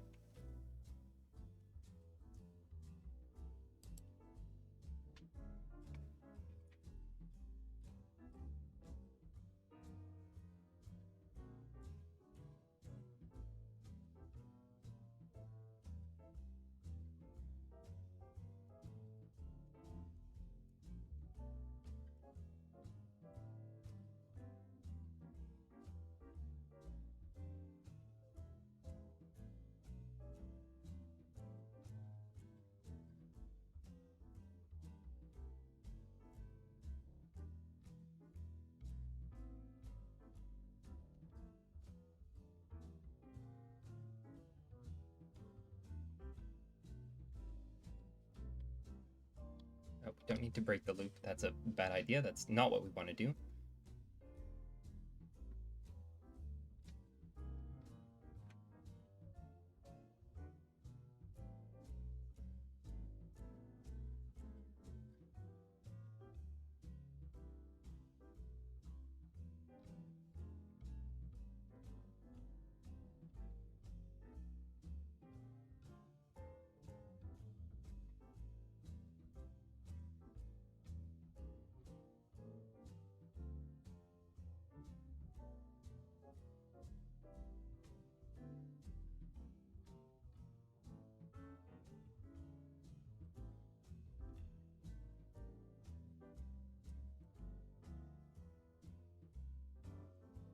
If math.sign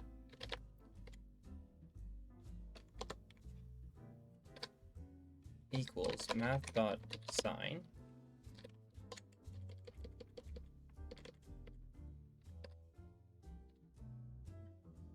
so if they have the same sign in the x direction,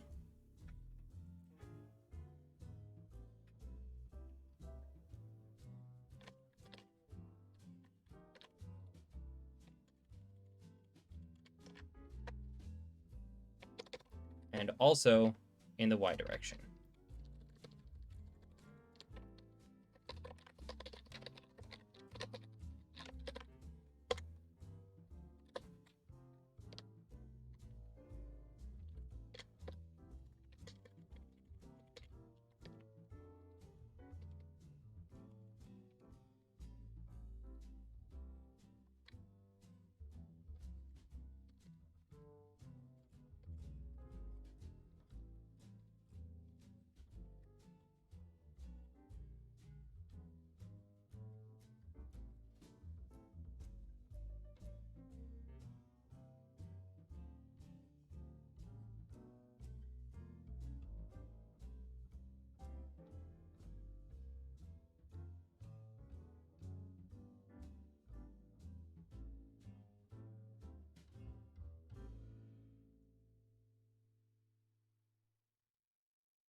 Okay, so we really only wanted to check if they're not both the same sign, because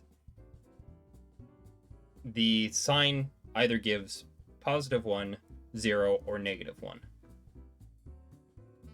Which does mean that, and since we're always going to have one of 0, because we're only checking cardinal directions, then what happens is if we have one that's 0 and 1, and we have, but it's not negative, and the same with either. Okay, so I'm explaining this poorly. So if we have the road vector here,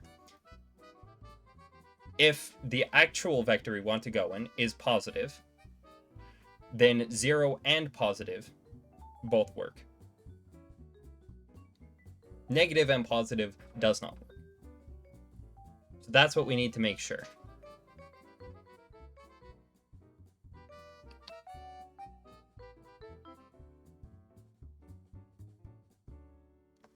We just need to make sure that we're not having a negative and a positive at the same time, or a positive and a negative. That we never have positives and negatives go together is basically what we need to do. But how exactly do we do that?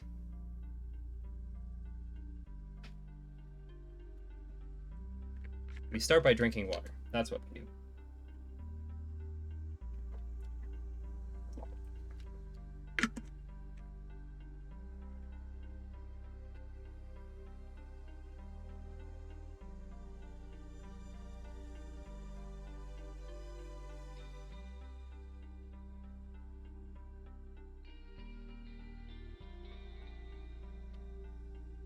Oh, except right now we're comparing it against the entire coordinate, which is a terrible idea.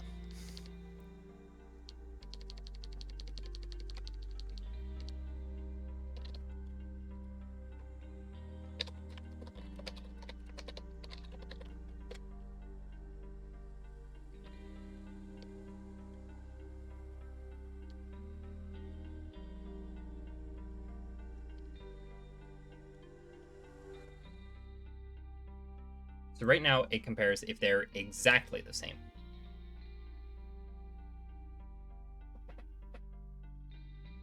But we don't actually care if they're exactly the same.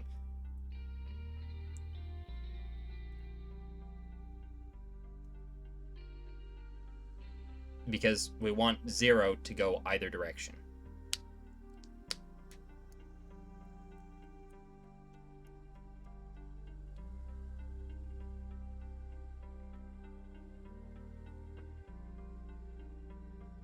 So I think what we do is we just add a stipulation here.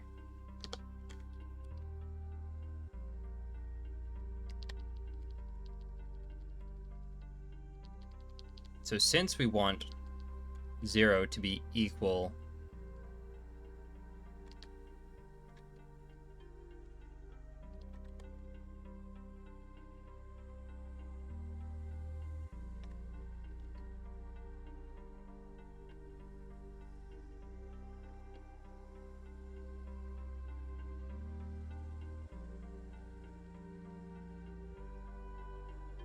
shoot.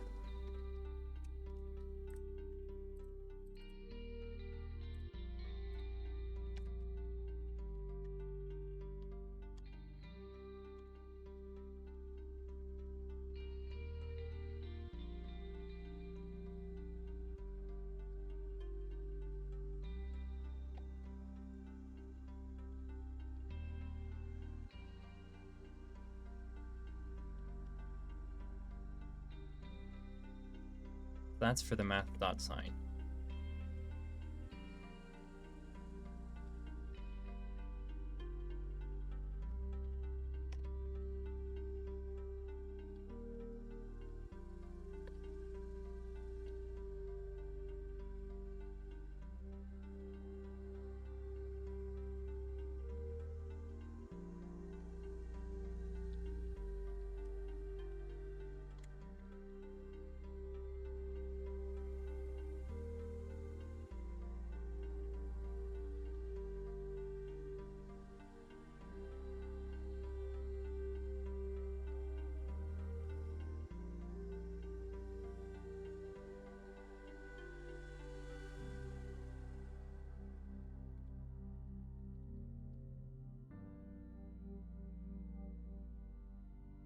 Okay, and then...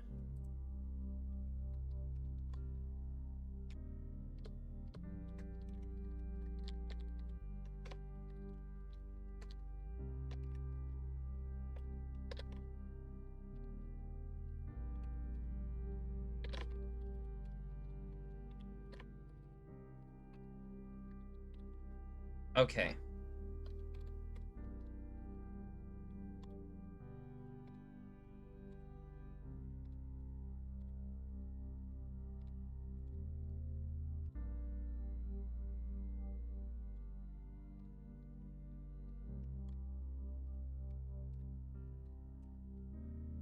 So I think that should work.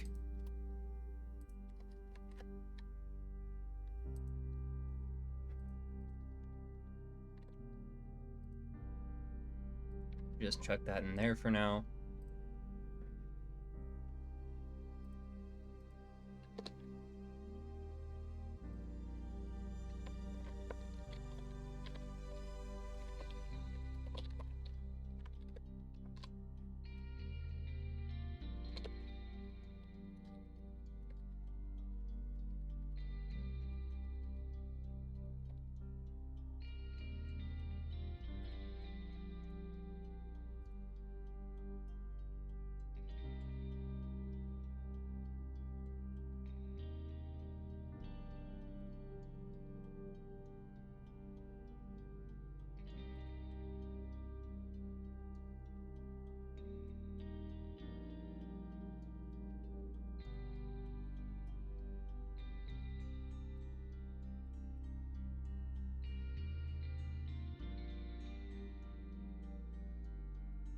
Okay, so if that is the thing,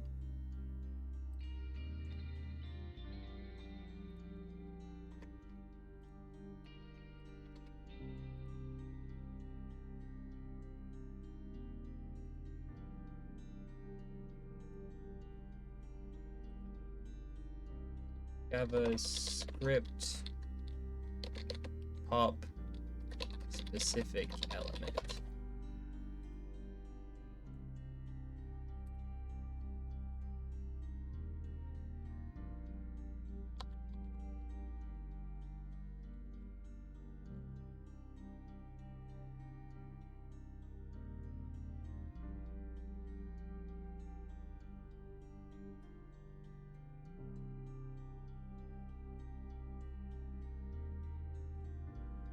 Okay, so we take a splice.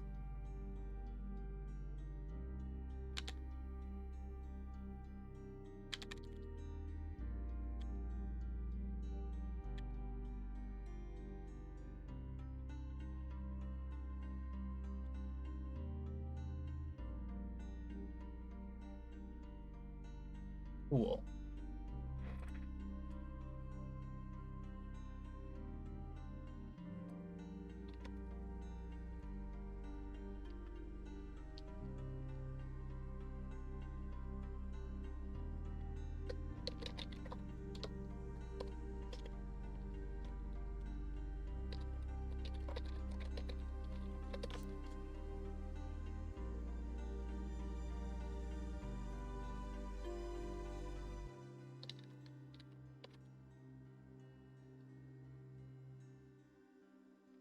Yes.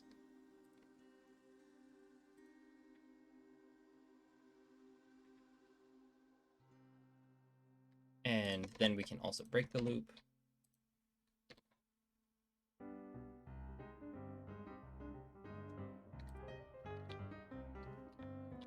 Road in good direction.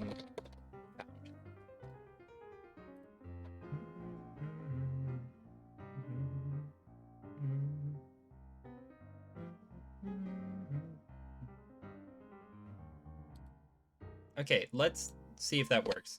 We'll just start by seeing if it works, and it probably won't, and then we'll troubleshoot, and then we'll come back to it. But at least we've saved it.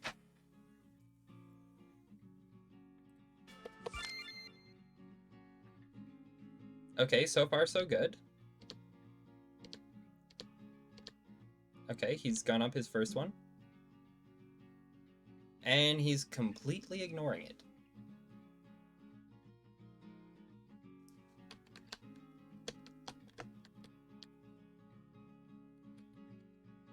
So, plus side, he is getting to the destination. Downside, he's not leaving it. Or rather, he's leaving the roads.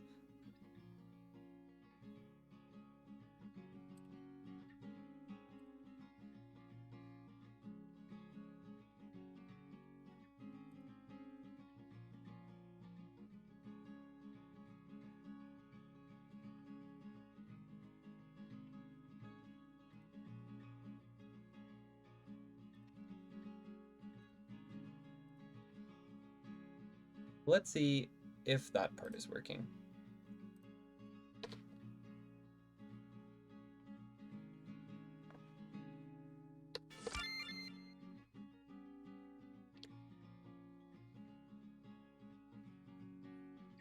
So interestingly, it didn't spit that out here whatsoever. So what's going wrong?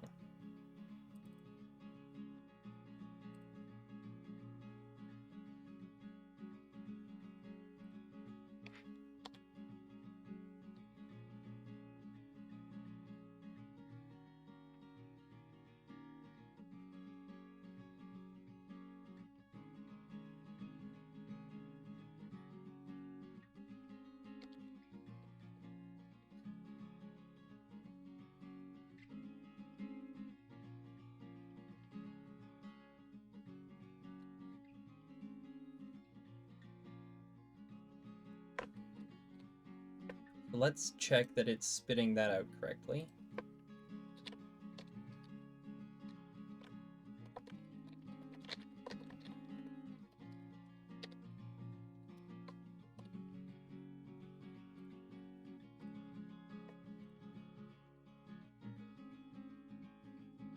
We'll check to see if that's running correctly, I guess. 628, yep. 728 and 627. 828, 628, 727. 928, 728, 827. Okay, so it's finding the roads, okay.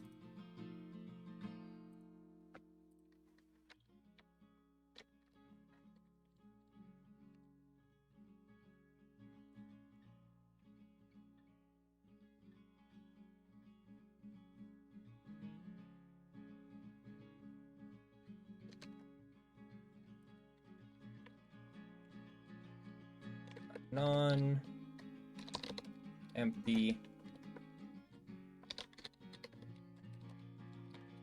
roads list found.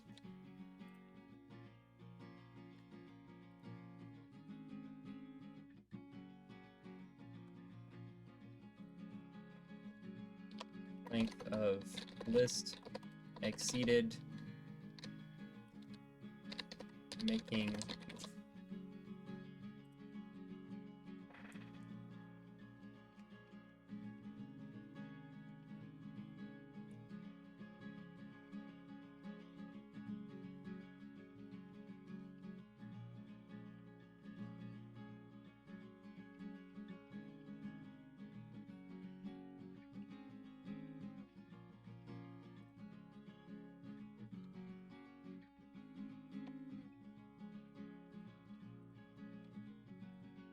set that to on.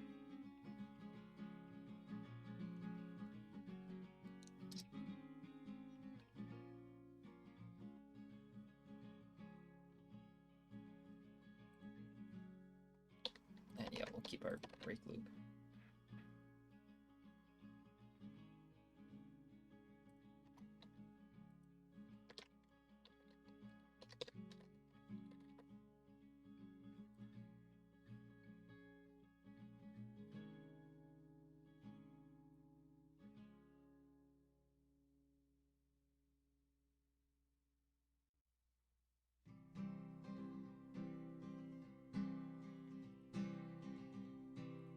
Okay, let's see if that allows us to glean any more information.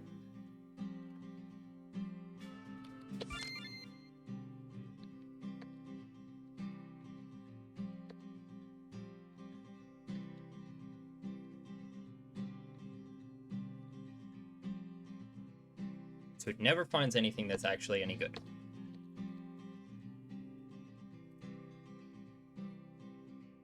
I also misspelled length, which is embarrassing.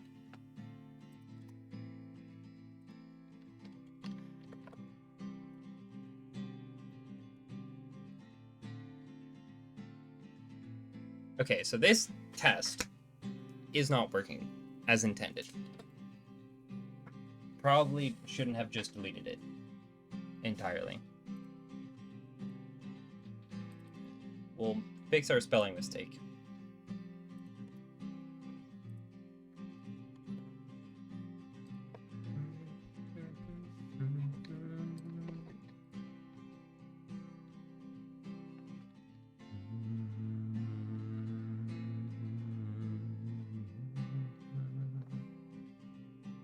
Okay. So I have an idea.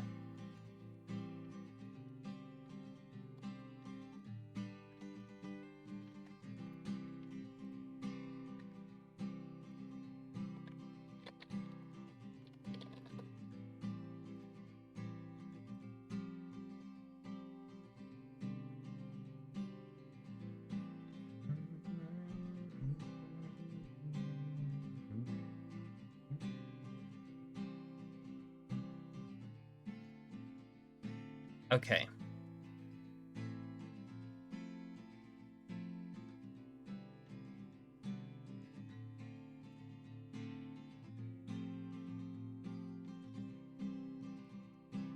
We actually don't want it to be 0. We want it to be a list.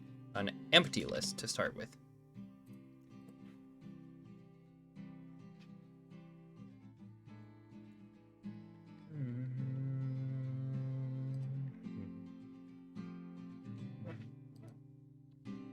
So we start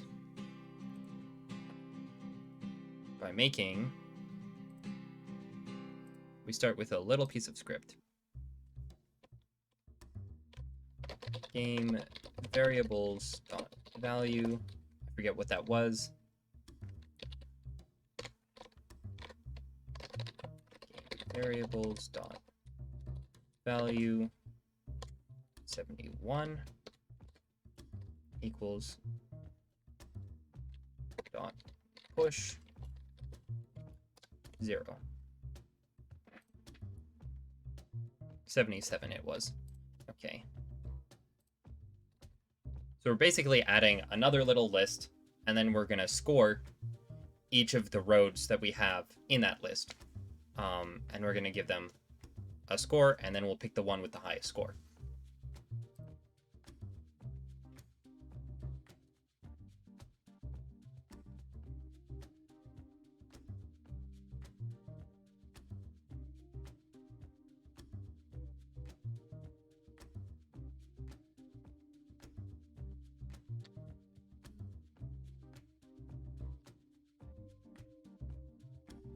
Then we'll start with our first if condition.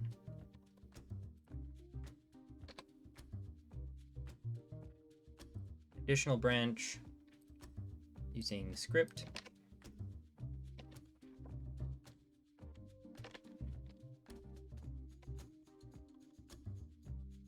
We'll start by removing all of this.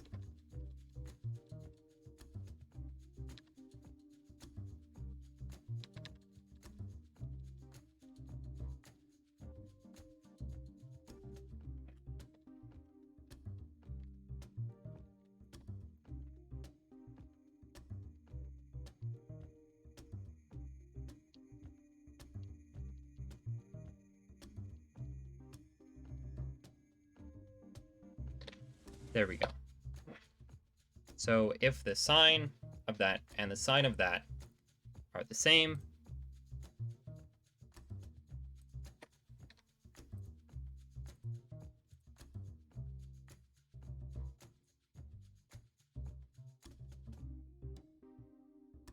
then we take this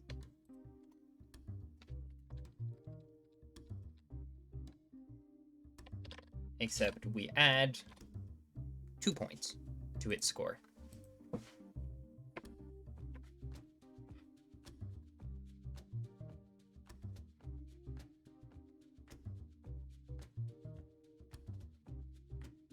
then we add another conditional branch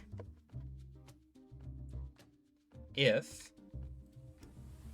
script, okay, and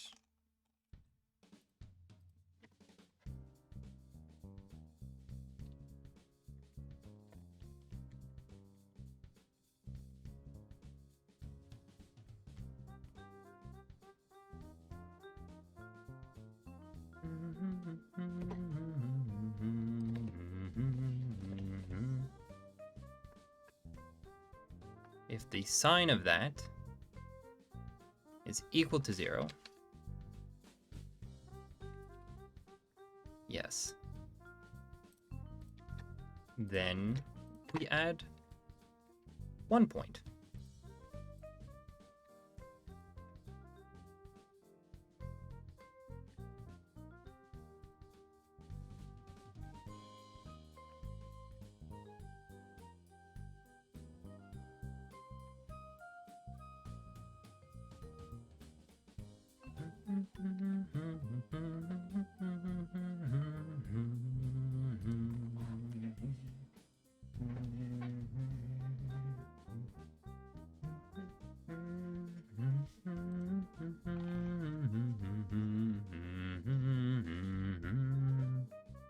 Okay.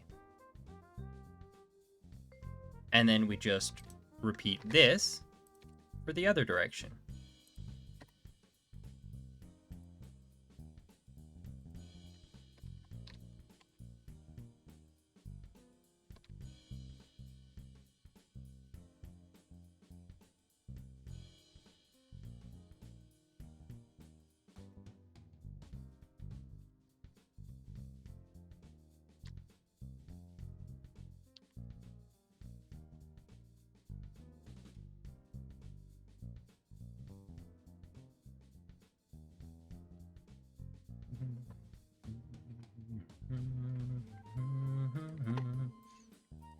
Else. So if it doesn't match and it's non-zero, then we subtract 5.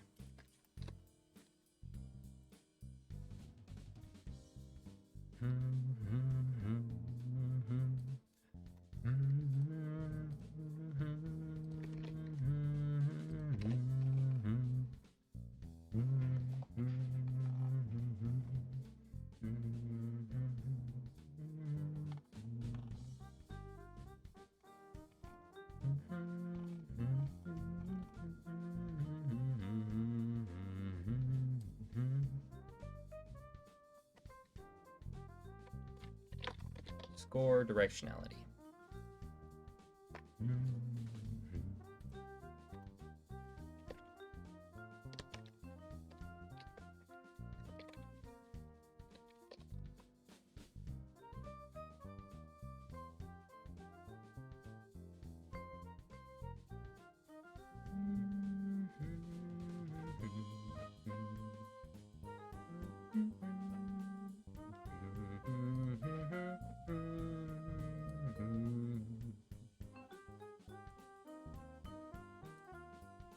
Okay, and then what we want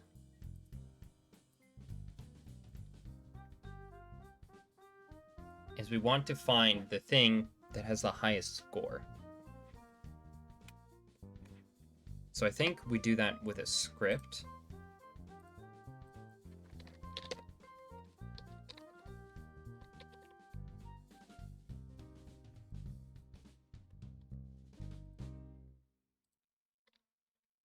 JavaScript max. Say that you're leaving, thin as a shadow. Don't walk away, don't walk away. There's still waters to travel. Planted a garden. So math.max. Yep. Filled it with flowers. Math.max. Now we're praying for showers. Went for a short walk. Found you some new shoes. I hope they fit, I hope they fit. Please let me tie them for you. That was 77 we were working on. Yes. We have all the things we need to make it work. So then we find whichever one is highest.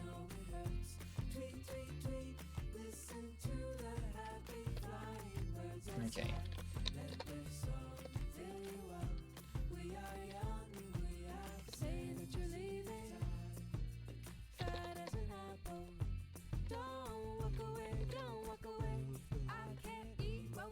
You.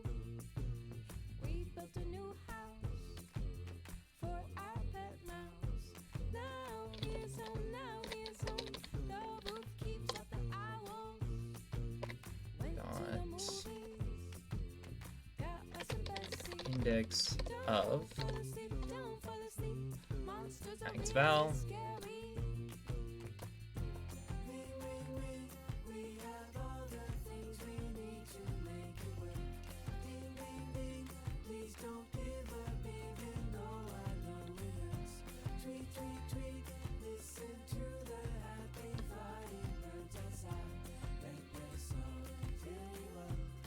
Then we do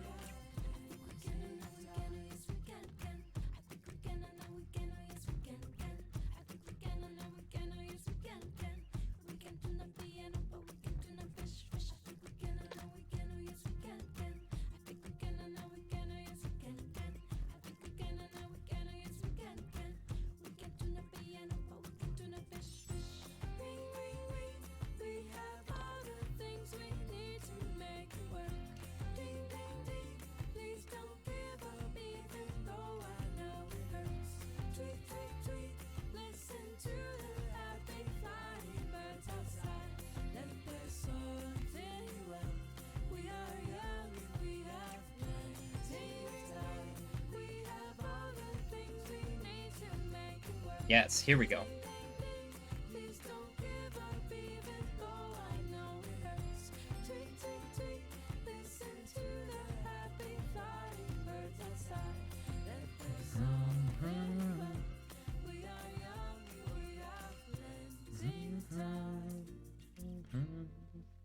Okay, I think that'll do it.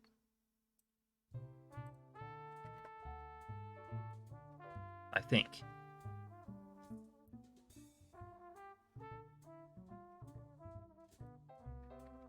Just add a quick comment here.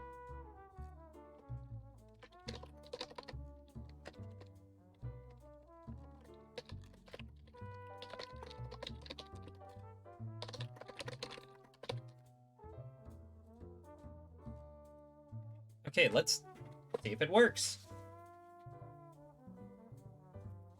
Maybe it works, maybe it doesn't. Only one way to find out.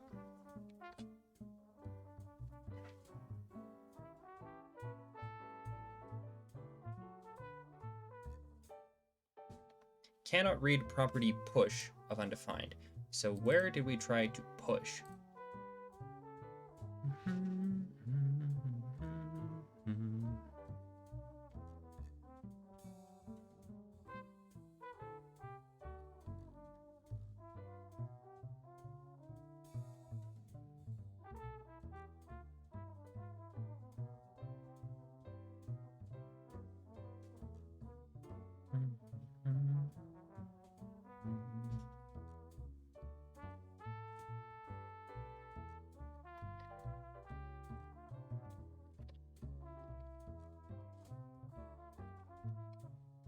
Does that work?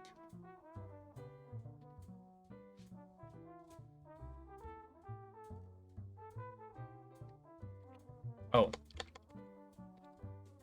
This is why. Because now this is a list. Dot push. And the value we push is 0. Now it should work.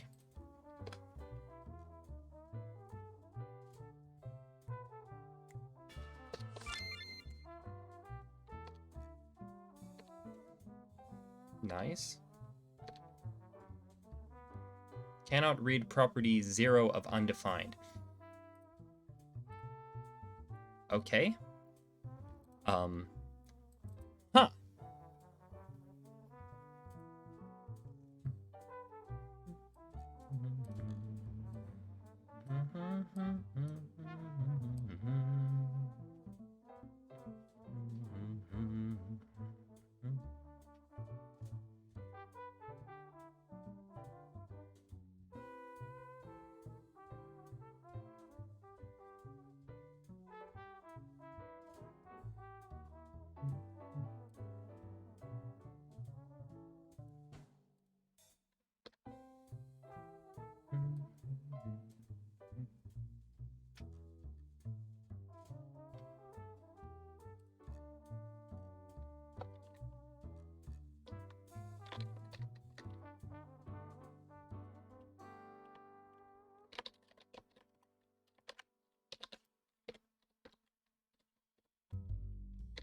Let's see if that will shed some light on anything here.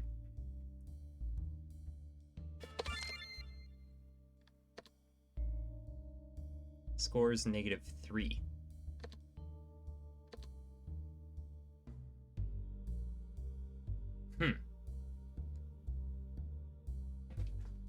How did it get a score of -3? Because it's in the correct direction. And it's not 0.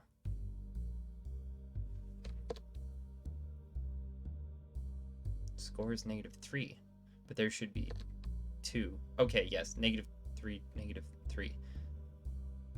Uh-huh.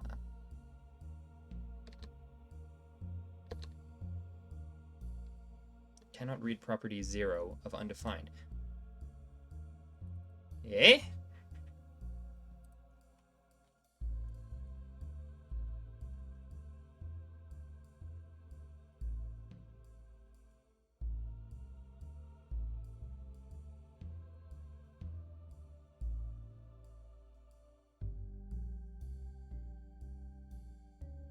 Okay, so there's a few problems that are popping up straight away.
Missing bracket.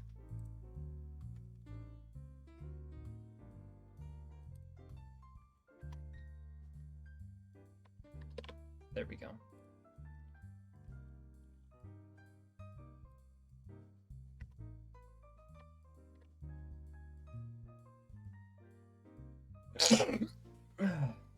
Pardon me. Okay, and we save, and we try it again.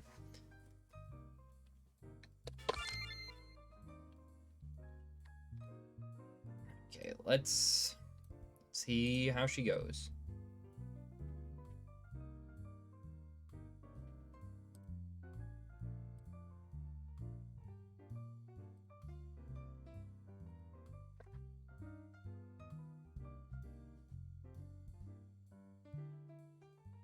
It should have... number one, it should have gone, oh, those are the same thing. And number two,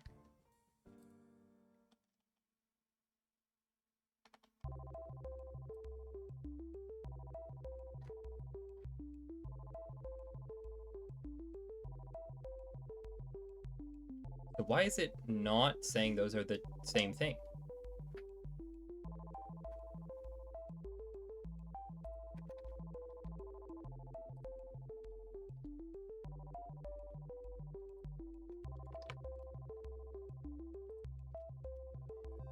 And number two, why is it not running them both? Oh.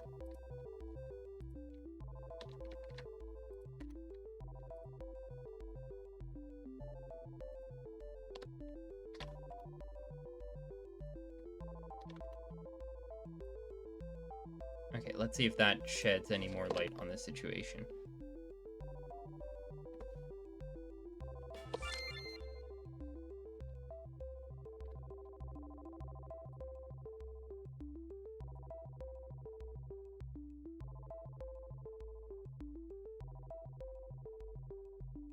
How is that a 1? That should not be a 1. Why is it giving 2 scores?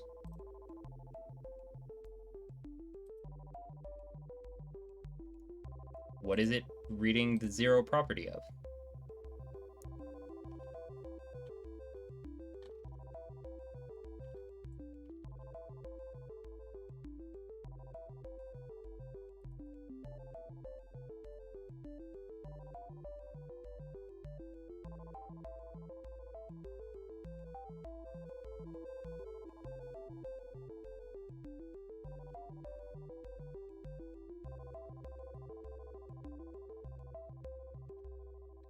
Oh, that's why we're pushing 0 again, which we actually don't want or need.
Okay, so that should allow us to learn a little bit more.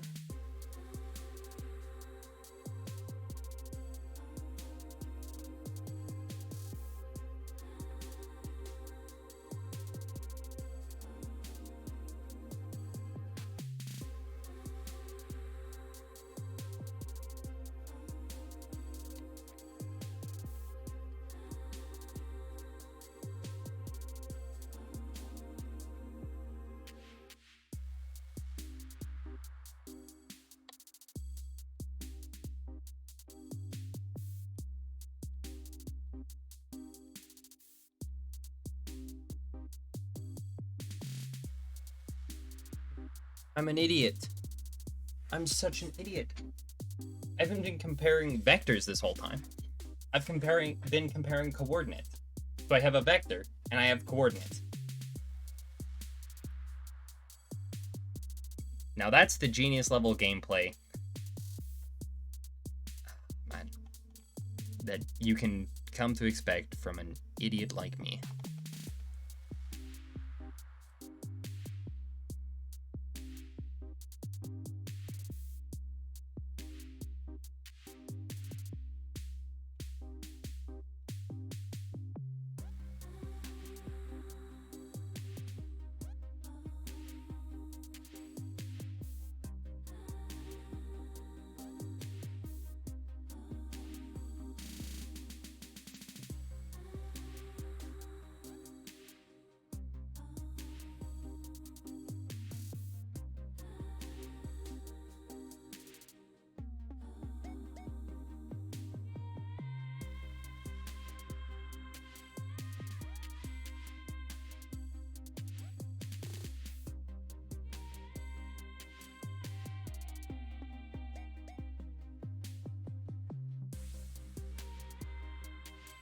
No, that's not gonna work.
Here we go. Now we're actually comparing vectors to vectors. You know, the most basic thing to do. Such an idiot sometimes.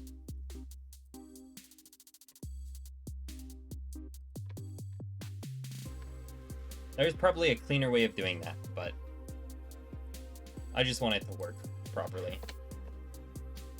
We can clean it up later.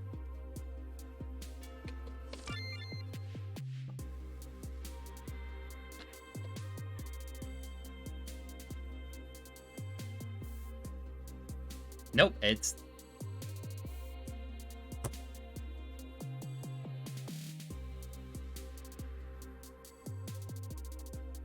At least that part didn't break.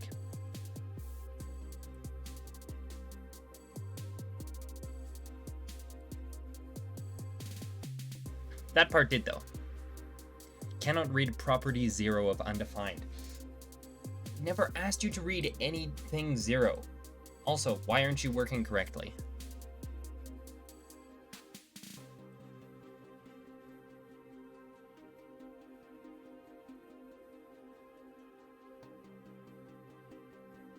Because now you should be comparing vectors to vectors.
There we go. Okay, so that part is working.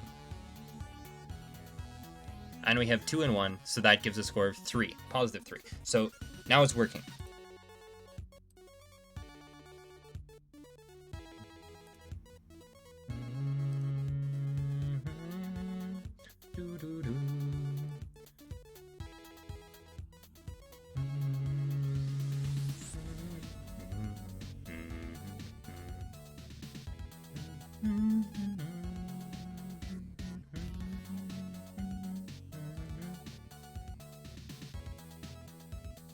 Okay, so now we run into the problem where it cannot read.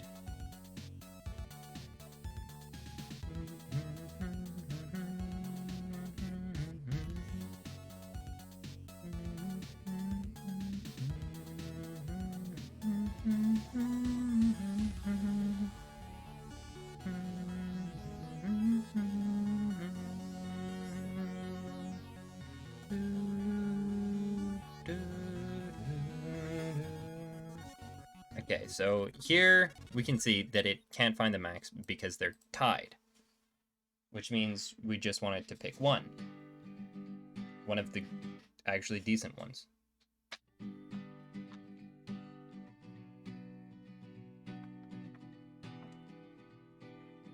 So how do we get it to do that? Because what if we had a 2 and then a 2 and a 4, right? I don't think either of those numbers are actually possible with the way things are set up, but let's pretend. Because if we had a 2 and 2 4s, we would obviously want to pick the 4s. But what if the 2 comes first?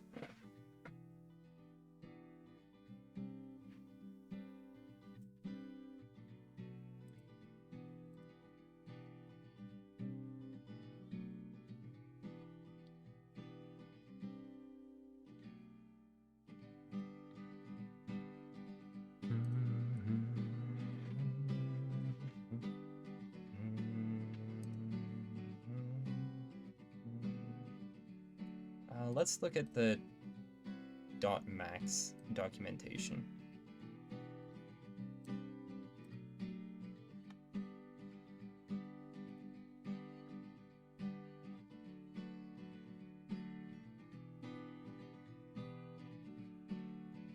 Oh, if one or more of the parameters cannot be converted into a number.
Scores list 1 with the max of... Oh, that's fine.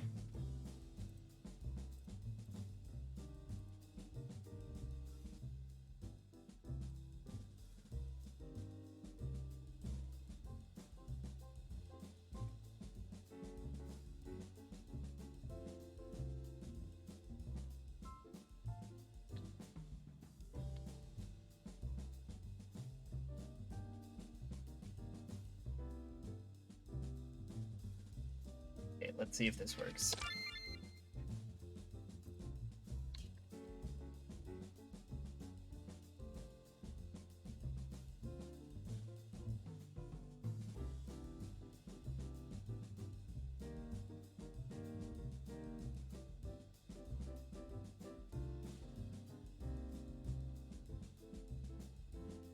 Three and 3. Why can it not take the maximum of that?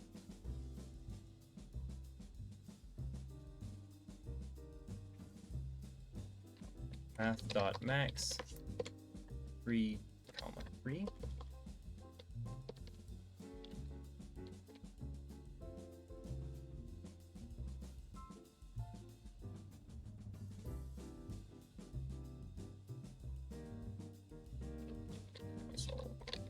Log.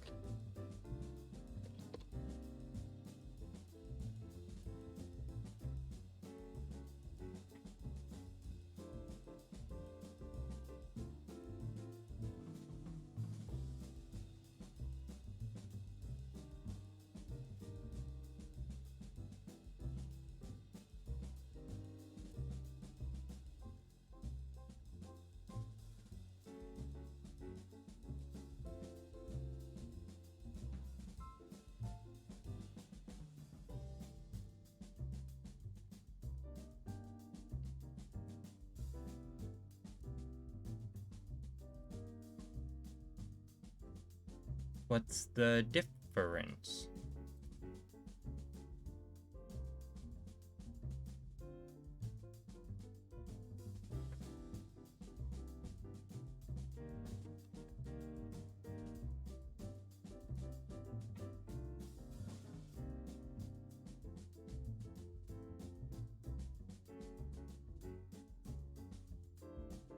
Okay, well, glad we solved that issue. Why that works the way it does, I don't know, but it does.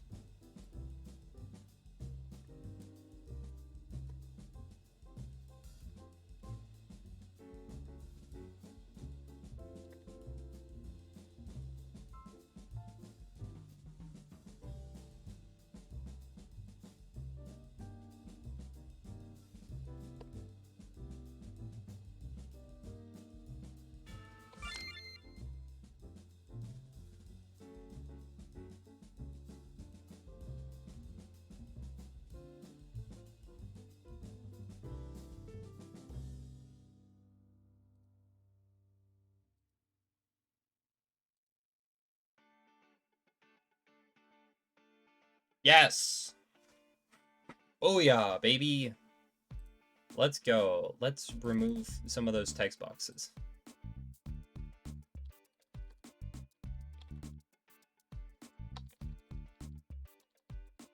Now that we know what's going on.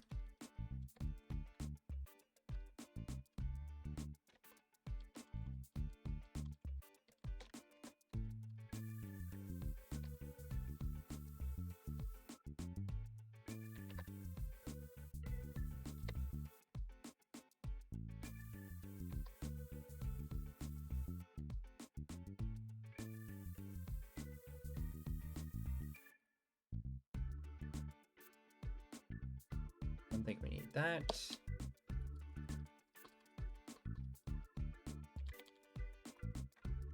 We don't need this.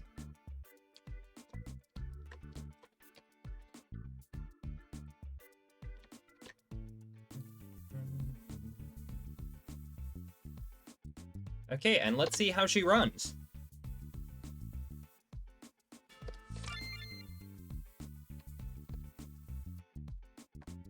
Okay, let's see how she runs without that.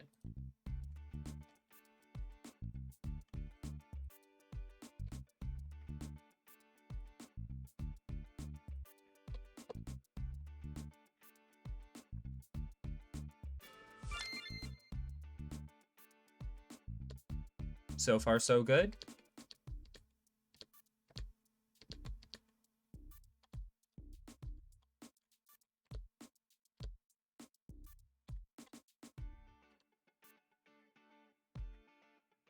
Okay, shouldn't go back, because that should be negative.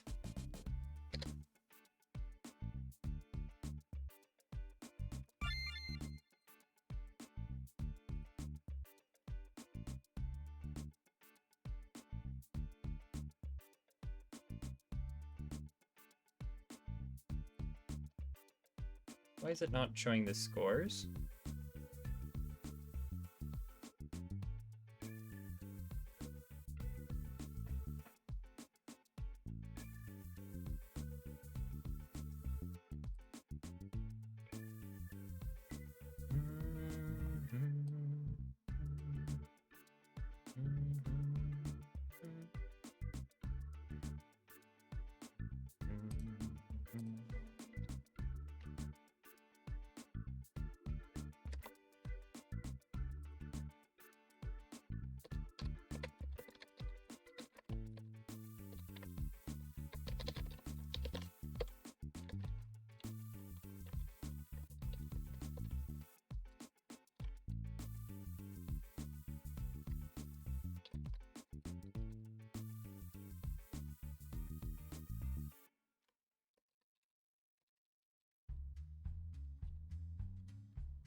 Okay. Let's see if that can shed some light on what the fricky smicky bobicky is going wrong.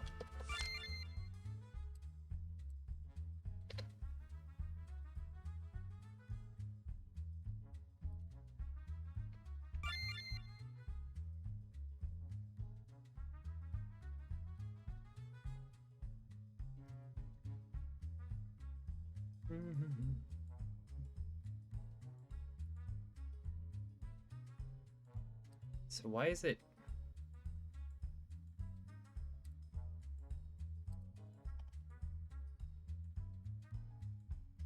So we have 1728, 1528, and 1627 are all the roads that it's outlining.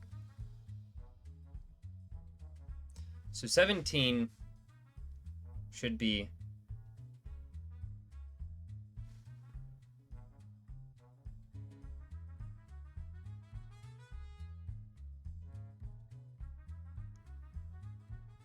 So 17 should be fine.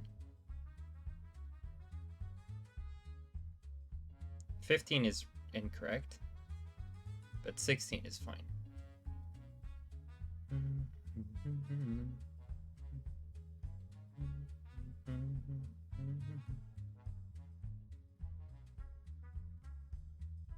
So it could pick either the 17 or the 16, and it would be fine.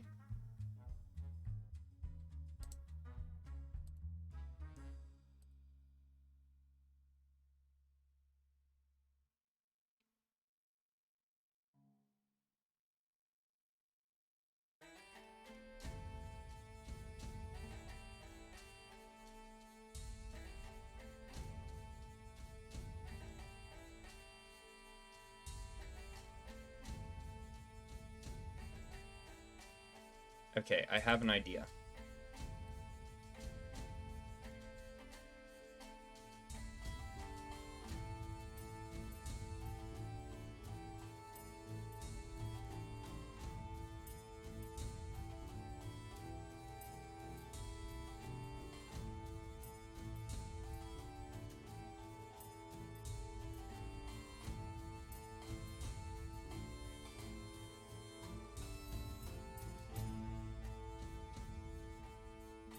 Okay, I no longer know what to do with that idea.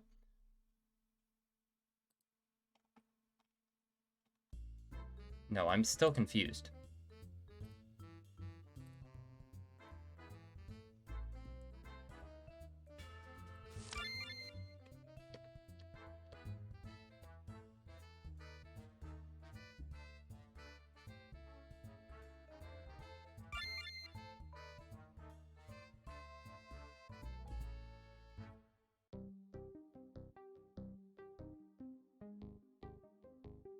Why is 1828 getting a negative score?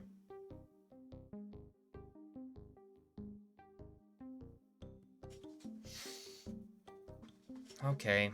Shoot. I shouldn't have deleted those.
And here we have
Not sure where that came from. Okay, let's...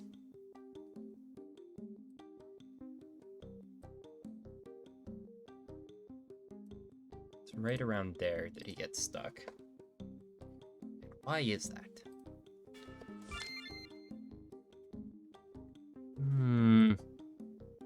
Don't do that to me. Please.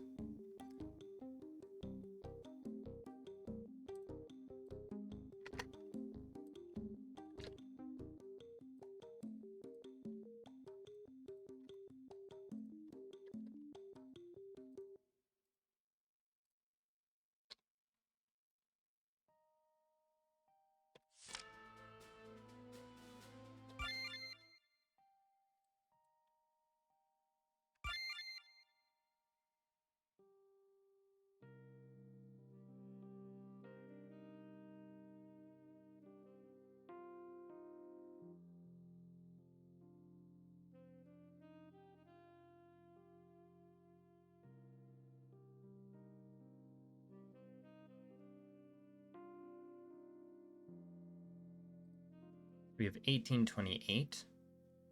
That's both in the positive direction. So the egg... Oh. This is confusing. Okay, so the Y...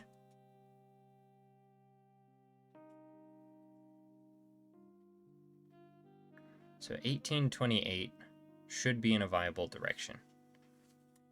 1 and 1, this is a match, so that should be +2. -1 and 0, that should be +1. This should be 3. 18 should have a score of 3.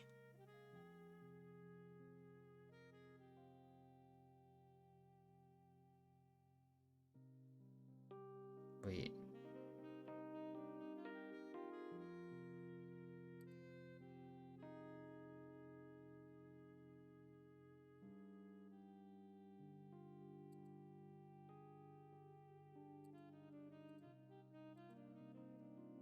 $18.28 should be fine. $16.28 should not.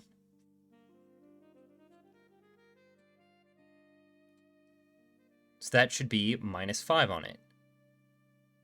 And that should be +1, which should yield -4. So this should be at -4, this should be at 3, and this should also be at 3. Am I insane? Should be 3, -4, 3. So how in the world did it get shuffled up?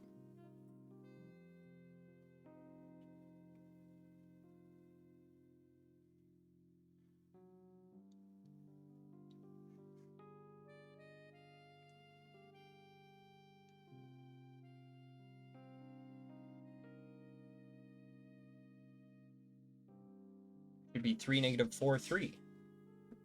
So why is it inverted?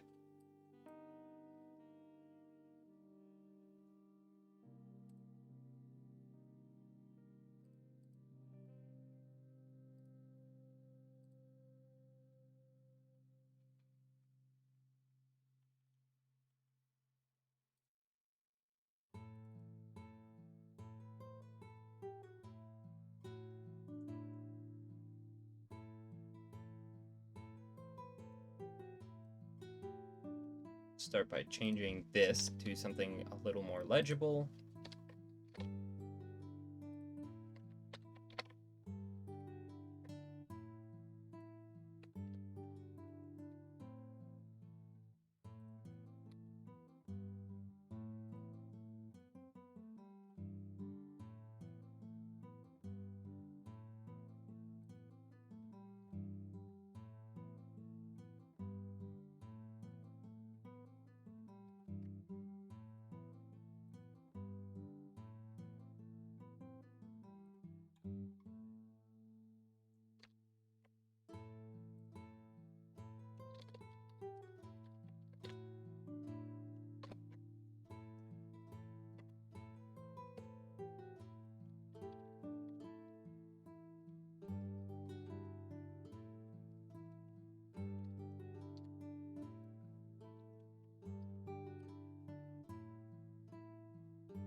So why?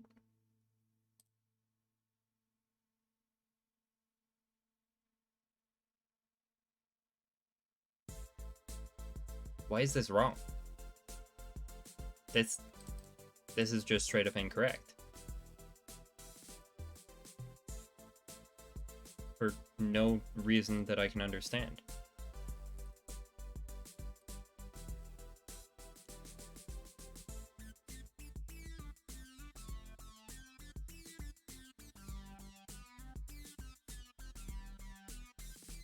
Oh wait, it doesn't matter because we only have the region IDs for the actual rectangle.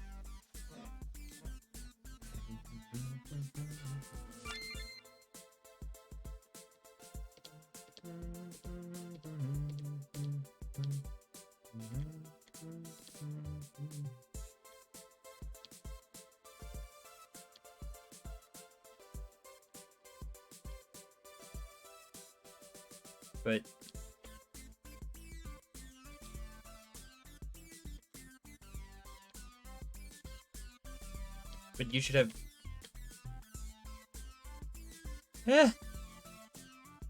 Why?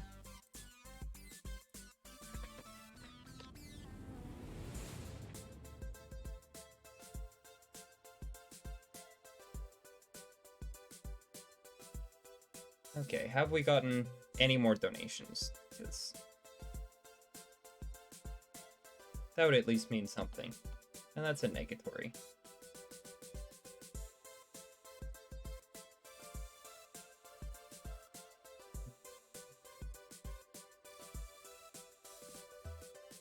So it just randomly gets stuck. Let's check our regions. Nope. Those should be fine. Why are they not?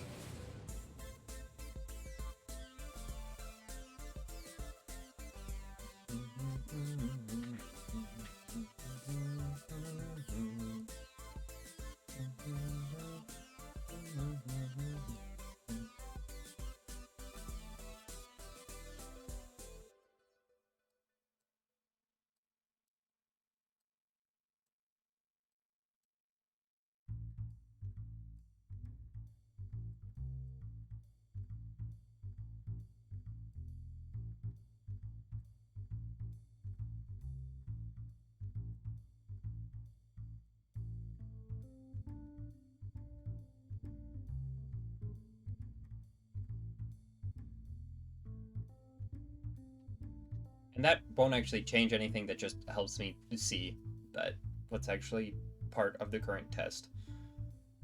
Oh, man.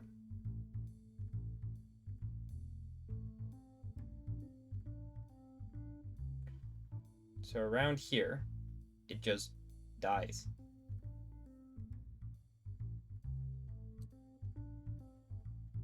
For reasons I cannot explain.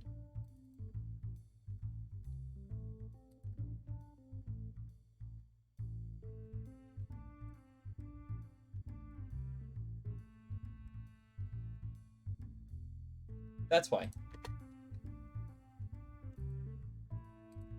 We added this too much. We don't need to subtract this value.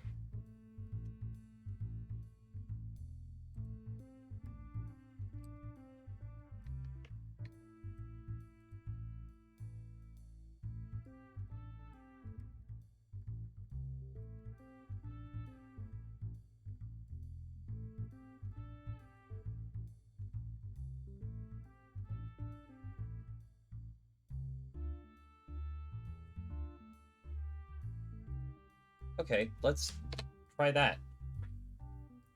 That may have been the only mistake we made.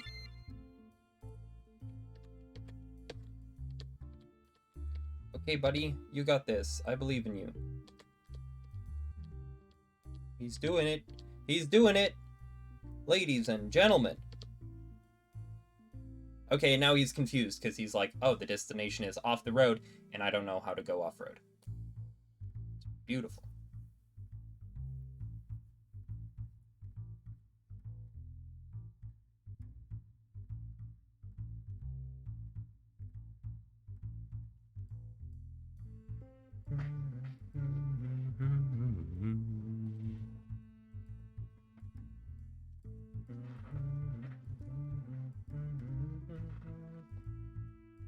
Actually, I think I have a simple idea to get him to go off-road.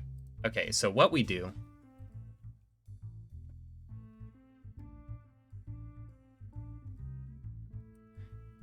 All right, thank you for tuning in. Yeah, I'm planning on quitting here. I just want to implement this one idea, test it out, make sure it's working correctly, and then I'll leave.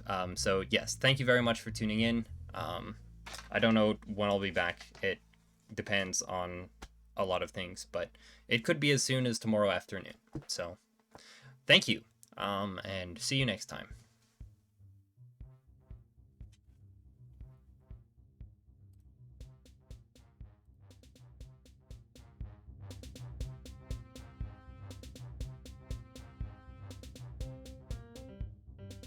Okay, so now what we do is we can start by getting rid of that.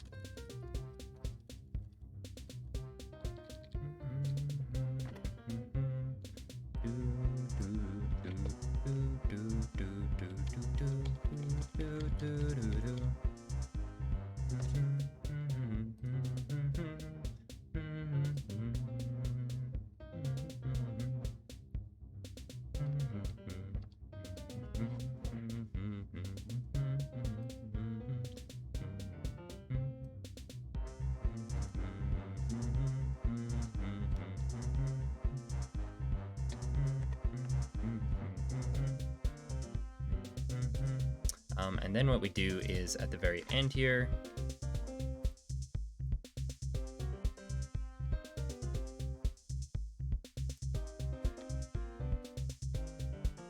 okay, a mistake may have been made, but that's okay.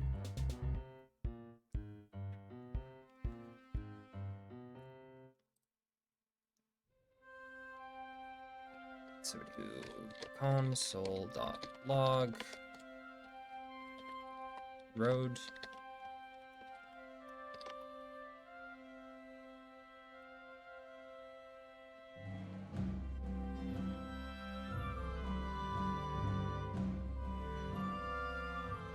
And we do 70.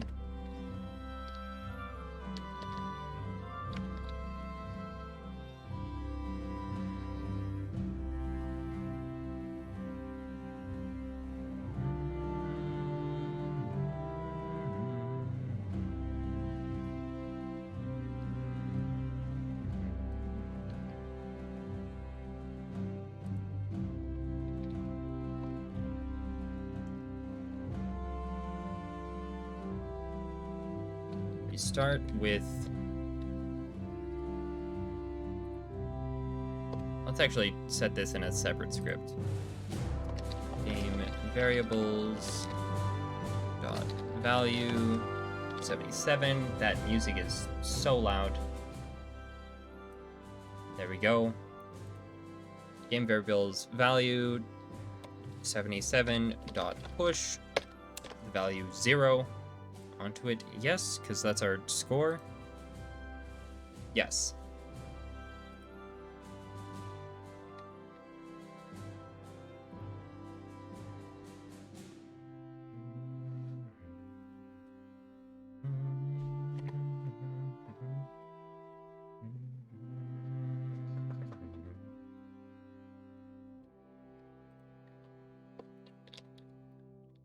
If max val not equal to 0. I think that's how you do if else in Java. JavaScript, rather.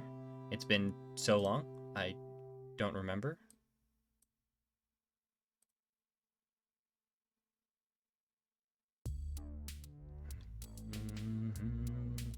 Very nearly.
Okay, so what this does is it says if all of the roads are terrible, don't pick any of them.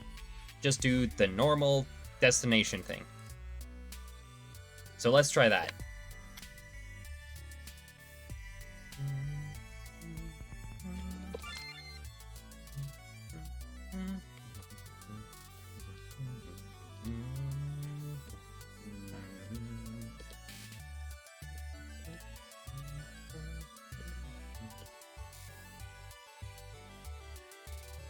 Yeah! That's what I call a victory royale. Thank you all very much for tuning in today. As I said before, I don't know when I'll be back, but hopefully soon. Could be as soon as tomorrow. Thank you to Febby Feesbees for the donation. And yeah, I hope that we can do this again and raise some more money for the situation in Ukraine. I'm glad that we were able to build something today. Doesn't make up for all the things that are being destroyed elsewhere in the world, but better than nothing, I suppose. So yeah, thank you all for tuning in, whether it was 10 seconds, 10 minutes, maybe a little bit longer. And I will see you next time.